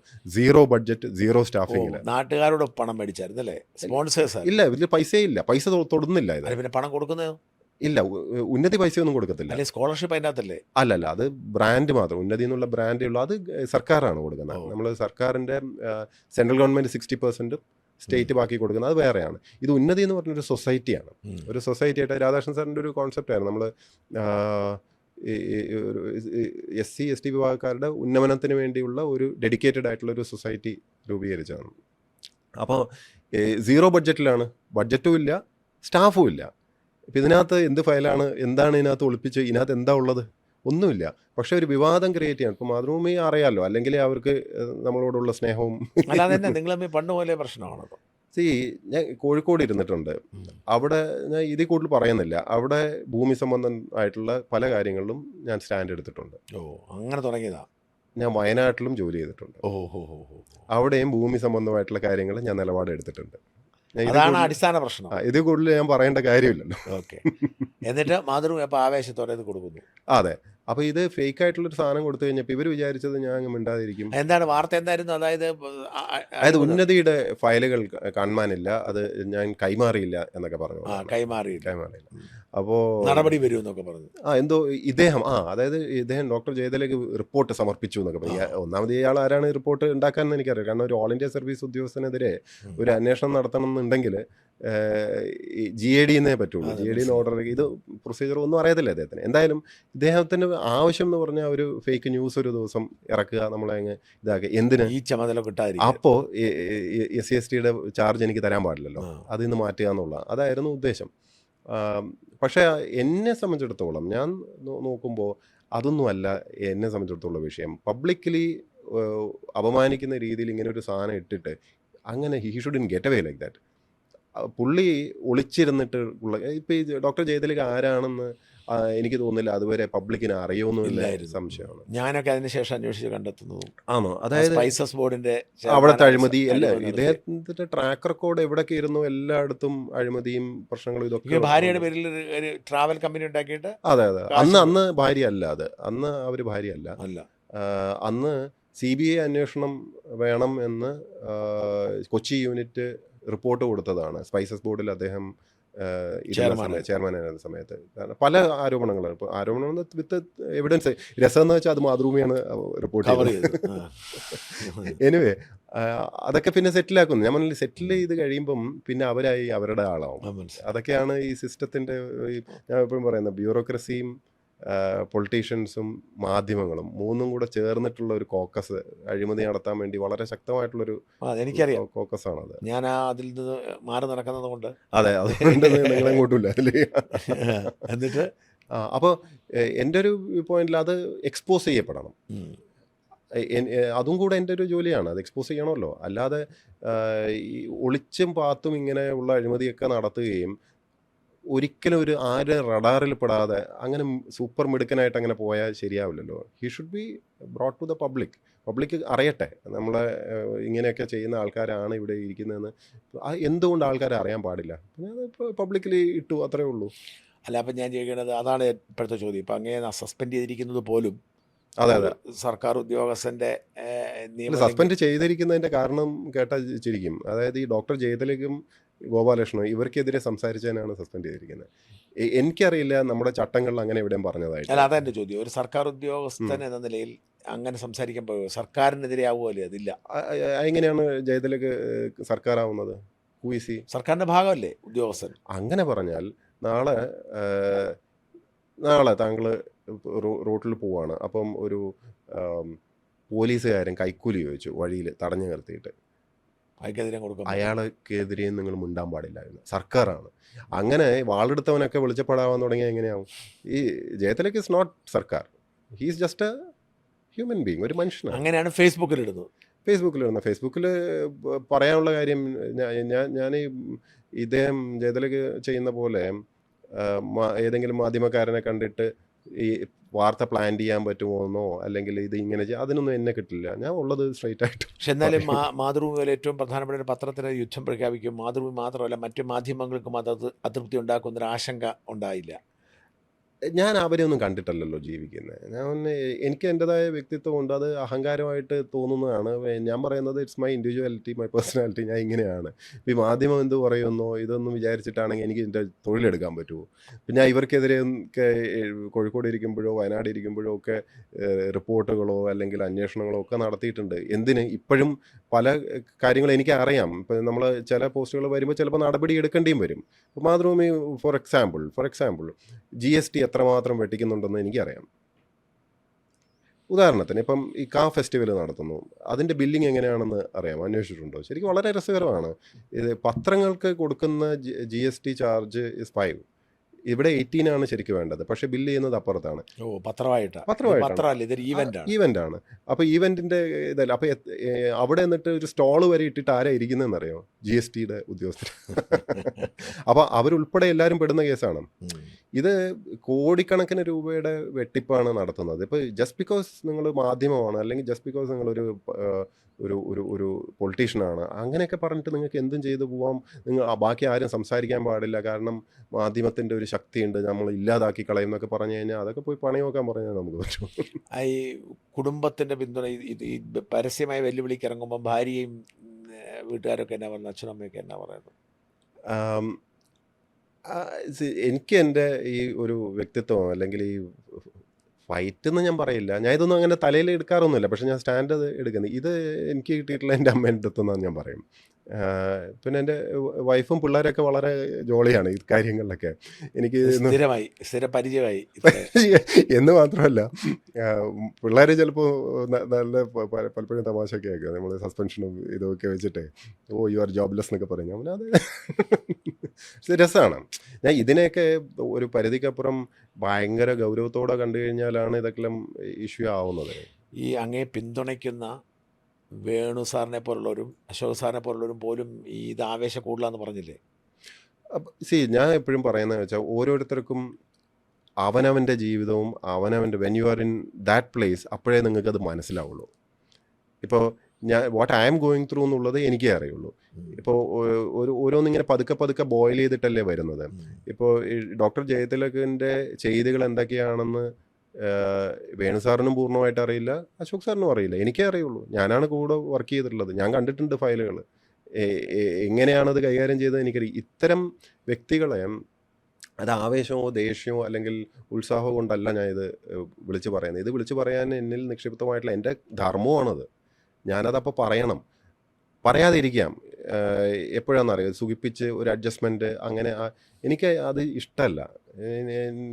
നമുക്കതൊരു മനസ്സമാധാനം കിട്ടില്ല. എന്തിനാണ് ഞാൻ അത് അഡ്ജസ്റ്റ് ചെയ്യുന്നത്? എന്തിനാണ് ഞാൻ പറയേണ്ടത് മുഴുവൻ പറയാതെ പിടിച്ചു നിർത്തുന്നത്? ഈ സസ്പെൻഷൻ ഇത്ര നീളമെന്ന് അങ്ങ് കരുതിയിരുന്നു? ഞാൻ കേന്ദ്ര സർക്കാർ ഉദ്യോഗസ്ഥനെ സസ്പെൻഡ് ചെയ്യാൻ എനിക്കൊന്നും ഒരു 6 മാസം അല്ലെങ്കിൽ 1 കൊല്ലത്തേക്കൊള്ളും സസ്പെൻഡ് ചെയ്യാനായിട്ടുള്ള അധികാരമില്ലല്ലോ. അല്ലെങ്കിൽ അന്വേഷണം നടത്തി പിരിച്ചു വിടണം. അതേ പറ്റും. ഇതിപ്പോൾ ഒന്നും നടക്കുന്നില്ലല്ലോ. ഇത് അങ്ങ് പ്രതീക്ഷിച്ചിരുന്നു ഇങ്ങനെ നീളമെന്ന്? ഇത് സത്യത്തിൽ ഇപ്പോൾ എൻ്റെ അടുത്ത് ഇങ്ങോട്ട് പലരും പറയാമെന്നാണെന്നറിയാം, സാറേ അത് എങ്ങനെയെങ്കിലും സോൾവ് ആക്കിയിട്ട് തിരിച്ച് കയറണ്ടേ സാർ, തിരിച്ച് കയറണം സാർ. അപ്പോൾ ഞാൻ നേരം പറയും, ഞാനാണോ തിരിച്ച് കയറണ്ടേ? ഞാൻ ഈ സെക്രട്ടേറിയറ്റിൽ ഓടിളക്കിയിട്ട് താഴെ ഇങ്ങനെ തിരിച്ച് അങ്ങനെ കയറാൻ പറ്റുമോ എനിക്ക്? ഞാനല്ല സർക്കാരിനെ സസ്പെൻഡ് ചെയ്തത്, സർക്കാർ എന്നെയാണ് സസ്പെൻഡ് ചെയ്തത്. ഇപ്പൊ ചുരുക്കി പറഞ്ഞാൽ അവരാണ് ഈ പ്രശ്നം പരിഹാരം ഉണ്ടാക്കേണ്ടത്. അവർക്ക് അവർ പെട്ടിരിക്കുന്നത് ഞാൻ എന്ത് ചെയ്യാനാണ്? ഞാൻ എൻ്റെ ഒരു അനുഭവം കൂടെ പറയട്ടെ. ഒരുപാട് കേസ് എനിക്കുണ്ടല്ലോ. അതിലേറ്റവും പ്രധാനപ്പെട്ട കേസ് SC/ST അട്രോസിറ്റി ആക്ട് അനുസരിച്ച് ഒരു MLA കൊടുത്ത കേസാണ്. കേസിൽ എന്നെ കുരുക്കാൻ തീരുമാനിച്ചു. സുപ്രീം കോടതി വരെ പോയി, എനിക്ക് ജാമ്യം കിട്ടി. എന്ന് മാത്രമല്ല സുപ്രീം കോടതി അതിൻ്റെ ആ വിധിയാണ് ഒരു നോംസായി SC/ST അട്രോസിറ്റി ആക്ട്. എങ്ങനെ ഇപ്പോൾ ഇന്നലെയും ജമ്മു കാശ്മീർ കോടതിയുടെ ഒരു വിധി എന്നെ വേറെ റെക്കോർഡ് ചെയ്തിരിക്കുന്നത് എനിക്ക് ഒരാൾ അയച്ചു തന്നു. എല്ലായിടത്തും ഉണ്ട്. ഇപ്പോൾ ഈ പ്രോസിക്യൂഷൻ എന്നോട് പറഞ്ഞുകൊണ്ടിരിക്കുകയാണ്, നിങ്ങൾ ഹൈക്കോടതി കൊടുത്ത് കാഷ് ചെയ്യൂ. ഞാൻ പറഞ്ഞ തൽക്കാലം നിങ്ങളെ കുറ്റപത്രം കൊടുത്ത് തെളിയിക്കുമെന്ന് ഞാനും പറഞ്ഞിരിക്കുക. എല്ലാവരും പറഞ്ഞ് കാഷ് ചെയ്യും, കൊടുത്താൽ കിട്ടും. ഞാൻ കാഷ് ചെയ്യിപ്പിക്കുന്നില്ല. സെയിം ഞാനും അത് തന്നെ പറയുന്നത്. ഇപ്പം എൻ്റെ അടുത്ത് എല്ലാവരും പറയുന്നത് കാറ്റ് പോയാൽ അപ്പം തന്നെ, അതെ എല്ലാവർക്കും അറിയാം, ശരിയാണ്, കാറ്റ് പോയാൽ അപ്പം തന്നെ തിരിച്ചു കയറും. ഞാൻ ചോദിക്കുന്നത് എന്തിന്? എൻ്റെ അടുത്ത് സർക്കാർ സൈഡിൽ നിന്ന് തന്നെ എന്താ പറയുക ദൂതന്മാരെ വിടുമല്ലോ, ആ രീതിയിൽ എൻ്റെ അടുത്ത് കൺവേ ചെയ്തിട്ടുണ്ട്. ഒന്ന് അവർ എതിർക്കൊന്നുമില്ല. ഞാൻ എനിക്ക് സൗകര്യമില്ല, ഞാൻ എന്തിന് കോടതിയിൽ പോകണം? ഈ എന്ത് തോന്നിയാസം ചെയ്തതിന് ശേഷം എന്നാൽ താൻ പോയി കേസ് കൊടുന്ന് പറയുമ്പോൾ ഓടി കേസ് കൊണ്ട് കൊടുക്കാൻ എനിക്ക് സൗകര്യമില്ല. I decide. ഇപ്പോഴത്തെ അവസ്ഥ ഇപ്പോൾ 1.5 കൊല്ലമായി. ഇപ്പം ശമ്പളത്തിൻ്റെ എത്ര % കിട്ടും? 60% വെച്ച് തന്നെ തരുന്നുള്ളൂ. ശരിക്കും അത് ഫുള്ള് തരേണ്ടതാണ്. ഞാൻ ചോദിച്ചിട്ടൊന്നുമില്ല. ഫുള്ള് തരണ്ടേ? അതായത് 1 കൊല്ലം കഴിയുമ്പം കൂട്ടി തരും, 80% തരും, അങ്ങനെയാണ്. ഒന്നും തന്നിട്ടില്ല? ഇല്ലല്ല, തന്നെ ഞാൻ ചോദിച്ചിട്ടുമില്ല. അപ്പോൾ ഇപ്പം നമുക്ക് പ്രത്യേകിച്ച് ഒരു ഉത്തരവാദിത്വം ഇല്ല. 60% ശമ്പളം കിട്ടുന്നുണ്ട്, സമയം എൻ്റെ കയ്യിൽ. ജോലിയിൽ നിന്ന് പുറത്താക്കിയാൽ തിരിച്ചു കൊടുക്കേണ്ടി വരും. എല്ലാം എനിക്ക് തിരിച്ചു തരണം. അല്ല, ജോലി അന്വേഷണം നടത്തി കുറ്റക്കാരനാണെന്ന് കണ്ടെത്തി പിരിച്ചു വിട്ടാൽ ഫേസ്ബുക്കിന് ഞാൻ നടക്കത്തില്ല. പിരിച്ചുവിടുന്ന പോയിട്ട് ഒരു വാണിംഗ് തരാനുള്ള കപ്പാസിറ്റി പോലും ഉള്ള ഒരു കേസല്ല ഇത്. അതാണ് ഞാൻ പറയുന്നത്. സർക്കാർ നയങ്ങളോ എന്തെങ്കിലുമൊക്കെ ആണെങ്കിൽ പിന്നെ രസമുണ്ട്. ഇത് ആരാണ് ഈ വ്യക്തി? ഈ വ്യക്തിയുടെ ഒരു അഴിമതി സംബന്ധിച്ചിടത്തോളം ഒരു കാര്യം ഇദ്ദേഹം മാധ്യമങ്ങളിൽ ഇദ്ദേഹത്തിൻ്റെ റിപ്പോർട്ട് ഇദ്ദേഹം തന്നെ കൊടുത്തു. അതാണ് ഏറ്റവും രസം. ഇദ്ദേഹത്തിൻ്റെ ഈ ഓഫീസിൽ നിന്ന് ഡൗൺലോഡ് ചെയ്തിട്ട് ഇദ്ദേഹം തന്നെയാണ് ഈ PDF കൊടുത്തിരിക്കുന്നത്. അതിന് തെളിവുണ്ട്. ഈ PDF-ന്റെ ഏറ്റവും താഴെ ഡൗൺലോഡഡ് ഓൺ ഇതെന്ന് പറഞ്ഞ് കിടപ്പുണ്ട്. ഇദ്ദേഹത്തിൻ്റെ പേര് ഉൾപ്പെടെ എല്ലാം ഉണ്ട്. ഇദ്ദേഹത്തിന് ഇതൊന്നും അറിയത്തില്ല. അപ്പോൾ ഇത് വാർത്തയൊക്കെ പുറത്തു വന്ന സമയത്ത് എന്തോ വലിയ സംഭവമായിട്ട് പുള്ളി ഇതെല്ലാവർക്കും ഇങ്ങനെ കൊടുക്കുക. അപ്പോൾ മാധ്യമങ്ങൾ നമുക്കും ഇഷ്ടംപോലെ സുഹൃത്തുക്കളുണ്ട്, എനിക്ക് അയച്ചു തന്നു. Downloaded by on in the system by Jayathilak ഇതെന്നൊക്കെ തന്നെ എഴുതി വെച്ചിരിക്കാം. അതല്ലേ ശരിക്കും കുറ്റകരം? അല്ല, അപ്പം ഞാനൊരു കാര്യം ചോദിച്ചോട്ടെ. ഇപ്പം അന്വേഷണം പൂർത്തിയാക്കി അങ്ങ് എന്തായാലും തിരിച്ചെടുക്കേണ്ടി വരും. തിരിച്ചെടുക്കുമ്പോൾ ഈ നഷ്ടപ്പെട്ട ശമ്പളം എല്ലാം തിരിച്ചു കിട്ടും, തരണമല്ലോ, തരാനുള്ളത്. അതെല്ലാം കിട്ടും. ഈ 2 കൊല്ലത്തോളം ഫ്രീ അല്ല 1.5 കൊല്ലത്തോളം ഫ്രീ ആയിട്ട് ജോലി ചെയ്യാതെ ശമ്പളം കിട്ടുന്ന അവസ്ഥ ഉണ്ടാവും. എന്ത് ചെയ്യാൻ പറ്റും? നഷ്ടം ഞങ്ങൾക്ക് ഖജനാവിന് പിന്നല്ലാതെ അല്ലേ ഞാനും ശമ്പളത്തിന് നികുതി അടക്കുന്നതാണ്. അപ്പോൾ ഇത് എൻ്റെ അഭിപ്രായത്തിൽ ഇങ്ങനെ വളരെ അശ്രദ്ധമായിട്ട് ഒരു സസ്പെൻഷൻ ഓർഡർ നിയമങ്ങൾ പാലിക്കാതെ നേരാമണ്ണം പഠിക്കാതെ സസ്പെൻഷൻ ഓർഡർ ഇഷ്യൂ ചെയ്ത ആ ഉദ്യോഗസ്ഥരുൾപ്പെടെ അവരിൽ നിന്നും കൂടി ഈടാക്കണം ഇത്തവണ. അതെ. ഞാൻ അത്രേ പറയുള്ളൂ, ഈടാക്കണം. കാരണം എനിക്ക് ഇപ്പം എനിക്ക് തന്നെ കുറ്റബോധമാണ്. ഞാൻ അതുകൊണ്ട് എന്ത് ചെയ്യുന്നു എന്ന് വെച്ചാൽ, ഈ സർക്കാരിൽ നിന്ന് ഒരു 60% ശമ്പളം എനിക്കിപ്പോൾ കിട്ടുന്നുണ്ടല്ലോ, അതുകൊണ്ട് തന്നെ ജനങ്ങൾക്ക് ഉപകാരപ്പെടുന്നു തോന്നുന്ന കാര്യങ്ങൾ ഞാൻ പരമാവധി ചെയ്യാൻ ശ്രമിക്കാറുണ്ട്. ഇപ്പോൾ മറ്റേ ഒരു പുസ്തകം എഴുതിയതാണെങ്കിലും ഇപ്പം വിവരാവകാശം, കാരണം വിവരാവകാശത്തിന് പരമാവധി പ്രോത്സാഹിപ്പിച്ച് അവയർനെസ് കൊണ്ടുവരിക എന്നുള്ളതൊരു സർക്കാർ നയമാണ്.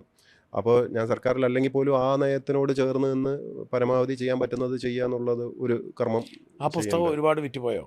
പിന്നെ ഇപ്പോൾ 6th or 7th എഡിഷൻ ഇറങ്ങി. അതെ, 7th എഡിഷൻ. വിവരാവകാശ അപേക്ഷ കൂടിയോ അറിയോ? കൂടിയെന്നാണ് കുറേ പേര് ഇത് ഉപയോഗിച്ചിട്ട് കിട്ടിയ റിസൾട്ട് ഉണ്ടല്ലോ, അത് പലരും ഫേസ്ബുക്കിലൊക്കെ പോസ്റ്റ് ചെയ്ത് ടാഗ് ചെയ്ത് കാണുമ്പോൾ വളരെ സന്തോഷം തോന്നുന്നുണ്ട്. ഈ റോഡുമായിട്ട് ബന്ധപ്പെട്ടിട്ട് പലരും ഇത് ഉപയോഗിച്ചതായിട്ട്. ഈ വിവരാവകാശം ഈ ഒരു പുസ്തകം എഴുതാൻ കാരണം പ്രചോദനം ഈ ജയതിലകമായിട്ടുള്ള ഫൈറ്റിൻ്റെ ഭാഗമായിട്ട് പഠിച്ചതാണ് പണി അല്ലപ്പാ. ഇത് RTI എനിക്ക് അല്ലെങ്കിലും വളരെ ഇൻട്രസ്റ്റിംഗ് ആയിട്ട് തോന്നിയിട്ടുള്ളൊരു ആക്റ്റാണ്. കാരണം ഞാനത് കൃഷി വകുപ്പിൽ നമ്മളൊരു പരിപാടി ചെയ്യുകയും ചെയ്തായിരുന്നു. അതായത് ട്രാൻസ്പെറൻസി വേണം. ഈ ജയതിലകൊക്കെ പിന്നീട് വരുന്നതല്ലേ, ഇത് കൃഷി വകുപ്പിൽ ഞാൻ ഇരിക്കുന്ന ആ പീരീഡിൽ നമ്മൾ മീറ്റിങ്ങുകളെല്ലാം ലൈവ് സ്ട്രീം ചെയ്യുന്ന ഒരു പരിപാടിയാണ്. അത് RTIൻ്റെ ഒരു സെക്ഷൻ പ്രകാരം പറയുന്നത് പ്രൊആക്റ്റീവ് ഡിസ്ക്ലോഷർ എന്ന് പറയുന്ന ഒരു സാധനം. നമ്മൾ തന്നെ പരമാവധി ട്രാൻസ്പെറൻ്റ് ആക്കുക. അപ്പോൾ ആന്തരികമായിട്ടുള്ള മീറ്റിങ്ങുകൾ സ്ട്രീം ചെയ്ത് കഴിഞ്ഞാൽ എന്തുമാത്രം ട്രാൻസ്പെറൻസി ഉണ്ടാവും. അപ്പോൾ നമ്മൾ കൃഷി വകുപ്പിൽ ഈ പ്രോജക്റ്റ് തുടങ്ങുകയും അതിൻ്റെ ജിയോ ഒക്കെ ഞാൻ തന്നെ ഇറക്കുകയൊക്കെ ചെയ്തത്. പ്രസാദ് മിനിസ്റ്റർ ഇതിനെ സപ്പോർട്ട് ചെയ്തു എന്നുള്ളതാണ്. കാരണം ഇത് അത്ര എളുപ്പമല്ല, ഇത് ധൈര്യം വേണം. കാരണം നമ്മൾ ഒരു കള്ളത്തരവും ചെയ്യുന്നില്ല എന്നുള്ള കോൺഫിഡൻസ് ഉണ്ടെങ്കിൽ മാത്രമേ നമുക്ക് ഇൻറ്റേർണൽ മീറ്റിംഗ് സ്ട്രീം ചെയ്യാൻ പറ്റുള്ളൂ. 100 അഭിപ്രായം അകത്തുണ്ടായിരുന്നതാണ്, പല അഭിപ്രായങ്ങളും വന്നതാണ്. അശോക് സാർ പോലും അത്രയ്ക്ക് വേണോ എന്നുള്ള അഭിപ്രായം പറഞ്ഞതാണ്. പക്ഷേ Prasad minister fully go head പറഞ്ഞു. വെളിച്ചം എന്നാണ് ഈ പ്രോജക്റ്റിൻ്റെ പേര്. അപ്പോൾ നമ്മൾ ആദ്യത്തെ ഒരു 1-2 മീറ്റിങ്ങുകൾ ഞാൻ ഉണ്ടായിരുന്ന സമയത്ത് സ്ട്രീം ചെയ്യുകയും ചെയ്തു. അപ്പോൾ ഈ സ്ട്രീം ചെയ്യുമ്പോൾ ഉള്ള ഗുണം എന്ന് വെച്ചാൽ അകത്ത് ഉള്ള നമ്മുടെ ഡിസ്കഷൻ എങ്ങനെയാണ് ഇപ്പോൾ ഒരു തണ്ണീർത്തടം കൺവേർട്ട് ചെയ്യുന്നു, ഇത് കൺവേർട്ട് ചെയ്യാൻ വേണ്ടി തീരുമാനം എടുക്കാനുള്ള കമ്മിറ്റി കൂടുമ്പോൾ ശരിക്കും പബ്ലിക് അത് കണ്ടാൽ എന്താ തെറ്റ് ശരിക്കും അറിയണ്ടേ. അപ്പോൾ ഒരാളത് എതിർക്കുന്നുണ്ടെങ്കിൽ എന്തുകൊണ്ട് എതിർക്കുന്നു, ആരാണ് എതിർത്തത്, ചിലപ്പോൾ ഈ മീറ്റിങ്ങിൽ പോയിട്ട് വന്നിട്ട് പുറത്ത് വേറെ പറയും. അപ്പോൾ ഇതൊക്കെ മാറണ്ടേ. അപ്പോൾ ഈ ട്രാൻസ്പെറൻസി എനിക്ക് അല്ലെങ്കിലും വളരെയധികം ഒരു ഒരു ഒരു വിശ്വാസമുള്ളൊരു ഗവേണൻസ് ടൂളാണ്. അപ്പോൾ RTI സ്വാഭാവികമായിട്ടും അതിൽ നിന്ന് ഫ്ലോ ചെയ്യുന്നതാണല്ലോ. അതുകൊണ്ടാണ് RTI പറ്റി പുസ്തകം എഴുതിയത്. മാത്രമല്ല നിയമപരമായിട്ട് ഞാൻ മനസ്സിലാക്കിയൊരു കാര്യം എന്ന് പറഞ്ഞാൽ പലർക്കും ചോദ്യം ചോദിക്കാൻ അറിയില്ല. അവർ അറിയാതെ ഒപ്പീനിയൻ ചോദിച്ചു പോകും. മാത്രമല്ല ഇതിൻ്റെ ടെക്നിക്ക് അറിയില്ല, ഫയൽ എങ്ങനെയാണെന്ന് അറിയില്ല. അപ്പോൾ ഈ പുസ്തകത്തിൽ ഞാൻ ശരിക്കും ഫയൽ ഉൾപ്പെടെ ബേസിക്സ് പറഞ്ഞു കൊടുത്തിട്ടാണ് ഒരു എങ്ങനെ അത് ടാക്കിൾ ചെയ്യണം എന്നുള്ള പ്രാക്ടിക്കൽ ടിപ്സാണ്. ഈ ജയതിലകനെതിരെയുള്ള നിയമ പോരാട്ടം തുടരുന്നുണ്ടോ? അദ്ദേഹത്തിൻ്റെ അഴിമതി അതിന് മറുപടി പറയണോ? അദ്ദേഹം ചീഫ് സെക്രട്ടറി ആയതിനു ശേഷവും ഒന്നും സംഭവിച്ചില്ല. നമ്മൾ ഇത്രയും വാർത്തകൾ പുറത്ത് വരുമ്പോൾ അദ്ദേഹം ചീഫ് സെക്രട്ടറി ആയി. അദ്ദേഹം ഇനി അദ്ദേഹം ഇനിയിപ്പോൾ റിട്ടയർ ചെയ്ത് കഴിഞ്ഞാൽ അദ്ദേഹത്തിന് ഈ പിണറായി തന്നെയാണ് വരുന്ന ഒരു സാഹചര്യം ഉണ്ടെങ്കിൽ അദ്ദേഹത്തിന് ഡബിൾ സാലറിയുടെ ഒരു പോസ്റ്റും കിട്ടും. അപ്പോൾ അദ്ദേഹത്തിൻ്റെ അഴിമതി പുറത്തുകൊണ്ട് എന്ത് ചെയ്യാനാണ് പ്ലാൻ? അവിടെയാണ് ഞാൻ പറയുന്നത്, ഞാൻ ഒരു ആക്ടിവിസ്റ്റ് ഒന്നുമല്ല അല്ലേ. അപ്പം എൻ്റെ കൺമുന്നിൽ വന്നു കഴിഞ്ഞാൽ ഞാൻ ഫയലിൽ എഴുതും, അതാണ് എൻ്റെ ജോലി.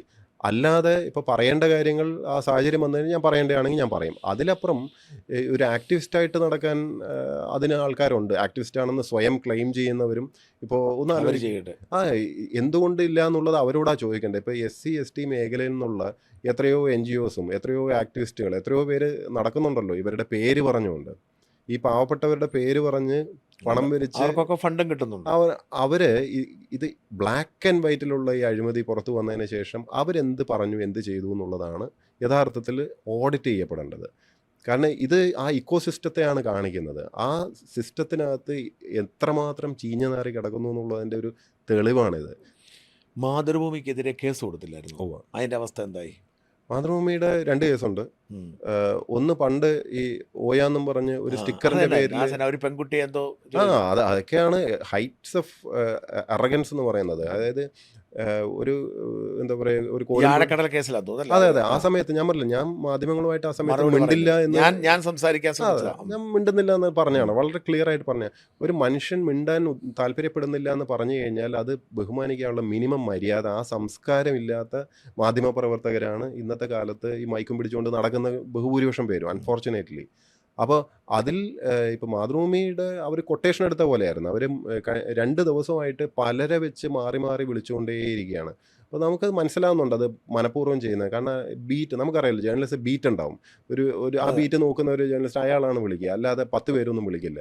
ഇപ്പോൾ മാറി മാറി 10 പേര് ഇങ്ങനെ പല നമ്പറിൽ നിന്ന് വിളിക്കുക, അതിൻ്റെ പ്രൈവറ്റ് നമ്പറിലേക്ക്, ഡു നോട്ട് ഡിസ്റ്റർബ് ഉള്ള നമ്പറിലേക്കാണ് വിളിച്ചുകൊണ്ടിരിക്കുന്നത്. ആ വീട്ടിലാണ് അന്ന് കോവിഡ് കഴിഞ്ഞ ആ ഒരു പീരീഡ് ആണല്ലോ. അപ്പോൾ അന്ന് കുട്ടികളുടെ ട്യൂഷൻ ഉൾപ്പെടെ ചില ക്ലാസ്സൊക്കെ വരുമ്പോൾ ഇതിലെ, കാരണം ഡിവൈസ് എല്ലാം ഒന്നും വെച്ചാൽ നടക്കുകയില്ല, ഇതിൽ മെസ്സേജുകൾ വരുന്നുണ്ട്, കുട്ടികളൊക്കെ യൂസ് ചെയ്യുന്നതാണ്. അപ്പോൾ അന്ന് ഞാൻ ഭക്ഷണം കഴിച്ചുകൊണ്ടിരിക്കുക. അപ്പോൾ ഇത് വൈഫാണ് ഇത് കാണുന്നത്. പിന്നെയും വിളിച്ച് ആരാന്ന് പോലും നമുക്കറിയില്ല, ഇത് ആണാണോ പെണ്ണാണോ എന്ന് പോലും നമുക്കറിയില്ലല്ലോ. ഇവർ വിളിച്ചുകൊണ്ടിരിക്കുക കാണുന്ന, എന്നിട്ട് വളരെ അഹങ്കാരത്തോടെ ധാർഷ്ട്യത്തോടെ ഒരു മെസ്സേജാണ് ഇടുന്നത്. എന്താണ്, നിങ്ങളെ ഉപദ്രവിക്കില്ല എന്ന്. ഇവരാരാ നമ്മളെ ഉപദ്രവിക്കും, നിങ്ങളെ ഉപദ്രവിക്കില്ല, ഇതാക്കാനോ അങ്ങനെ എന്തോ ഒരു മെസ്സേജാണ്. അപ്പോഴാണ് ഓയാന്നും പറഞ്ഞ് സ്റ്റിക്കർ ഓയാന്നേ വെച്ചോളൂ. ഓയാ. അതെങ്ങനെ അത് അശ്ലീലമായതെങ്ങനെ? എനിക്കിപ്പം കിട്ടിയിട്ടില്ല. അത് മനസ്സിൽ അശ്ലീലം ഉണ്ടാവും, അല്ലാതെ ഓയാന്നോ. അതും മറ്റേ സീമയില്ലേ നടി, ഓ അവര് ഒരു സിനിമയിൽ സുമാരൻ അടിക്കുന്ന ഒരു സീനുണ്ട്. അടിച്ചിട്ട് വേദനയോടെ പൊളഞ്ഞിങ്ങനെ തിരിഞ്ഞ് നിൽക്കുകയാണ് വേദനയോടെ. അത് കണ്ടിട്ട് അതിനകത്തുനിന്ന് അശ്ലീലം കാണണമെങ്കിൽ എന്തായിരിക്കണം? ഇത് കോടതിയിലെ ഉത്തരം പറഞ്ഞാൽ മതി. എന്നിട്ട് അവരത് അതിന് പേര് പോലീസ് കേസ് കൊടുത്തു. അതൊക്കെ അന്വേഷിച്ച് ചീറ്റിപ്പോയില്ലേ? ആ കേസ് തള്ളി. അതൊക്കെ തള്ളി, മജിസ്ട്രേറ്റ് തള്ളി. എന്നിട്ട് അതിന്റെ പേര് അതിന്റെ പേരിൽ പിന്നെയും കൊണ്ട് അന്വേഷണം ഇട്ടു. അതിലും രസം. ഇപ്പൊ ഞാൻ പറഞ്ഞ ഈ ഉദ്യോഗസ്ഥരുടെ ഒരു സ്റ്റാൻഡേർഡ് ഇല്ലായ്മയും കൂടെയാണ് ഇവിടെ കാണുന്നത്. ഇപ്പോൾ ഈ പറയുമ്പോൾ സൗണ്ട്സ് വെരി ബാഡ്, പക്ഷെ പറയാതെ വയ്യ. നമ്മുടെ മുൻ ചീഫ് സെക്രട്ടറി ശാരദാ മുരളീധരൻ അവർക്ക് വേണ്ടി ഒരു PR പരിപാടി ചെയ്തു കൊടുത്തായിരുന്നു ഏഷ്യാനെറ്റിൽ. അവരെ ഒരു കറുത്ത നിറത്തെ അധിക്ഷേപിച്ചു എന്നുള്ള അതല്ല അത് അവര് അത് വേറെ കഥ. അതെന്താണ്, അവർക്ക് ആളുടെ പേര് പറയാൻ എത്ര ഭയം എന്ന് എനിക്കറിയില്ല. എനിവേ അത് വേറെ വിഷയം. അതല്ല, ഈ ബസ്സിൻ്റെ മേളിൽ കയറി ഡാൻസ് കളിക്കുകയോ അങ്ങനെ എന്തൊക്കെയോ ഇടപാട് ഇതൊക്കെ നടത്തി അവരെ കാട്ടിനകത്ത് ഇവർ പോകുന്നത് ഷൂട്ട് ചെയ്യലോ അങ്ങനെ എന്തൊക്കെയോ, ബേസിക്കലി ഒരു PR സാധനമാണ്, വേറെ കണ്ടൻ്റൊന്നുമില്ല അതിനകത്ത്. അപ്പോൾ ഈ PR ഓപ്പറേറ്റ് ചെയ്ത് കൊടുക്കുന്ന സമയത്ത് ഏഷ്യാനെറ്റിൻ്റെ എഡിറ്റർ സ്ഥാനത്ത് ആരായിരിക്കുന്നതെന്നറിയോ? മാതൃഭൂമിയിലെ ഇതേ ആള്, എന്തോ മറ്റേ ദാസനോ എന്തോ, മനോജ് കെ ദാസ് എന്ന് പറഞ്ഞ വ്യക്തിയാണ്. അപ്പോൾ ഇദ്ദേഹം അതിൻ്റെ തലേന്ന് ഇവരെ കണ്ടിട്ടുമുണ്ട്, മീറ്റ് ചെയ്തിട്ടുണ്ട്. അതെല്ലാം റെക്കോർഡിക്കില്ല. ഞാൻ ഒന്ന് ആലോചിക്കുമോ, എന്ത് ലെവലാണ് അധപ്പതിക്കുന്നതെന്ന്. ഇപ്പം ഇദ്ദേഹത്തെ മീറ്റ് ചെയ്യുന്നതിൻ്റെ അടുത്ത ദിവസം തന്നെ എനിക്കെതിരെ അന്വേഷണവും മറ്റേതും മറിച്ചൊക്കെ ആക്കുന്നു. പത്തറ്റിക് എന്നല്ലാതെ എനിക്കൊന്നും പറയാൻ. അന്വേഷണം അതും നടക്കുക, ഒന്ന് ആലോചിച്ച് നോക്കൂ. മജിസ്ട്രേറ്റ് അന്വേഷിച്ചിട്ട് വസ്തുതാപരമായിട്ട് തെറ്റാണെന്ന് പറഞ്ഞു, അതായത് ഫേക്കാണെന്ന്, ഫോൾസ് ആണ് എന്ന് കണ്ടെത്തിയ സാധനം ഏത് ചീഫ് സെക്രട്ടറി അതിൻ്റെ മേലെ അന്വേഷിക്കാൻ പോകുന്നത്? Just imagine. മാനനഷ്ടത്തിന് കേസ് നടന്നുകൊണ്ടിരിക്കുകയാണ്. അല്ല, അപ്പം ഈ മാധ്യമ പ്രവർത്തകയെയും മാനേജ്മെന്റിനെയും പ്രതിയാക്കി ക്രിമിനൽ കേസ് കൊടുത്തു. അതെ, ക്രിമിനൽ ഡിഫമേഷന്റെ കൊടുത്തു. എന്നിട്ടോ അത് ട്രയലിലാണ്. അപ്പം അതിലിവരെല്ലാവരും ജാമ്യം എടുത്തോ? വന്ന് ജാമ്യം എടുത്തു. ശ്രേയാംസ് കുമാറൊക്കെ എല്ലാവരും വന്ന് ജാമ്യം. ആരൊക്കെ? ശ്രേയാംസ്, മറ്റേ ഇവര് മാധ്യമപ്രവർത്തക മനോജ് കെ ദാസ്, എല്ലാവരും കോടതി വരാന്തയിൽ നിരന്ന് നിൽക്കുന്നതിൻ്റെ ഒരു ഫോട്ടോ ഞാൻ ഷെയർ ചെയ്തായിരുന്നു. കാരണം ഇതൊക്കെ ഞാൻ പറയുന്ന പബ്ലിക് അറിയണം എന്ന് പറയാൻ കാരണം മാധ്യമങ്ങൾ ഇത് കൊടുക്കില്ല. അവരെത്ര ഇങ്ങനത്തെ കേസ് തോറ്റാലും നിങ്ങൾ കൊടുക്കും. ഞാൻ പറഞ്ഞ ട്രഡീഷണൽ മീഡിയ അവരൊരു സംഘം, ട്രഡീഷണൽ പരമ്പരാഗത ലെഗസി മീഡിയ, അതാണ് കറക്റ്റ് വാക്ക്. ട്രഡീഷണൽ മുഖ്യധാരയൊന്നും അല്ല. അവരെ മുഖ്യധാര എന്നൊന്നും പറയാൻ പറ്റില്ല. മുഖ്യധാര ഇപ്പം ട്രഡീഷണലിനെക്കാട്ടിലും ലെഗസിയാണ് ഇപ്പോൾ പറയാ, പഴഞ്ചൻ. അപ്പൊ അത് കേസ് നടക്കുകയാണ്. അതുകൂടാതെ ഇപ്പോ ഈ പുതുതായിട്ടൊരു ഫേക്ക് ന്യൂസ് ഉണ്ടാക്കിയല്ലോ ജയതിലകുമായിട്ട് ചേർന്നിട്ട്, അതിന്റെ കേസ് കൊടുത്തിട്ടുണ്ട്. ഈ റിപ്പോർട്ട് ഫയൽ കാണായതുള്ളൂ. ഫയൽ കാണുന്നില്ല എന്ന് പറഞ്ഞു. അതെന്തുമാത്രം ഫേക്ക് ന്യൂസ് ആണെന്ന് ആലോചിക്കണം. കാരണം അതിനുശേഷം ഞാൻ ഒരു തവണ ട്രെയിനിൽ വന്ദേ ഭാരത് പോകുമ്പം രാധാകൃഷ്ണൻ സാറിനെ കണ്ടു. അപ്പം പറഞ്ഞു കാരണം അദ്ദേഹം ഞാൻ അവിടെ നിന്ന് മാറിയതിന് ശേഷം രാധാകൃഷ്ണൻ സാറ് ലാസ്റ്റിലുണ്ടായിരുന്നല്ലോ അവിടെ, ഇലക്ഷൻ കഴിഞ്ഞ് ചാർജ് കൊടുക്കുന്നവരെയാണ്. അപ്പോൾ ഈ ഫയൽ രാധാകൃഷ്ണൻ സാറിൻ്റെ കയ്യിലാണ് ഞാൻ കൊടുത്തത്. കാരണം ഹീസ് ദ ചെയർമാൻ, ഇത് സൊസൈറ്റി ആണല്ലോ. ജയത്തിലേക്കൊന്നും ഇതിനകത്ത് ആരും അല്ല, ഇത് ചെയർപേഴ്സണും സിഇഒയും തമ്മിലാണല്ലോ. അപ്പോൾ ഞാൻ അവിടെ കൊടുത്തു. മിനിസ്റ്റർ എന്നിട്ട് അവിടെ നിന്ന് പോവുകയാണല്ലോ. അപ്പോൾ മിനിസ്റ്റർ വകുപ്പ് സെക്രട്ടറിക്ക് ഇത് ഹാൻഡ് ഓവർ ചെയ്യണം. എന്നിട്ട് അതായത് ഇദ്ദേഹത്തിന് അതെ, എന്നിട്ട് ജയതിലകിന് കൊടുക്കാൻ, ഡോക്ടർ ജയതിലക് എന്നിട്ട് ഗോപാലകൃഷ്ണന് കൊടുക്കുന്നുണ്ട്. ഗോപാലകൃഷ്ണന് കൊടുക്കുന്ന സമയത്ത് സെക്രട്ടേറിയറ്റിൽ സത്യസന്ധരായിട്ടുള്ള ഉദ്യോഗസ്ഥരാണ് താഴെയൊക്കെ ഉള്ളത്, എല്ലാവരും ഇവരെ പോലെ അല്ല. അപ്പോൾ താഴെയുള്ള ഉദ്യോഗസ്ഥർ വളരെ ക്ലീനായിട്ട് നല്ല ഭംഗിയായിട്ട് അതിനകത്ത് അടിച്ചു വെച്ചിട്ടുണ്ട് എല്ലാ രേഖകളും എല്ലാം. അത് ഡോക്ടർ ജയതിലക് ഗോപാലകൃഷ്ണന് കൊടുത്തതായിട്ട് രേഖയുണ്ട്. എന്ന് മാത്രമല്ല രാധാകൃഷ്ണൻ സാറിനെ കണ്ടല്ലോ. അപ്പോൾ സാറ് പറഞ്ഞു എനിക്ക് അന്ന് എന്തോ കുഴപ്പം തോന്നിയതാണ്, ഞാൻ അതുകൊണ്ട് എല്ലാം ഒപ്പിട്ട് വാങ്ങിച്ചിട്ടുണ്ട്. അല്ലെങ്കിൽ ഈ മനുഷ്യൻ പറയും മിനിസ്റ്റർ തന്നില്ല എന്ന് വേണമെങ്കിൽ പറയാം, വേണമെങ്കിൽ മിനിസ്റ്റർ തലയിൽ വിടും. സി ഓണസ്റ്റി എന്ന് പറയുന്നൊരു സാധനം, സത്യസന്ധത. ഈ കേസിന്റെ അകത്ത് ജയതിലക് പ്രതിയാണോ? ഇതിൽ പ്രതിയാവുമല്ലോ. ഇതിലും ഇപ്പോൾ ലേറ്റസ്റ്റ് അത് എടുത്തു മാറ്റാനും പറഞ്ഞു. ഇവരുടെ ഈ വ്യാജമായിട്ടുള്ള വാർത്ത ഓൺലൈൻ ലിങ്ക് ഉൾപ്പെടെ എടുത്ത് മാറ്റാൻ കോടതി ഉത്തരവിടുകയും ചെയ്തു. എന്നിട്ടും ഒരു ഉളുപ്പില്ല എന്നുള്ളതാണ്. ഒന്ന് ആലോചിച്ച് നോക്കൂ, ഇത്രയും പച്ചയ്ക്ക് കോടതിയിൽ നിന്ന് തന്നെ കിട്ടി, ആ ഫേക്ക് ന്യൂസ് എടുത്തു കളയേണ്ടി വന്നു, ആ കേസ് നടന്നുകൊണ്ടിരിക്കുകയാണ്. എന്നിട്ടും ഈ ഡോക്ടർ ജയതിലകിന് ഒരു പ്രശ്നമില്ല, ഗോപാലകൃഷ്ണന് പ്രശ്നമില്ല. ഈ കാലയളവിൽ എങ്ങാനും സെറ്റിൽ ചെയ്യാൻ വേണ്ടിയിട്ട് CPM സർക്കിൾ എന്നുള്ള ശ്രമം നടന്നിട്ടുണ്ടോ ഇപ്പോൾ? ഇല്ല, അങ്ങനെ സെറ്റിൽമെൻ്റ് ഒന്നും വന്നിട്ടില്ല. ഇപ്പം ഇതിനകത്ത് CPM എന്തിനു പറയണമെന്നും എനിക്കറിയില്ല. ഇതൊക്കെ of course there might be politics in it. കാരണം ഇദ്ദേഹം ഡോക്ടർ ജയതിലക് പല രീതിയിലും രാഷ്ട്രീയം കളിക്കുന്നു എന്ന് പലരും പറഞ്ഞു കേട്ടിട്ടുണ്ട്. കാരണം അദ്ദേഹത്തിന് അങ്ങനെ ഒരു ബ്യൂറോക്രസിയുടെ ഒരു മര്യാദയൊന്നും കാത്തു സൂക്ഷിക്കുന്ന വ്യക്തിയല്ലല്ലോ. അപ്പോൾ അദ്ദേഹം രാഷ്ട്രീയമായിട്ട് ഫണ്ടും അങ്ങനെ പല കാര്യങ്ങളിലും ഇൻവോൾവ് ആണെന്നാണ് ഞാൻ കേട്ടിട്ടുള്ളത്. സോ മേ ബി അദ്ദേഹത്തിന് വേണ്ടി അവരൊക്കെ ഇറങ്ങുമായിരിക്കും. പക്ഷേ എൻ്റെ അടുത്ത് ആരും വന്നിട്ടില്ല അങ്ങനെ. എന്തായിരിക്കും ഇനിയിപ്പം ഞാൻ പറഞ്ഞു, ഇനി സർവീസിന് ഇനി 10-13 കൊല്ലം കൂടി ഇല്ലേ? ഇനിയും 10-20 കൊല്ലമുണ്ട്. 20 കൊല്ലം കൂടി ഇനിയുണ്ട്. അപ്പോഴെന്തായിരിക്കും ഇപ്പം ഇത്, എങ്ങനെ ഈ ഫൈറ്റ് എത്ര കാലം എങ്ങനെ കൊണ്ടുപോകാൻ പറ്റും? ഞാൻ വീണ്ടും പറയാമല്ലോ, ഫൈറ്റായിട്ടൊന്നും ഞാൻ ഇതിനെ കണ്ടിട്ടേ ഇല്ല. ഇത് ജീവിതത്തിൽ ഓരോ കൊച്ചു കൊച്ചു കാര്യങ്ങൾ നടന്ന് അങ്ങനെ പോകുന്നു എന്നുള്ളതാണ്. Because I don't see myself as just ഒരു IAS ഓഫീസറാണ് എൻ്റെ സത്വം, എൻ്റെ ഐഡൻറ്റിറ്റി അത് മാത്രമാണെന്നൊന്നും ഞാൻ വിശ്വസിക്കുന്നൊന്നുമില്ല.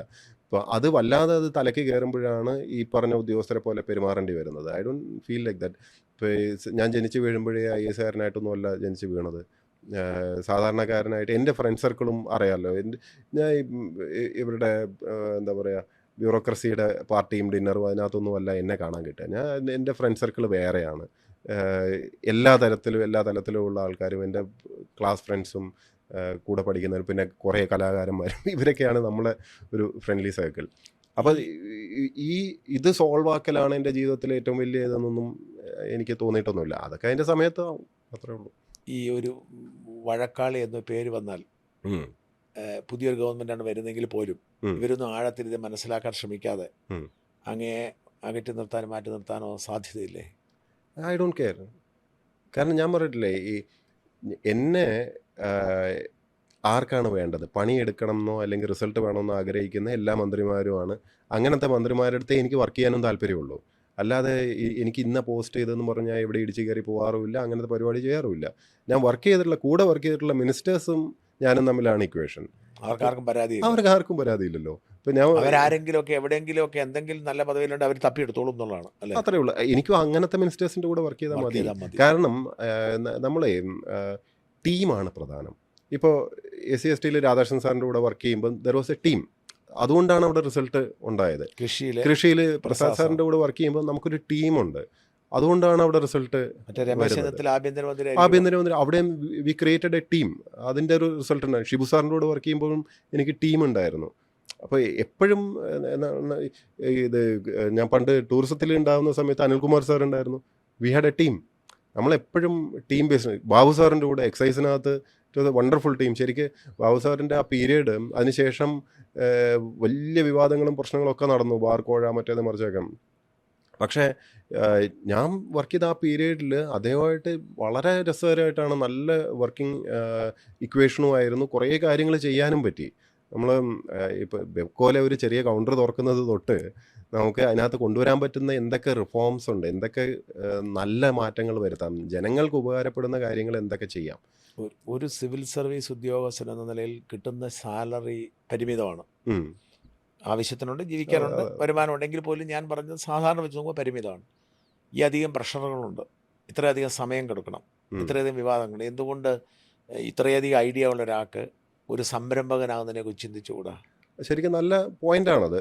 കാരണം ഞാനിപ്പോൾ എത്രയോ സ്റ്റാർട്ടപ്പുകൾക്കും എത്രയോ പേർക്കും മെൻറ്റർഷിപ്പ് ചെയ്യുന്നുണ്ട്. ബിസിനസ് ഐഡിയാസ് പറഞ്ഞു കൊടുക്കുക. ഇപ്പോൾ ഈ അഗ്രികൾച്ചറിൽ പ്രത്യേകിച്ചും സ്റ്റാർട്ടപ്പുകളുമായിട്ടും ബന്ധപ്പെട്ടിട്ട് കുറേ പേരുമായിട്ട് അവർ ഇഷ്യൂസ് വരുമ്പോഴും അവരുടെ ബിസിനസ് പ്ലാൻ മൊത്തം പൊളിച്ച് പുതുക്കിയൊക്കെ ഞാൻ ചെയ്തൊക്കെ കൊടുക്കാറുണ്ട്. എല്ലാം സക്സസ് ആവുന്നുണ്ട്. പിന്നെ എന്തുകൊണ്ട് ആലോചിക്കുന്നില്ല? അല്ല, ഇപ്പോൾ മേ ബി അതിനൊക്കെ ഒരു സമയമുണ്ട്. ഇപ്പോൾ ഞാൻ ഒരു 15ഓളം പൊതുമേഖലാ സ്ഥാപനങ്ങൾ പലപ്പോഴായിട്ട് ഹെഡ് ചെയ്തിട്ടുണ്ട്. അതിൽ എനിക്ക് തോന്നുന്നു ഒരു 10ഓളം സ്ഥാപനങ്ങൾ കംപ്ലീറ്റ് നഷ്ടത്തിൽ ഉണ്ടായിരുന്നവയാണ്. എല്ലാം ദൈവകൃപ കൊണ്ട് എല്ലാം നമ്മളവിടെ നിന്ന് ഇറങ്ങുന്നതിന് മുമ്പ് എല്ലാം പ്രോഫിറ്റിലാക്കിയിട്ടേ ഇറങ്ങിയിട്ടുള്ളൂ. ക്യാംകോയിൽ പോകുമ്പോഴും ഞാൻ അതാ പറഞ്ഞത്, എനിക്കൊരു ട്രാക്ക് റെക്കോർഡുണ്ട്, നിങ്ങൾ ടീം അത് കളയരുത്. എവിടെയൊക്കെ ചെന്നിട്ടുണ്ടോ അവിടെ മേഡ് ഇറ്റ് ഇൻടു പ്രോഫിറ്റ്. അപ്പോൾ ഒരു ഡയഗ്നോസ് ചെയ്ത് പ്രോബ്ലം ഐഡൻറ്റിഫൈ ചെയ്തിട്ട് അതിനെ ടേൺ അറൗണ്ട് ചെയ്യുന്ന നമുക്കൊരു ഹൈ കിട്ടും, നമുക്കൊരു സ്പിരിറ്റ് കിട്ടുമല്ലോ, ഒരു ഫീൽ ഗുഡ് കിട്ടണം. സക്സസ് ആണ് നമ്മുടെ ഒരു ഹാപ്പിനെസ്. അതെ, അതിനെ കൺവേർട്ട് ചെയ്തുകൊണ്ട് അതൊരു ഭയങ്കര ഹാപ്പിനെസ് ആണ്, നമുക്കത് പറഞ്ഞറിയിക്കാൻ പറ്റില്ല. അങ്ങനത്തെ ചലഞ്ചസ് ഗവൺമെന്റിനകത്ത് ഇഷ്ടംപോലെ ഉണ്ട്. ഇപ്പോൾ ഈ സംരംഭകനായി കഴിഞ്ഞാൽ എനിക്ക് പൈസ ഉണ്ടാക്കാൻ ലാഭമാണ്, ലാഭത്തിന്റെ ആവശ്യമില്ല നമുക്കല്ലേ. അത് നമുക്ക് ആവശ്യമുള്ളതുണ്ട്. നമുക്ക് this is more than enough. ഇപ്പം ഞാൻ പറയാം, ഞാൻ അച്ഛനും അമ്മയും ഉണ്ടാക്കി വെച്ച ഒരു ഇതും പിന്നെ നമ്മളൊരു കുടുംബം, നമ്മൾ ഇത്രയൊക്കെ ആവശ്യമുള്ളൂ. നമ്മുടെ ആവശ്യങ്ങൾ പരിമിതമാണ്. ഞാൻ ഈ ഒരു കാര്യം കൂടി ഇതോട് അനുമതി ചോദിച്ചിട്ട്, ഇപ്പം ഞാനൊരു ചെറിയ യാദൃച്ഛികമായ സംരംഭകനായതാണ്. ഒരു സംരംഭമായിട്ട് തുടങ്ങിയതല്ല, ഒരു തൊഴിൽ, എൻ്റെ അറിയാവുന്നൊരു തൊഴിൽ ഇങ്ങനായി മാറിയത്. അപ്പോൾ എനിക്ക് വേണമെങ്കിൽ ഇപ്പോൾ ഈ തെരഞ്ഞെടുപ്പ് സമയത്ത് എല്ലാ പാർട്ടിക്കാരും എല്ലാ സ്ഥാനാർത്ഥി, ഇന്നിപ്പോൾ ഒരു നേതാവിനെ ചീത്ത വിളിച്ചാൽ എന്നെ ഒരു നേതാവ് വിളിച്ചിരിക്കുകയാണ്, എന്നെക്കുറിച്ചൊരു വീഡിയോ ആണ്, എത്ര ലക്ഷം രൂപ വേണം, ഞാൻ തന്തയ്ക്കാരെ വിളിച്ചു. കാരണം അല്ലാതെ നിർത്തിയില്ല.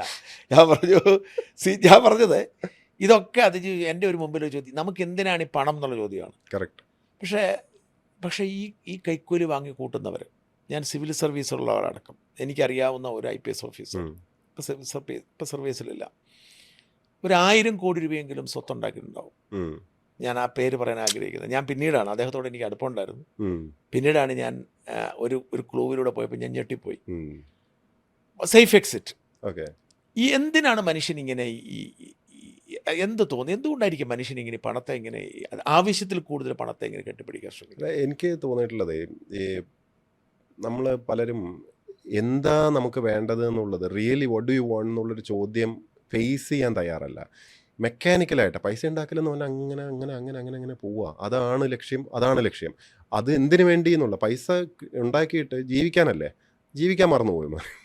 ജീവിതം ഇല്ല അവർക്ക്. അവർ ഈ പൈസ എന്ന് പറഞ്ഞാൽ ഇത് സ്പിരിച്വാലിറ്റി അല്ല, ഞാൻ പറയുന്നത് റിയൽ സൈക്കോളജിയാണ്. ഇപ്പം ഞാൻ എൻ്റെ മറ്റേ 2ാമത്തെ ബുക്ക് ലൈഫ് ബോയ് എന്ന് പറഞ്ഞ പുസ്തകത്തിനകത്ത് ശരിക്കും ഇതിനെപ്പറ്റിയാണ് കുറേ പറയുന്നത്. നമുക്ക് എന്താ വേണ്ടത് എന്നുള്ളത് ഒരു തിരിച്ചറിവ്, അത് ഭയങ്കര സ്ട്രെങ്ത്താണ്. നമുക്ക് വേണ്ടുന്നത് ഇന്നതാണെന്ന് മനസ്സിലാക്കി കഴിഞ്ഞാൽ ഭയങ്കര പവറാണെന്ന്. കാരണം അതിനപ്പുറമുള്ളത് എനിക്ക് വേണ്ടല്ലോ. ഇപ്പോൾ അത് നമുക്ക് തരുന്ന കോൺഫിഡൻസും പവറും വേറെയാണ്. ഇപ്പോൾ ആ ബുക്കിൽ ഞാൻ ഒരു തമാശക്കൊരു കഥ പറയുന്നുണ്ട്, ഒരു ജോസേട്ടൻ്റെ കഥ. കോട്ടയത്തുള്ള നമ്മുടെ ഒരു സുഹൃത്താണ്. ജോസേട്ടൻ്റെ ഒരു ആഗ്രഹം എന്ന് പറഞ്ഞാൽ രാവിലെ പത്രമൊക്കെ വായിച്ചിങ്ങനെ ഇരിക്കുമ്പോൾ കണിക്കൊന്ന ഇങ്ങനെ തൂങ്ങിക്കിടക്കുന്ന കാണണം. മൂപ്പരുടെ കൊച്ചാഗ്രഹമാണ്. അപ്പോൾ ജോസേട്ടനെ ഞാൻ കാണുമ്പോൾ പുള്ളി തൂമ്പയൊക്കെ എടുത്ത് ഇങ്ങനെ നടക്കാം. അപ്പോൾ എന്താണെന്ന് ചോദിക്കുമ്പോൾ കണിക്കൊന്ന നടാൻ പോയതാണ്. അപ്പോൾ എന്താണെന്ന് ചോദിക്കുമ്പോൾ അയൽവാസി പറിച്ചു കളയാണ്. ഇയാളെ എപ്പോഴൊക്കെ കൊണ്ട് കണിക്കൊന്ന വയ്ക്കുന്നു അത് പറിച്ചു കളയും അയൽവാസി. ഞാൻ പറഞ്ഞു, അത് ഭയങ്കര മോശമാണല്ലോ, നിങ്ങളെ അയൽവാസി ഭയങ്കര ദുഷ്ടനാണല്ലോ. ജോസേട്ടൻ്റെ ആകെയുള്ളൊരു ആഗ്രഹമല്ലേ പത്രം വായിക്കുമ്പോൾ കണിക്കൊന്ന എപ്പോഴും പറയുന്നതല്ലേ. അന്നേരം പുള്ളി ഇതൊക്കെ കേട്ടിട്ട് അവസാനം പറയാം, അല്ല അയാളെ അങ്ങനെ കുറ്റം പറയാനും പറ്റില്ല, കാരണം ഞാൻ നടുന്നത് അയാളുടെ പറമ്പിലാണ്. പക്ഷെ പുള്ളി പറയുന്നതിനകത്ത് പോയിന്റ് ഉണ്ട്. എന്താണെന്നറിയോ? പുള്ളി പറയുന്നത് എനിക്ക് കണിക്കൊന്ന കാണണമെങ്കിൽ അപ്പുറത്തെ പറമ്പിൽ വെച്ചാലേ പറ്റുള്ളൂ. ഞാൻ ഇവിടെ നിന്ന് പത്രം വായിക്കുമ്പോൾ അപ്പുറത്ത് കാണണം. അപ്പോൾ പുള്ളിക്ക് അറിയാം കറക്റ്റ് പുള്ളിക്ക് എന്താ വേണ്ടതെന്ന്. നമുക്കിത് എന്താ വേണ്ടതെന്ന് അറിയാത്തത് കൊണ്ട് ഇപ്പോൾ ഒരു വീട് വെക്കുകയാണ്. ഇപ്പോൾ NH വന്നപ്പോൾ കുറേ വീടുകളൊക്കെ പുതുക്കി പണിതല്ലോ, സൈഡിലൊക്കെ ഉള്ള പലതും കണ്ടാൽ അറിയാം. എല്ലാം ഒരു ആർക്കിടെക്റ്റാണോ ചെയ്തതെന്ന് സംശയമുണ്ട്. ഫുൾ ലൈറ്റപ്പാണ്, ദീപാവലി മാതിരിയാണ്. പുറത്ത് ഫുൾ ലൈറ്റും മറ്റേത് മറിച്ച് ഇതൊക്കെ. നമ്മൾ മലയാളികൾ വീടിൻ്റെ പുറം വശം ഓടി പിടിപ്പിക്കാൻ വേണ്ടി ചിലവാക്കുന്ന പൈസ അതിൻ്റെ അകത്തുള്ള സൗകര്യങ്ങൾക്ക് ഉപയോഗിക്കില്ല. പുറത്ത് ഇത്രയും ഓടി എന്തിനാണ് വെക്കുന്നതെന്ന് അറിയോ? വഴിയെ പോകുന്ന ഏതോ ഒരു KSRTC ബസ്സിൽ ഏതോ ഒരുത്തൻ ഇങ്ങനെ നോക്കിയിട്ട് കൊള്ളാലോ വീടെന്ന് പറയാൻ വേണ്ടി. കറക്റ്റ്. അപ്പോൾ what do you want in life എന്ന് ആലോചിച്ച് കഴിഞ്ഞാൽ ശരിക്കും നമുക്ക് ആ ക്ലാരിറ്റി കിട്ടിക്കഴിഞ്ഞാൽ ഞാൻ വീടിൻ്റെ പുറത്ത് ഇതൊന്നും പൈസ കളയില്ല. ആ പൈസയുടെ ആവശ്യങ്ങളും കുറയാൻ തുടങ്ങും. നമുക്ക് യഥാർത്ഥത്തിൽ വേണ്ടുന്നത് വളരെ ലിമിറ്റഡ് ആണെന്നും മനസ്സിലാവും. വേണ്ടാത്ത കുറേ സാധനങ്ങൾ തലയിൽ 99% നമ്മൾ ഇമാജിൻഡ് ആണല്ലോ. ഈ പ്രശ്നങ്ങൾ പലതും നമ്മൾ സങ്കല്പിച്ച് കൂട്ടി അതൊക്കെ കട്ട് ചെയ്ത് കളഞ്ഞു കഴിഞ്ഞാൽ ശരിക്ക് ഭയങ്കര ക്ലിയർ തോട്ടും വളരെ സമാധാനത്തോടെ ജീവിച്ചു പോകാനും പറ്റും. അന്നേരം ഈ ഇമാജിൻഡ് ശത്രുക്കളും ഈ ചുറ്റുപാടുള്ള കുറേ ഇമാജിൻഡ് ആണ്. ശത്രുക്കളൊക്കെ കുറേ ഉണ്ടെന്ന് സങ്കല്പിക്കുന്നവന്മാരാണ്. കുറേ പൈസ എനിക്ക് കൂട്ടി വെക്കണം, എന്നാലേ അവനൊക്കെ ഇട്ട് അടിക്കാൻ പറ്റുള്ളൂ, എനിക്ക് കോടതി പോകണം, വക്കീലിന് ഇതൊക്കെ. വാട്ട് ഡു യു വാണ്ട് എന്ന് മനസ്സിലാക്കി കഴിഞ്ഞാൽ ചിലപ്പോൾ നിങ്ങൾ കോടതിയിലും പോകത്തില്ല. ഇപ്പം ഞാൻ കോടതിയിൽ പോകാത്ത എന്തുകൊണ്ടാണെന്ന് പലരും ചോദിക്കുന്നുണ്ട്. ശരിക്കും കാറ്റിൽ പോയാൽ കിട്ടില്ലേ? അപ്പം അശോക് സാർ പോയിട്ട് എന്നോട് അതെ സാർ കിട്ടി, സാറിന് കിട്ടുന്നത്. അപ്പം പക്ഷെ ഒന്ന് ആലോചിച്ച് നോക്കൂ, അശോക് സാറ് കോടതിയിൽ പോയിട്ട് ഇതിന് ഈ 5 തവണ ട്രാൻസ്ഫർ ആക്കിയത് ക്യാൻസൽ ചെയ്യാൻ വേണ്ടി അദ്ദേഹത്തിൻ്റെ ശമ്പളത്തിൽ നിന്നാണ് ഏതാണ്ട് 10-12 ലക്ഷമെങ്കിലും ചിലവായിട്ടുണ്ടാവും. കോടതി ചിലവേ ന്യായമായിട്ട് നടക്കേണ്ട കാര്യങ്ങൾ അദ്ദേഹത്തിന് കിട്ടേണ്ട ഒരു നിയമം നടപ്പിലാക്കി എടുക്കാൻ വേണ്ടിയും കൂടെയാണ് ആ എഫേർട്ട് അതിനകത്തുണ്ട്. പക്ഷേ അതൊരു വർത്ത് ഫൈറ്റാണ്. കാരണം എന്താണെന്ന് വെച്ചാൽ അതിനകത്ത് ചില കേസുകൾ നമ്മളെ സിവിൽ സർവീസ് ബോർഡൊക്കെ ആയിട്ട് ബന്ധപ്പെട്ടുള്ള ആ കേസൊക്കെയാണ്. പക്ഷേ സാറിൻ്റെ വ്യക്തിപരമായിട്ടുള്ള കേസുകൾ വേറെ, ട്രാൻസ്ഫറുമായിട്ട് ബന്ധപ്പെട്ട്. ഇപ്പം എൻ്റെ കാര്യത്തിൽ നോക്കൂ, ഞാൻ ഈ 10-12 ലക്ഷം ചിലവാക്കിയിട്ട് എനിക്കെതിരെ ഇപ്പം 7 ഡിസിപ്ലിനറി ആക്ഷനൊക്കെ ആയിട്ടിരിക്കുന്നത്. 7 ഡിസിപ്ലിനറി ആക്ഷൻ ഒന്ന് കഴിഞ്ഞ് അടുത്ത ഇടാം. ചുമ്മാ ഇട്ടുകൊണ്ടിരിക്കുക. അതും ഒരു ബന്ധമില്ലാത്ത കാര്യങ്ങളൊക്കെ. അതായത് ഒന്ന് ആലോചിച്ച് നോക്കൂ, നമ്മുടെ കീം എൻട്രൻസ് ഉണ്ടായിരുന്നല്ലേ, എൻട്രൻസ് വന്നപ്പോൾ അതിൻ്റെ റിസൾട്ട് പ്രശ്നമായി, ഹൈക്കോടതി രൂക്ഷമായിട്ട് പറഞ്ഞ് ഇതാക്കി. ഹൈക്കോടതി വിധി വന്നല്ലോ, ആ ഹൈക്കോടതി വിധി ഞാൻ ഫേസ്ബുക്കിൽ ഷെയർ ചെയ്തിരുന്നു. എനിക്ക് അതിനും ഡിസിപ്ലിനറി ആക്ഷൻ. ശരി. അതായത് കോടതി വിധി പോലും നിരോധിക്കപ്പെട്ട ഒരു സിസ്റ്റമാണ്. ഒന്ന് ആലോചിച്ച് നോക്കൂ. System out complete. പക്ഷേ ഇതിനെ ഞാൻ 7 കേസും അല്ലെങ്കിൽ 7 എടുത്തുകൊണ്ട് കോടതിയിൽ പോയി ഇതാക്കി. എനിക്ക് ഇതിൻ്റെ ഒന്നും ആവശ്യമില്ലെന്ന് എനിക്കറിയാം. മാത്രമല്ല ഒരർത്ഥത്തിൽ നമുക്കെതിരെ ഒരു കേസ് വന്നാൽ നമുക്ക് ഫൈറ്റ് ചെയ്തിരിക്കാൻ പറ്റത്തില്ല. അതെ. നമ്മളൊരു കേസ് കൊണ്ട് കൊടുത്ത വലിയ തലവേദനയാണ്. ഇപ്പം എനിക്കെതിരെ ഒരു 100-ലധികം കേസുകളുണ്ട്. പക്ഷെ അതിനേക്കാൾ ഞാൻ ബുദ്ധിമുട്ടുന്നത് ഞാൻ ചിലർക്കെതിരെ, നമ്മുടെ ആത്മാഭിമാനം അങ്ങ് വല്ലാതെ വ്രണപ്പെട്ട് കഴിയുമ്പോൾ പണം ചോദിച്ചു എന്ന് പറഞ്ഞാൽ ഞാൻ സഹിക്കത്തില്ല. പക്ഷെ ഇതിൻ്റെ പ്രോബ്ലം എന്ന് വെച്ചാൽ നമ്മളൊരു 100 തവണ കോടതിയിൽ പോകണം, 100 തവണ നമ്മുടെ വാദം കേൾക്കും, 100 സാക്ഷികളെ കൊണ്ടുവരണം. ഇത് വല്ലാത്ത തലവേദനയാണ്. സത്യം പറഞ്ഞാൽ ആ ഒരു ഡിസിഷൻ നല്ലതാണ്. മാത്രമല്ല പക്ഷെ ഡിഫെൻഡ് ചെയ്യാതിരിക്കാൻ പറ്റത്തില്ലാത്ത സാഹചര്യം. ഇപ്പം എന്നെ സംബന്ധിച്ചുള്ള ഡിഫെൻഡ് ചെയ്യാൻ പറ്റത്തില്ല. എനിക്ക് ഒരു അതിസമ്പന്നനായ ഒരാൾ ഞാൻ തമ്മിൽ നടത്തുന്ന കേസിൽ എനിക്ക് ഇതൊരു 1.5 കോടി രൂപ ചിലവുണ്ട്. പക്ഷെ എനിക്ക് ഡിഫെൻഡ് ചെയ്യാതിരിക്കാൻ പറ്റത്തില്ലല്ലോ. അല്ലെങ്കിൽ ഞാൻ കീഴടങ്ങണം, സെറ്റിൽ ചെയ്യണം. കാല വീണ മറ്റേ പറഞ്ഞ പോലെ അല്ല, ഞാൻ അതുകൊണ്ട് നമ്മൾ പിക്ക് ആൻഡ് ചൂസ് ചെയ്യും. ഇപ്പം ഞാനിപ്പോൾ ഈ കേസിനൊന്നും ഞാൻ പോകുന്നില്ല, പക്ഷേ ഞാൻ മാതൃഭൂമിക്കെതിരെ കേസ് കൊടുത്തിട്ടുണ്ട്. അപ്പം ഞാൻ ചൂസ് ചെയ്യാണ് ഏത് വേണോ ഏത് വേണ്ട എന്നുള്ളത്. അത് എൻ്റെ ചോയ്സാണ്. ഇപ്പം അല്ലാതെ പോയി കേസ് ഓടുന്ന് പറയുമ്പം ഓടാൻ എന്നെ കിട്ടില്ല എന്നുള്ള പോയിന്റ് മാത്രമേ ഉള്ളൂ. ഞാൻ ചൂസ്, കാരണം എനിക്ക് എന്താ വേണ്ടതെന്ന് എനിക്ക് ധാരണയുണ്ട്. അല്ല, ഇതിൽ പക്ഷെ അവർ കുടുങ്ങും. ഇതോടെ അവരെ സംബന്ധിച്ചിടത്തോളം അവരിതുവരെ ഈ മാധ്യമങ്ങൾ എന്തുകൊണ്ടാണ് ഇങ്ങനെ ചെയ്യുന്നത്? ഒന്ന് നാറ്റിക്കും. അതെ. 2 ഇപ്പം ഞാൻ പറഞ്ഞ ഈ കേരളത്തിലെ ഏറ്റവും കൂടുതൽ കുഴപ്പമുണ്ടാക്കുന്ന ഒരു ചാനൽ, ആ ചാനൽ പൂട്ടിക്കും എന്ന് പറഞ്ഞ് ഒരു സമ്പന്നനായ ഒരാൾ രംഗത്ത് വന്നു. അയാൾ അതിന് നടപടിക്രമങ്ങൾ ആരംഭിച്ചു. പൂട്ടാവുന്ന സാഹചര്യമുണ്ട്. പക്ഷേ ഇത് ചാനൽ പത്രങ്ങളൊന്നും വാർത്ത വന്നില്ല. ഞാൻ അന്വേഷിച്ചപ്പം അവർ പറഞ്ഞ ഒരു ചാനൽ പൂട്ടിക്കുന്നത് അവരോട് എതിർപ്പുണ്ടെങ്കിലും നമ്മൾ കൊടുക്കത്തില്ല. ഇത് ഇതിനകത്ത് വളരെ സീരിയസ് ആയിട്ടുള്ള ഒരു അൺപ്രൊഫഷണൽ എന്നാണ് ഇതിന് പറയേണ്ടത്. ഇപ്പോൾ ഒരു കേസ് എനിക്കറിയാം, ഒരു അപകടമുണ്ടായി. ഒരു വളരെ ഡേഞ്ചറസ് ആയിട്ട് ഒരു ചാനലിൻ്റെ ഒരു വാഹനം ഓടിയിട്ട് ഒരു മരണമുണ്ടായി, ഒരു കുട്ടി മരിക്കുകയൊക്കെ ചെയ്ത് വളരെ ട്രാജിക്കായിട്ടുള്ളൊരു സംഭവം നടന്നു. ഈ വാർത്ത ഫുൾ ബ്ലാക്ക് ഔട്ടായി. ഇത് ചാനലിൽ തന്നെ വർക്ക് ചെയ്യുന്നവർ എൻ്റെ അടുത്ത് പറഞ്ഞോണ്ട് എനിക്കറിയാം. ഇതുപോലെ ചാനലുകളും പത്രങ്ങൾക്കും എതിരെ വരുന്ന മാനഹാനി കേസുകൾ വിധിയായി കഴിയുമ്പോഴും ഒരെണ്ണത്തിലും പുറത്ത് വരില്ല. അപ്പോൾ പബ്ലിക്കിൻ്റെ വിചാരം ഇവരെന്തോ ഭയങ്കര സംഭവമാണെന്നാണ്. ഞാൻ തിരിച്ചു ചോദിക്കട്ടെ, ഞാൻ ഇപ്പോൾ ഫയലിൽ വർക്ക് ചെയ്യാണ്, ഞാനൊരു സർക്കാർ ഉദ്യോഗസ്ഥൻ വർക്ക് ചെയ്യാണ്. ഞാൻ എൻ്റെ ഫയലിൽ വരുന്ന ഒരു മാറ്ററിൽ ഒരു IAS കാരൻ്റെ ഒരു കേസ് വരുന്നു. IAS കാരൻ്റെ കേസാകുമ്പോൾ ഞാൻ ഇങ്ങനെ ചെയ്യാം. അത് മര്യാദയാണോ? അതൊരു പ്രൊഫഷണലിസമായിട്ട് നമ്മൾ കൂട്ടുമോ? ഇല്ലല്ലോ. അതുമാത്രമല്ല, ഇപ്പോൾ എനിക്കിഷ്ടമുള്ള ഒരാളുടെ കേസ് വരുമ്പോഴേക്കും ഞാൻ ഇയാൾക്ക് പട്ടയം കൂടുതൽ കൊടുക്കാം. പത്രക്കാരതല്ലേ ചെയ്യുന്നത്. അതായത് ഇഷ്ടമുള്ള ഒരാളുടെ വാർത്ത ഇങ്ങനെ, ഇഷ്ടമില്ല അവരെ പോയി മണിയടിക്കുന്നവൻ്റെ വാർത്ത വേറെ രീതിയിൽ. ഇതിനെയാണ് അൺപ്രൊഫഷണലിസം എന്ന് പറയുന്നത്. ഇത് മനസ്സിലാക്കാനുള്ള സെൻസ് പോലും പല മാധ്യമപ്രവർത്തകർക്കും ഇല്ല. മാതൃഭൂമിക്കെതിരെയുള്ള പ്രശാന്തിന്റെ കേസിൽ ഒരു വാർത്ത ഒരിടത്തും വന്നിട്ടില്ല, ഞങ്ങൾ ഒഴികെ നാടൻ ഒഴികെ ഒരിടത്തും വന്നിട്ടില്ലെന്ന് തോന്നുന്നു. വരില്ലല്ലോ. അത് ഈ ഒത്തുകളിയുടെ ഒരു സാധനമാണ്. ഇപ്പൊ ഈ പറഞ്ഞു ഞങ്ങൾക്കെതിരെ വരും കേട്ടോ, അത് വരും. കാരണം ഞങ്ങൾ ഇവർക്കെതിരെല്ലാം കൊടുക്കാറുണ്ടല്ലോ. അല്ല, നിങ്ങൾ പ്രൊഫഷണലായിട്ട് വർക്ക് ചെയ്യുന്നത്. ഇപ്പം ഈ പ്രൊഫഷണലായിട്ട് ഇപ്പം നിങ്ങൾ പ്രൊഫഷണലായിട്ടാണ് വർക്ക് ചെയ്യുന്നത്. ഞാനത് ചില ഗ്രൂപ്പുകളിൽ ഡിസ്കസ് ചെയ്തപ്പോഴും ഞാൻ കണ്ടിട്ടില്ലെന്ന് വെച്ചാൽ അവിടെയുള്ള മുതിർന്ന മാധ്യമപ്രവർത്തകരാണ് അവർക്ക് വ്യക്തിവിരോധമാണ്. വ്യക്തിവിരോധവും അവർക്ക് ലേബൽ ചെയ്തിട്ട് ആരാണ് പറയുന്നതെന്നാണ് അവർക്ക് വിഷയം, അല്ലാതെ എന്ത് എന്നുള്ളതല്ല. ഇത് ശരിക്ക് നിലവാരത്തകർച്ചയാണ്, അസൂയുണ്ട്. ഒരു ഇവർക്കാർക്ക് ഞാൻ പറഞ്ഞ ഇവരുടെയൊക്കെ ഇത് എന്താ വെച്ചാൽ ഇവരെല്ലാം സംഘടിതമായി വാർത്തകൾ കൊടുക്കത്തില്ലായിരുന്നു പണ്ട് പലതും. ഇപ്പോൾ അവർ പലതും കൊടുക്കാൻ നിർബന്ധിതരാകും. എന്ന് വെച്ചാൽ ഇവരുടെ സ്പോൺസേഴ്സിനെതിരെ വാർത്ത ഒരു അതിസമ്പന്നനായ ഇപ്പം ഒരാളുടെ ഓഫീസ് റെയ്ഡ് നടന്നാൽ ഇവിടുത്തെ ഒരു മുതലാളിയുടെ റെയ്ഡ് നടത്താൻ 1100 കോടി രൂപയാണ് കള്ളപ്പണം പിടിച്ചത്. ഈ വാർത്ത പണ്ട് കൊടുക്കാൻ പറ്റത്തില്ലായിരുന്നു, കാരണം അവർ കൊടുക്കത്തില്ല. പക്ഷെ ഇപ്പം ഞങ്ങൾ കൊടുക്കുന്ന കാരണം കൊടുത്തില്ലേ നാട്ടുകാർ തെറി വിളിക്കുന്നതുകൊണ്ട് ഇവർ കൊടുക്കാൻ നിർബന്ധിതരാകുന്നു. എന്നിട്ടും കൊടുക്കാൻ പറ്റാത്ത വാർത്തകളുണ്ട് ഈ മാധ്യമങ്ങൾക്കെതിരെയുള്ള.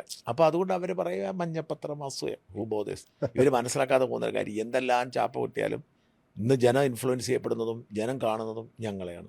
അത്രേ ഉള്ളൂ. നമ്മൾ ജനങ്ങൾക്ക് ബുദ്ധിയൊക്കെ ഉണ്ട്. അവർ എപ്പോഴും ഞങ്ങൾ ബുദ്ധിമാന്മാരാണെന്ന് വിളിച്ച് പറയാറില്ല. ഭയങ്കര പ്രബുദ്ധരാണെന്ന് ഇടയ്ക്കിടയ്ക്ക് വിളിച്ച് പറയുന്നവരാണ് പ്രബുദ്ധത ഇല്ലാത്തവർ. സത്യത്തിൽ നമ്മൾ മനസ്സിലാക്കേണ്ടതെന്ന് പറഞ്ഞാൽ സത്യം, ധർമ്മം എന്നൊക്കെ പറഞ്ഞ ഒരു കോർ കോൺസെപ്റ്റ് ഉണ്ടല്ലോ. അവനവൻ്റെ ധർമ്മം കറക്റ്റായിട്ട് ചെയ്യുക. ഇത് ഏത് ജോലിയാണെങ്കിലും ഇപ്പം സർക്കാർ ഉദ്യോഗസ്ഥർക്ക് മാത്രമല്ലല്ലോ പ്രൊഫഷണലിസം വേണ്ടത്, മീഡിയയ്ക്കും വേണം. അപ്പോൾ മീഡിയയും ബ്യൂറോക്രസിയും പൊളിറ്റീഷ്യൻസും ഇവർ 3 പേരും കൂടെ ചേർന്നിട്ടുള്ള വളരെ ഡേഞ്ചറസ് ആയിട്ടുള്ളൊരു കോക്കസ് ഉണ്ട്. അത് കേരളത്തിലും ഉണ്ട്, എല്ലായിടത്തും ഉണ്ട്. പക്ഷെ കേരളത്തിലുള്ളൊരു പ്രശ്നം എന്ന് പറഞ്ഞു കഴിഞ്ഞാൽ അത് കൈവിട്ട് പോയിക്കൊണ്ടിരിക്കുക. ഇപ്പോൾ ഏത് നിലവാരത്തിലേക്കും താഴാൻ ഇപ്പോൾ ഇവർ 3 പേരും കൂടെ വിചാരിച്ചാൽ നറേറ്റീവുകൾ സൃഷ്ടിക്കാൻ പറ്റും. ആടിനെ പട്ടിയാക്കും, പട്ടി ആടാക്കാൻ പറ്റും, എന്തും ചെയ്യാം. ഈ ആൾക്കാരെ ഉപദ്രവിക്കാൻ പറ്റും, സ്വാതന്ത്ര്യം ഇല്ലാതാക്കാൻ പറ്റും. കഴിഞ്ഞ ദിവസം അശോക് സാർ പറഞ്ഞ ആ ഒരു പോയിന്റ് എനിക്ക് ശരിക്കും വളരെ വരാൻ പോകുന്നു. അതൊന്ന് ഞാൻ പറയാം, അതല്ല, ഈ സ്വാതന്ത്ര്യം എന്ന് പറഞ്ഞൊരു സാധനം ഉണ്ടല്ലോ നമ്മൾ ലേഖനത്തിൽ. അതായത് ഒരു സർക്കാർ അല്ലെങ്കിൽ ഒരു സംവിധാനം എത്ര നന്നായിട്ട് വർക്ക് ചെയ്തു എന്ന് സത്യത്തിൽ തീരുമാനിക്കേണ്ടത് ജനങ്ങളുടെ സ്വാതന്ത്ര്യത്തിന് അത് എത്രത്തോളം ബാധിച്ചു, എത്ര മെച്ചപ്പെടുത്തി എന്നൊക്കെ നോക്കിയിട്ടാണ്. ഇപ്പം ഈ ട്രംപ് വട്ടനാണെന്ന് പറയല്ല, പുള്ളി ശരിയല്ല, ഫുൾ ഓഫാണ്. ഇപ്പോൾ ട്രംപിൻ്റെ അവിടുത്തെ ബ്യൂറോക്രസി വർക്ക് ചെയ്യുന്നത് ഇപ്പം ഭയങ്കര രസകരമാണ്. ഇദ്ദേഹം എന്തും പറയും, എന്തും ചെയ്യും, അത് ഇവർക്കും അറിയാം. അപ്പോൾ ഇദ്ദേഹത്തെ ഉപദേശിച്ച് നന്നാക്കാൻ പറ്റുന്ന ഒരു സാഹചര്യം അല്ലാത്തതുകൊണ്ട് ഉദ്യോഗസ്ഥർ ഇദ്ദേഹം പറയുന്ന എന്തും ഓർഡേഴ്സ് ഇറക്കുകയാണ്, എല്ലാം ഇറക്കുന്നുണ്ട്, ഒരു പ്രശ്നവുമില്ല. പക്ഷേ കോടതിയിൽ പോയിട്ട് അപ്പം തന്നെ അത് വെട്ടിപ്പോവാം, ഇൻക്ലൂഡിങ് ടാരിഫിൻ്റെ ഉൾപ്പെടെ എല്ലാം കോടതിയിൽ പോയിട്ട് പോവാം. കോടതിയിൽ കേസ് എത്തുന്നതിൻ്റെ കണക്ക് ഒരു സൂചികയാണ്. ഇപ്പോൾ കേരളത്തിൽ കഴിഞ്ഞ ഏതാനും വർഷങ്ങളായിട്ട് ഹൈക്കോടതിയിൽ റിട്ട് വന്നിരിക്കുന്നതിൻ്റെ എണ്ണം ഒന്ന് എടുത്ത് പരിശോധിക്കേണ്ടതാണ്. റിട്ട് എന്ന് പറഞ്ഞു കഴിഞ്ഞാൽ സർക്കാരിനെതിരെയാണല്ലോ. അതായത് സർക്കാർ അനീതി കാണിച്ചു എന്ന് പൗരൻ പറയുമ്പോഴാണല്ലോ റിട്ട് കൊടുക്കുന്നത്. അപ്പോൾ ഇത്രയും പേര് റിട്ട് കൊടുത്തവർ, കോടതിയിൽ പോകാൻ പറ്റാത്തവർ വേറെ എത്ര?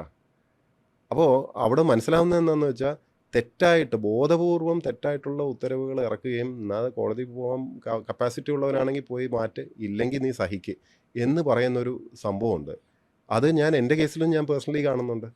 കാരണം നിരന്തരം തെറ്റായിട്ടുള്ള ഉത്തരവുകൾ ബോധപൂർവം, നമുക്ക് റൂൾ അറിയാം, ആക്ട് അറിയാം, എന്നാലും ഞാൻ തെറ്റായിട്ടുള്ളത് ഇറക്കും എന്ന് പറഞ്ഞു കഴിഞ്ഞപ്പം അതൊരു വല്ലാത്ത ധാർഷ്ട്യമാണ്. You can get away with it എന്നുള്ളത്. ജനങ്ങൾ മുഴുവനും അടിമയാണെന്നുള്ളൊരു തോന്നലാണ്. സ്വാതന്ത്ര്യം അല്ലെങ്കിൽ ആ ഒരു റൈറ്റ് ഉണ്ടല്ലോ, ശരി, ധർമ്മം, സത്യം, ഇതൊക്കെ ഇതിനൊന്നും ഒരു വിലയില്ല എന്ന രീതിയിലായി പോകുന്ന പോലെയാണ്. That is very dangerous. അപ്പോൾ നമ്മളിങ്ങനെ വളരെ രസകരമായ ചർച്ച മുമ്പോട്ട് പോയിക്കൊണ്ടിരിക്കും. ഇത് തെരഞ്ഞെടുപ്പ് കാലമാണ്. അങ്ങോട്ട് രാഷ്ട്രീയം ചോദിക്കാൻ പറ്റുമെന്ന് എനിക്കറിയില്ല. എങ്കിൽ പോലും രാഷ്ട്രീയത്തിൻ്റെ ഏറ്റവും പ്രധാന, ഇപ്പം നമ്മുടെ ഈ കേരളം കണ്ട ഏറ്റവും പ്രഗത്ഭനായ മുഖ്യമന്ത്രിയാണെന്നും രക്ഷകനാണെന്നും ക്യാപ്റ്റനാണെന്നും ഇരട്ടച്ചങ്കനാണെന്നും ഇദ്ദേഹം ഇല്ലെങ്കിൽ കേരളം നശിച്ചു പോകുന്നൊക്കെയുള്ളൊരു നറേറ്റീവ് ഇവിടെ സൃഷ്ടിക്കപ്പെട്ടിട്ടുണ്ട്. എനിക്കൊന്ന് അങ്ങ് മുഖ്യമന്ത്രി എന്ന നിലയിൽ പ്രവർത്തിച്ചതിനപ്പുറം നേരിട്ട് ഇൻലൻഡ് നാവിഗേഷൻ വർക്ക് ചെയ്തപ്പോൾ അദ്ദേഹത്തിന് കീഴിൽ വർക്ക് ചെയ്തിട്ടുണ്ടോ? അതെ അതെ, അത് ഇൻലൻഡ് നാവിഗേഷൻ ശരിക്കും മുഖ്യമന്ത്രിയുടെ വകുപ്പാണ്. ആയിരുന്നു. പലരും തെറ്റിദ്ധരിച്ച് വെച്ചിരിക്കുന്നത് ഞാൻ ഫിഷറീസ് ആയിരുന്നു, കാരണം ആ വിവാദം കാരണമായിരുന്നു. പക്ഷേ യഥാർത്ഥത്തിൽ ഞാൻ ഇൻലൻഡ് നാവിഗേഷൻ വകുപ്പിലാണ്. അപ്പോൾ പറയൂ, മുഖ്യമന്ത്രിയോട് മുഖ്യമന്ത്രിയുടെ വകുപ്പാണ് അത്. അദ്ദേഹത്തോടുള്ള വർക്ക് അനുഭവത്തെ കുറിച്ച് പറയാൻ പറ്റുമോ? അദ്ദേഹത്തിൻ്റെ ഒരു ഓഫീസർ എന്ന നിലയിൽ അദ്ദേഹത്തെ എങ്ങനെയാണ് അത് കൈകാര്യം ചെയ്യുന്നത്? നേരിട്ട് ബോധ്യപ്പെട്ടിട്ടാണോ അതോ മറ്റുള്ളവർ പറഞ്ഞു കേട്ടിട്ടാണോ? അദ്ദേഹം ഈ KSINC ആയിട്ട് ബന്ധപ്പെട്ടിട്ട് ഒരു മീറ്റിംഗ് പോലും വിളിച്ചിട്ടില്ല. ഞാൻ 2 വർഷം ഉണ്ടായിരുന്നു. എനിക്ക് അറിയില്ല, അത് ഒരുപക്ഷെ അദ്ദേഹത്തിന് അങ്ങനെ ഒരു വകുപ്പ് ഉള്ളതായിട്ട് അറിയുമെന്ന് അറിയില്ല. ഒരു മീറ്റിംഗ് പോലും വിളിച്ചിട്ടില്ല, ഒരു റിവ്യൂ അങ്ങനെ ഒന്നും നടന്നിട്ടില്ല. സാധാരണഗതിയിൽ നമ്മൾ വർക്ക് ചെയ്യുന്ന എല്ലാ ഡിപ്പാർട്ട്മെൻറ്റിലും നിരന്തരം റിവ്യൂസ് ഉണ്ടാവും. ഞാനും റിവ്യൂസ് എടുത്തിട്ടുള്ളതുമാണ്. അപ്പോൾ ഹോമിലിരിക്കുമ്പോഴൊക്കെ ഞാൻ ചെയ്തിട്ടുള്ളതാണല്ലോ. അപ്പോൾ PSUs പ്രത്യേകിച്ചും. പക്ഷെ ഒരു റിവ്യൂ പോലും ഉണ്ടായില്ല. എനിക്ക് അത്ഭുതമായിരുന്നു ആക്ച്വലി. മുഖ്യമന്ത്രിയെ നിയന്ത്രിക്കുന്ന ചില ബാഹ്യശക്തികളാണെന്ന് തോന്നുന്നു, ചില ഉദ്യോഗസ്ഥന്മാരോ. അങ്ങനെ ഒരു പക്ഷേ ഈ മുഖ്യമന്ത്രിക്ക് പണക്കം ഉണ്ടാകാൻ കാര്യം ഈ ജയതിലകനെ പോലുള്ള വ്യക്തികളുടെ ചെവിയിൽ കടി തിന്നുന്നതുകൊണ്ടാവാൻ സാധ്യതയില്ലേ? That is possible. കാരണം ഇപ്പോൾ ഇദ്ദേഹത്തെ ജയതിലകോ ഇതുപോലെയുള്ള പലരും ഒത്തിരി പേരുണ്ട് ഇങ്ങനെ എന്തിനും തയ്യാറായിട്ടുള്ളവരും. ഇപ്പം എന്തിനും തയ്യാറായിട്ട് നിൽക്കുന്ന ഒരാളെ ആണോ ഒരു രാഷ്ട്രീയ നേതാവിന് ഇഷ്ടപ്പെടുക, അതോ നിലപാടുള്ള ആളെയാണോ? എന്തിനും തയ്യാറായിട്ട് നിൽക്കുന്നവരല്ലേ. ഇപ്പോൾ നേരത്തെ പറഞ്ഞ പോലെ കാലിൽ വീണ് സാഷ്ടാംഗം വീഴാൻ തയ്യാറായിട്ടുള്ള യാതൊരു സെൽഫ് റെസ്പെക്റ്റും ഇല്ലാത്ത ആൾക്കാർ ഇഷ്ടം പോലെ ഉള്ളപ്പം നമ്മളൊന്നും ആവശ്യമില്ല. കാരണം ഈ പെർഫോമൻസ് അല്ലല്ലോ ഇപ്പം നമ്മളൊരു ഈ വകുപ്പ് ഇത്രയും നീറ്റാക്കി ക്ലീനാക്കി, അല്ലെങ്കിൽ ഇവിടെ ഇത്ര പുതിയ സാധനങ്ങൾ ചെയ്തു, ഇതൊക്കെ പറയുമ്പം ഇപ്പോൾ ആ സ്കോളർഷിപ്പ്, വിദേശത്തേക്ക് കുട്ടികളെ അയക്കുന്ന സ്കോളർഷിപ്പിൻ്റെ ആ ഒരു പ്രോജക്റ്റ് ചെയ്യാൻ വേണ്ടി പെട്ട പാട് എനിക്കറിയാം. കുറേ പാട്, അതിന് വളരെ ശക്തമായിട്ട് എതിര് നിന്ന ഒരു ലോബിയും ഉണ്ടായിരുന്നു. ഈ വിദേശത്തേക്ക് പഠിക്കാൻ വേണ്ടി കുട്ടികളെ സ്ഥിരമായി കൊണ്ടുപോകുന്ന ഒരു, അതിൽ കൂടുതൽ പറയുന്നില്ല, അവരുടെ സ്വാധീന വലയം വളരെ ഉന്നതങ്ങളിൽ വരെ ഉണ്ടായിരുന്നു. കാരണം അവിടെ കൃത്യമായി എല്ലാ മാസവും ഒരു സ്ഥലത്തേക്ക് പൈസ കൊടുക്കുന്ന പരിപാടിയൊക്കെ ഉണ്ട് അവർക്ക്. അപ്പോൾ ഈ ഒരു ഇക്കോസിസ്റ്റത്തിനകത്ത് നിന്ന് നമ്മൾ കഷ്ടപ്പാട് വിട്ട് ഒരു പ്രോജക്റ്റ് ക്രിയേറ്റ് ചെയ്ത് അല്ലെങ്കിൽ കൺവിൻസ് ചെയ്ത് എങ്ങനെയൊക്കെയോ റോൾ ഔട്ട് ചെയ്യുകയാണ്. ഒരു നല്ല വാക്കും നമ്മൾ പ്രതീക്ഷിക്കുന്നില്ല. ഓക്കെ, അത് പോട്ടെ. ഞാനിപ്പോൾ ഏറ്റവും രസകരമായിട്ടാണെന്ന് വെച്ചാൽ ഈ പ്രോജക്റ്റ് ഒരു പ്രധാനപ്പെട്ട അച്ചീവ്മെൻ്റ് ആയിട്ട് ഇപ്പം ഗവൺമെൻറ് എടുക്കുന്നു, പരസ്യങ്ങളിൽ കണ്ടു എന്നുള്ളതാണ്. അതിനെ എതിർക്കാൻ വേണ്ടി ആരുണ്ടായിരുന്നു എന്നുള്ളത് എനിക്കറിയാം. ഇത് ഞാൻ പറഞ്ഞു വെച്ചാൽ ഇതൊന്നും അല്ല ഇപ്പം വേണ്ടുന്നതെന്ന് വെച്ചാൽ ഒരു ഉദ്ഘാടനമോ പരിപാടിയോ, കെട്ടിട നിർമ്മാണം എല്ലാവർക്കും വലിയ കാര്യമാണ്. പിന്നെ ഉദ്ഘാടനം പരിപാടി ചടങ്ങ് ഇതൊക്കെയാണ് വേണ്ടത്. അല്ലാതെ സബ്സ്റ്റാൻഷ്യൽ വർക്ക്, ഈ ഫയൽ വർക്കൊന്നും വലിയ ഇൻട്രസ്റ്റ് ഇല്ല. അപ്പോൾ അതിൽ കുറഞ്ഞിട്ടുള്ള താല്പര്യമേ നമ്മളെപ്പോലുള്ളവരെടുത്ത്. കാരണം ഞാനൊക്കെ വിശ്വസിക്കുന്നത് ഫയലിൽ വർക്ക് ചെയ്യണം എന്നുള്ളതാണ്. അതിനകത്താണ് മാറ്റങ്ങൾ വരിക. നമ്മൾ എഴുതിയിട്ട് വേണം അതിനകത്ത് മാറ്റങ്ങൾ കൊണ്ടുവരാൻ. അപ്പോൾ അവസാനത്തെ ചോദ്യം, ഒരു സാഹചര്യം അനുകൂലമായി വന്നാൽ, അതായത് ഈ പറയുന്ന അഴിമതികളെ, ഈ അഴിമതി ചെയ്ത ആളുകളുടെ ഫയലുകളൊക്കെ കൈകാര്യം ചെയ്യാൻ പറ്റുന്നൊരു സാഹചര്യം അനുകൂലമായി വരാം, ഇനി ഇഷ്ടംപോലെ സർവീസ് ബാക്കിയുണ്ട്, അതിന് കർശനമായ നടപടിയിലേക്കും മുഖം നോക്കാതെയുള്ള നീക്കത്തിലേക്കും മുമ്പോട്ട് പോകുമോ? ഞാനെന്നും ഉദാഹരണത്തിന് ഇപ്പം സർക്കാർ മാറുന്നു, ഇപ്പം വീണ്ടും ആഭ്യന്തരമന്ത്രിയുടെ പ്രൈവറ്റ് സെക്രട്ടറി ആയെന്ന് കരുതുക. അല്ല, ഇനി നമ്മൾ PS ആയിട്ട് പോകുന്നില്ല, നമ്മൾ സീനിയോറിറ്റി അല്ല. എനിക്ക് ആ ചോദ്യത്തിൻ്റെ ഇത് മനസ്സിലായി. ഞാൻ പറയാന്ന് വെച്ചാൽ കാലം ഇങ്ങനെയാണ്, ഈ ഭൂമി കറങ്ങിയിട്ടുമാണ്, എപ്പോഴും കറങ്ങി ഇങ്ങനെയൊക്കെ പലതും തിരിച്ച് വന്നുകൊണ്ടിരിക്കുക. അതാണ് ചരിത്രം അങ്ങനെയാണ് എന്ന് വിചാരിച്ച് പ്രത്യേകിച്ച് മമതയോ പ്രത്യേകിച്ച് ദേഷ്യമോ ഒന്നും കാണിച്ചിട്ട് ഞാൻ ഒരു ഫയലിലും ഇന്നേ വരെ ചെയ്തിട്ടില്ല.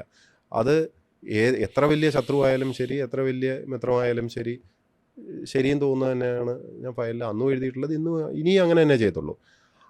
ആ, അങ്ങ് ക്ഷമിക്കണമെന്ന് വിചാരിച്ചിട്ട് നമ്മുടെ പേഴ്സണൽ ഇതല്ലല്ലോ. ഇപ്പോൾ ഞാൻ ക്ഷമിച്ച് കളയാമെന്ന് പറഞ്ഞാൽ അഴിമതി ചെയ്തിട്ടുണ്ടെങ്കിൽ അതിൻ്റെ റിസൾട്ട് അവർക്ക് കിട്ടില്ലേ, അത് നമുക്കൊന്നും ചെയ്യാൻ പറ്റില്ലല്ലോ. ഈ സിവിൽ സർവീസ് നിർത്തിക്കളഞ്ഞേക്കാമെന്ന് തോന്നിയിട്ടുണ്ടോ? മടുത്തിട്ടുണ്ടോ? നെവർ. എനിക്ക് ഏറ്റവും ഇഷ്ടമുള്ളൊരു ജോലിയാണ്. ആം, ഞാൻ ആഗ്രഹിച്ച് വന്ന ജോലിയാണ് ഈ സിവിൽ സർവീസ്, പ്രത്യേകിച്ച് IAS.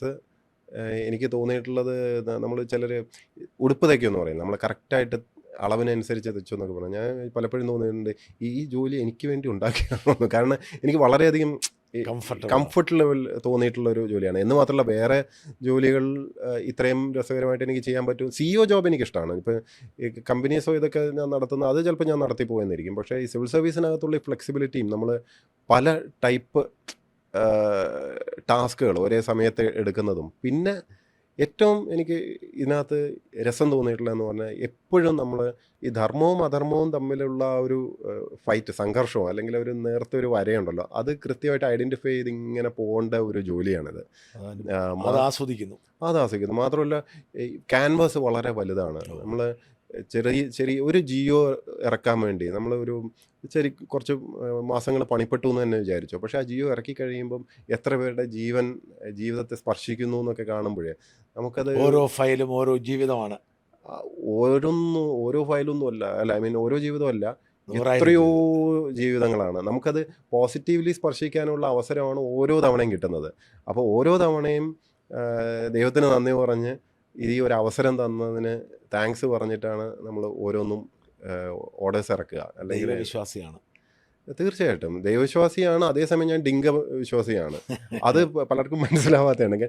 ഞാൻ പറയുന്നത് ദൈവവിശ്വാസിയാണ്, പക്ഷേ ഡിങ്കനെയും വിശ്വാസമാണ്. Because you should take it lightly. നമ്മൾ മതം വേറെയാണ്, സ്പിരിച്വാലിറ്റി വേറെയാണ്. ഞാൻ ഡീപ്ലി സ്പിരിച്വലായിട്ട് വിശ്വസിക്കുന്ന ഒരു വ്യക്തിയാണ് ഞാൻ. നമുക്കൊക്കെ ഒരു നിയോഗമുണ്ടെന്നും നമുക്ക് കിട്ടിയ അവസരങ്ങൾ, നമുക്ക് ഡിസ്പ്രപ്പോർഷനേറ്റ് ആയിട്ട് ഭയങ്കര ഭാഗ്യങ്ങൾ നമുക്കൊക്കെ കിട്ടിയിട്ടുണ്ട്. നമ്മളൊന്നും പ്രത്യേകിച്ചൊന്നും ചെയ്തിട്ടൊന്നുമല്ല പലതും കിട്ടിയിട്ടുള്ളത്. അപ്പോൾ ആ കിട്ടിയതിന് ഗ്രാറ്റിറ്റ്യൂഡും ആവശ്യമുണ്ട്, നന്ദി വേണം. അതേസമയം നമ്മൾ ഈ ഗ്രാറ്റിറ്റ്യൂഡ് ചുമ്മാ പറഞ്ഞുകൊണ്ടിരുന്നാൽ പോലെ വി ഷുഡ് ഷെയർ, നമ്മുടെ ഈ ഫോർച്യൂൺസ് ഷെയർ ചെയ്യണമെന്നും വിശ്വസിക്കുന്ന ഒരാളാണ്. അതിൽ എല്ലാം, ഇപ്പം പണം മാത്രമല്ല, ഇപ്പം ബുദ്ധിശക്തി തന്നാലും അറിവ് തന്നാലും അതും നമ്മൾ ശരിക്കും ഷെയർ ചെയ്യണം. നമ്മൾ കൊടുത്ത് ചുറ്റുപാടുള്ളവർക്ക് എന്തെങ്കിലുമൊക്കെ ഒരു ഗുണം ഉണ്ടാകുന്ന രീതിയിൽ പോകണം എന്നുള്ളതാണ്. അതിപ്പോൾ ഈ സിവിൽ സർവീസിനകത്തിരുന്നാലേ പറ്റുമെന്നൊന്നും ഞാൻ വിശ്വസിക്കുന്നില്ല. അതുകൊണ്ടാണ് ഞാൻ നേരത്തെ പറഞ്ഞത്, നമ്മൾ ഐഡൻറ്റിറ്റി ഇപ്പോൾ സിവിൽ സർവീസുകാരനാണ് അല്ലെങ്കിൽ രാഷ്ട്രീയക്കാരനാണ്, ഓരോ ബിംബം സൃഷ്ടിച്ചിട്ട് അതിനകത്തങ്ങ് കുടുങ്ങി പോവാതിരിക്കണം എന്നുള്ളതാണ്. പൊളിറ്റീഷ്യൻസ് എസ്പെഷ്യലി എനിക്ക് തോന്നുന്നത്, ഇലക്ഷനൊക്കെ നടക്കല്ലേ, ആ കോണ്ടെക്സ്റ്റിൽ ശരിക്കും എനിക്ക് തോന്നുന്ന ഒരു കാര്യം പറയണം. ഇത് നമ്മുടെ നാട്ടിൽ ഈ മുഴുനീള രാഷ്ട്രീയം ആണ്, ഫുൾ ടൈം പൊളിറ്റീഷ്യനാണ്, വേറെ ഒരു ജോലിയും ചെയ്യുന്ന ആ ഒരു സംഭവം ഇവിടെ ഇല്ല. പക്ഷേ എനിക്ക് തോന്നുന്നു നമ്മളെ സമൂഹം കുറച്ചുകൂടെ വളർന്നു. ഇനിയെങ്കിലും നമ്മൾ അതിനപ്പുറം പോകണം. ഇനിയെങ്കിലും ശരിക്ക് തൊഴിലും വരുമാനവും ഒക്കെ ഉള്ള ആൾക്കാർ പൊളിറ്റിക്സിലോട്ട് വരികയും, മാത്യു കുഴനാടനൊക്കെ അങ്ങനെയാണ്. അങ്ങനെ തൊഴിൽ വേണം, വരുമാനം വേണം, ബിസിനസ്സും ആയിക്കോട്ടെ. സത്യം പറഞ്ഞാൽ ബിസിനസ്സുകാർ വരണം എന്നാണ് എൻ്റെ അഭിപ്രായം. കാരണം ബിസിനസ് സെൻസ് ഉള്ളവരില്ല. ബിസിനസ് സെൻസ് ഉള്ളവർ രാഷ്ട്രീയത്തിൽ ഇല്ലാത്തത് കൊണ്ടാണ് ഈ കമ്മീഷൻ ബേസിസിൽ ഇടപാട് നടക്കുന്നത്. ഒരു ക്രിയേറ്റീവായിട്ടൊന്നും വരുന്നില്ല. അഴിമതി ഇതൊക്കെ വരുന്നത് അതുകൊണ്ടാണ്. തൊഴിലെടുത്ത് മാന്യമായി ജീവിക്കുന്ന ആൾക്കാർ രാഷ്ട്രീയത്തിൽ വരുമ്പോൾ അവരെ പരിഹസിക്കുന്നതാണ് ഇപ്പോൾ കാണുന്നത്. കേരളം പോലൊരു ഒരു ഒരു നാട്ടിലത് ശരിയല്ല. എന്ന് മാത്രമല്ല വിദ്യാഭ്യാസവും ഇമ്പോർട്ടൻ്റ് ആണ്. ഇത് പറയുമ്പോൾ എല്ലാവരും കാമരാജൻ്റെ ഉദാഹരണം പറയും. കാമരാജന് വിദ്യാഭ്യാസമൊന്നും ഇല്ലായിരുന്നു, പക്ഷേ മറ്റേത് നടത്തി. പക്ഷേ ഞാൻ പറയുന്നത് കാമരാജൻ്റെ ആ കാലഘട്ടം അല്ല ഇന്ന്. 2026 നമ്മൾ എഴുത്തും വായനയൊന്നും അറിയാത്ത ഒരാളാണ് നല്ല മന്ത്രി എന്നൊക്കെ പറഞ്ഞു കഴിഞ്ഞാൽ അത് നമുക്കെന്തോ നമ്മുടെ സമൂഹത്തിന് എന്തോ പ്രശ്നമുണ്ടെന്ന് പറയാൻ പറ്റില്ല. നമുക്ക് എഴുത്തും വിദ്യാഭ്യാസമൊക്കെ ഉള്ള നല്ല ആൾക്കാരെ തിരഞ്ഞെടുക്കാൻ പറ്റുന്നില്ല. അത്രയ്ക്ക് ദാരിദ്ര്യമായി പോയോ എന്ന് ചിന്തിക്കേണ്ടി വരില്ലേ? ക്ഷേത്രങ്ങളിലൊക്കെ പോകാറുണ്ടോ? ക്ഷേത്രങ്ങളിൽ പോകാറുണ്ട്. ഏറ്റവും ഇഷ്ടദൈവം ഏത് ക്ഷേത്രത്തിലാണ് പൊതുവെ കൂടുതൽ പോകുന്നത്? എനിക്ക് അമ്മയാണ് ഇഷ്ടം, ദേവി അമ്മയാണ്. മൂകാംബിക പോകാറുണ്ട്? അപ്പോൾ മൂകാംബിക പോയിട്ട് കുറച്ചായി. കൊടുങ്ങല്ലൂർ എല്ലായിടത്തും പോകും. അങ്ങനെ ഇന്നടുത്തൊന്നുമില്ല, ഞാൻ പോവും തൊഴും. ഈ ഭക്തി ഭയങ്കരമായിട്ട് എക്സ്പ്രസ് ചെയ്ത് നടക്കാറൊന്നുമില്ല. കാരണം എൻ്റെ ഒരു വ്യൂ പോയിന്റിൽ നമ്മൾ ഇറ്റ്സ് വെരി പ്രൈവറ്റ്, നമ്മളെ വിശ്വാസം വളരെ പ്രൈവറ്റ് ആണല്ലോ. അപ്പോൾ അത് അങ്ങനെ തന്നെ ഇരിക്കുകയും അത് വേറെയും കാര്യമുണ്ട്. നമ്മൾ ഗവൺമെൻറ്റിൽ ഇരിക്കുമ്പോൾ പ്രത്യേകിച്ച് മറ്റുള്ളവർ മറ്റ് മതവിശ്വാസികളൊക്കെ നമ്മളുമായിട്ട് ഇൻട്രാക്ട് ചെയ്യുമ്പോൾ അവർക്കും കോൺഫിഡൻസ് വരണം. അതായത് നമ്മൾ ജസ്റ്റിസ് ചെയ്യുമെന്ന് മാത്രമല്ല, ശരിക്കും അവർക്ക് ഫീൽ ചെയ്യും വേണം. അപ്പോൾ അതുകൊണ്ട് അമിതമായിട്ട് ഞാനൊന്നും എക്സ്പ്രസ് ചെയ്യാൻ. വൈഫിന് ജോലിയുണ്ടോ? വൈഫ് ഇപ്പോൾ വർക്ക് ചെയ്യുന്നില്ല, വർക്ക് ചെയ്യായിരുന്നു, IT സെക്ടറിലായിരുന്നു. അമൃതയിൽ പഠിപ്പിക്കുകയൊക്കെ ഉണ്ടായിരുന്നു. പ്രേമിച്ച് കെട്ടിയതാണോ? അറേഞ്ച്ഡ് ലവ് എന്നൊക്കെ പറയാം. പിള്ളേർ പഠിക്കുന്നു. പഠിക്കുന്നു. മോളിപ്പം 12th മോനിപ്പോൾ തിരുവനന്തപുരത്ത് താമസം. ഇപ്പം ദൈവം അനുഗ്രഹിക്കട്ടെ. എല്ലാം ഈ സമൂഹത്തിലുള്ള വിപ്ലവം തുടരാൻ, ഈ പരിമിതിയിൽ നിന്നുകൊണ്ട് തുടരാൻ പറ്റട്ടെ എന്ന് പ്രാർത്ഥിക്കുന്നു. Thank you so much. സമാധാനമായിട്ട് നമുക്ക് എല്ലാവർക്കും ജീവിക്കാൻ സാധിക്കട്ടെ. സ്വാതന്ത്ര്യം കൂടട്ടെ. Thank you.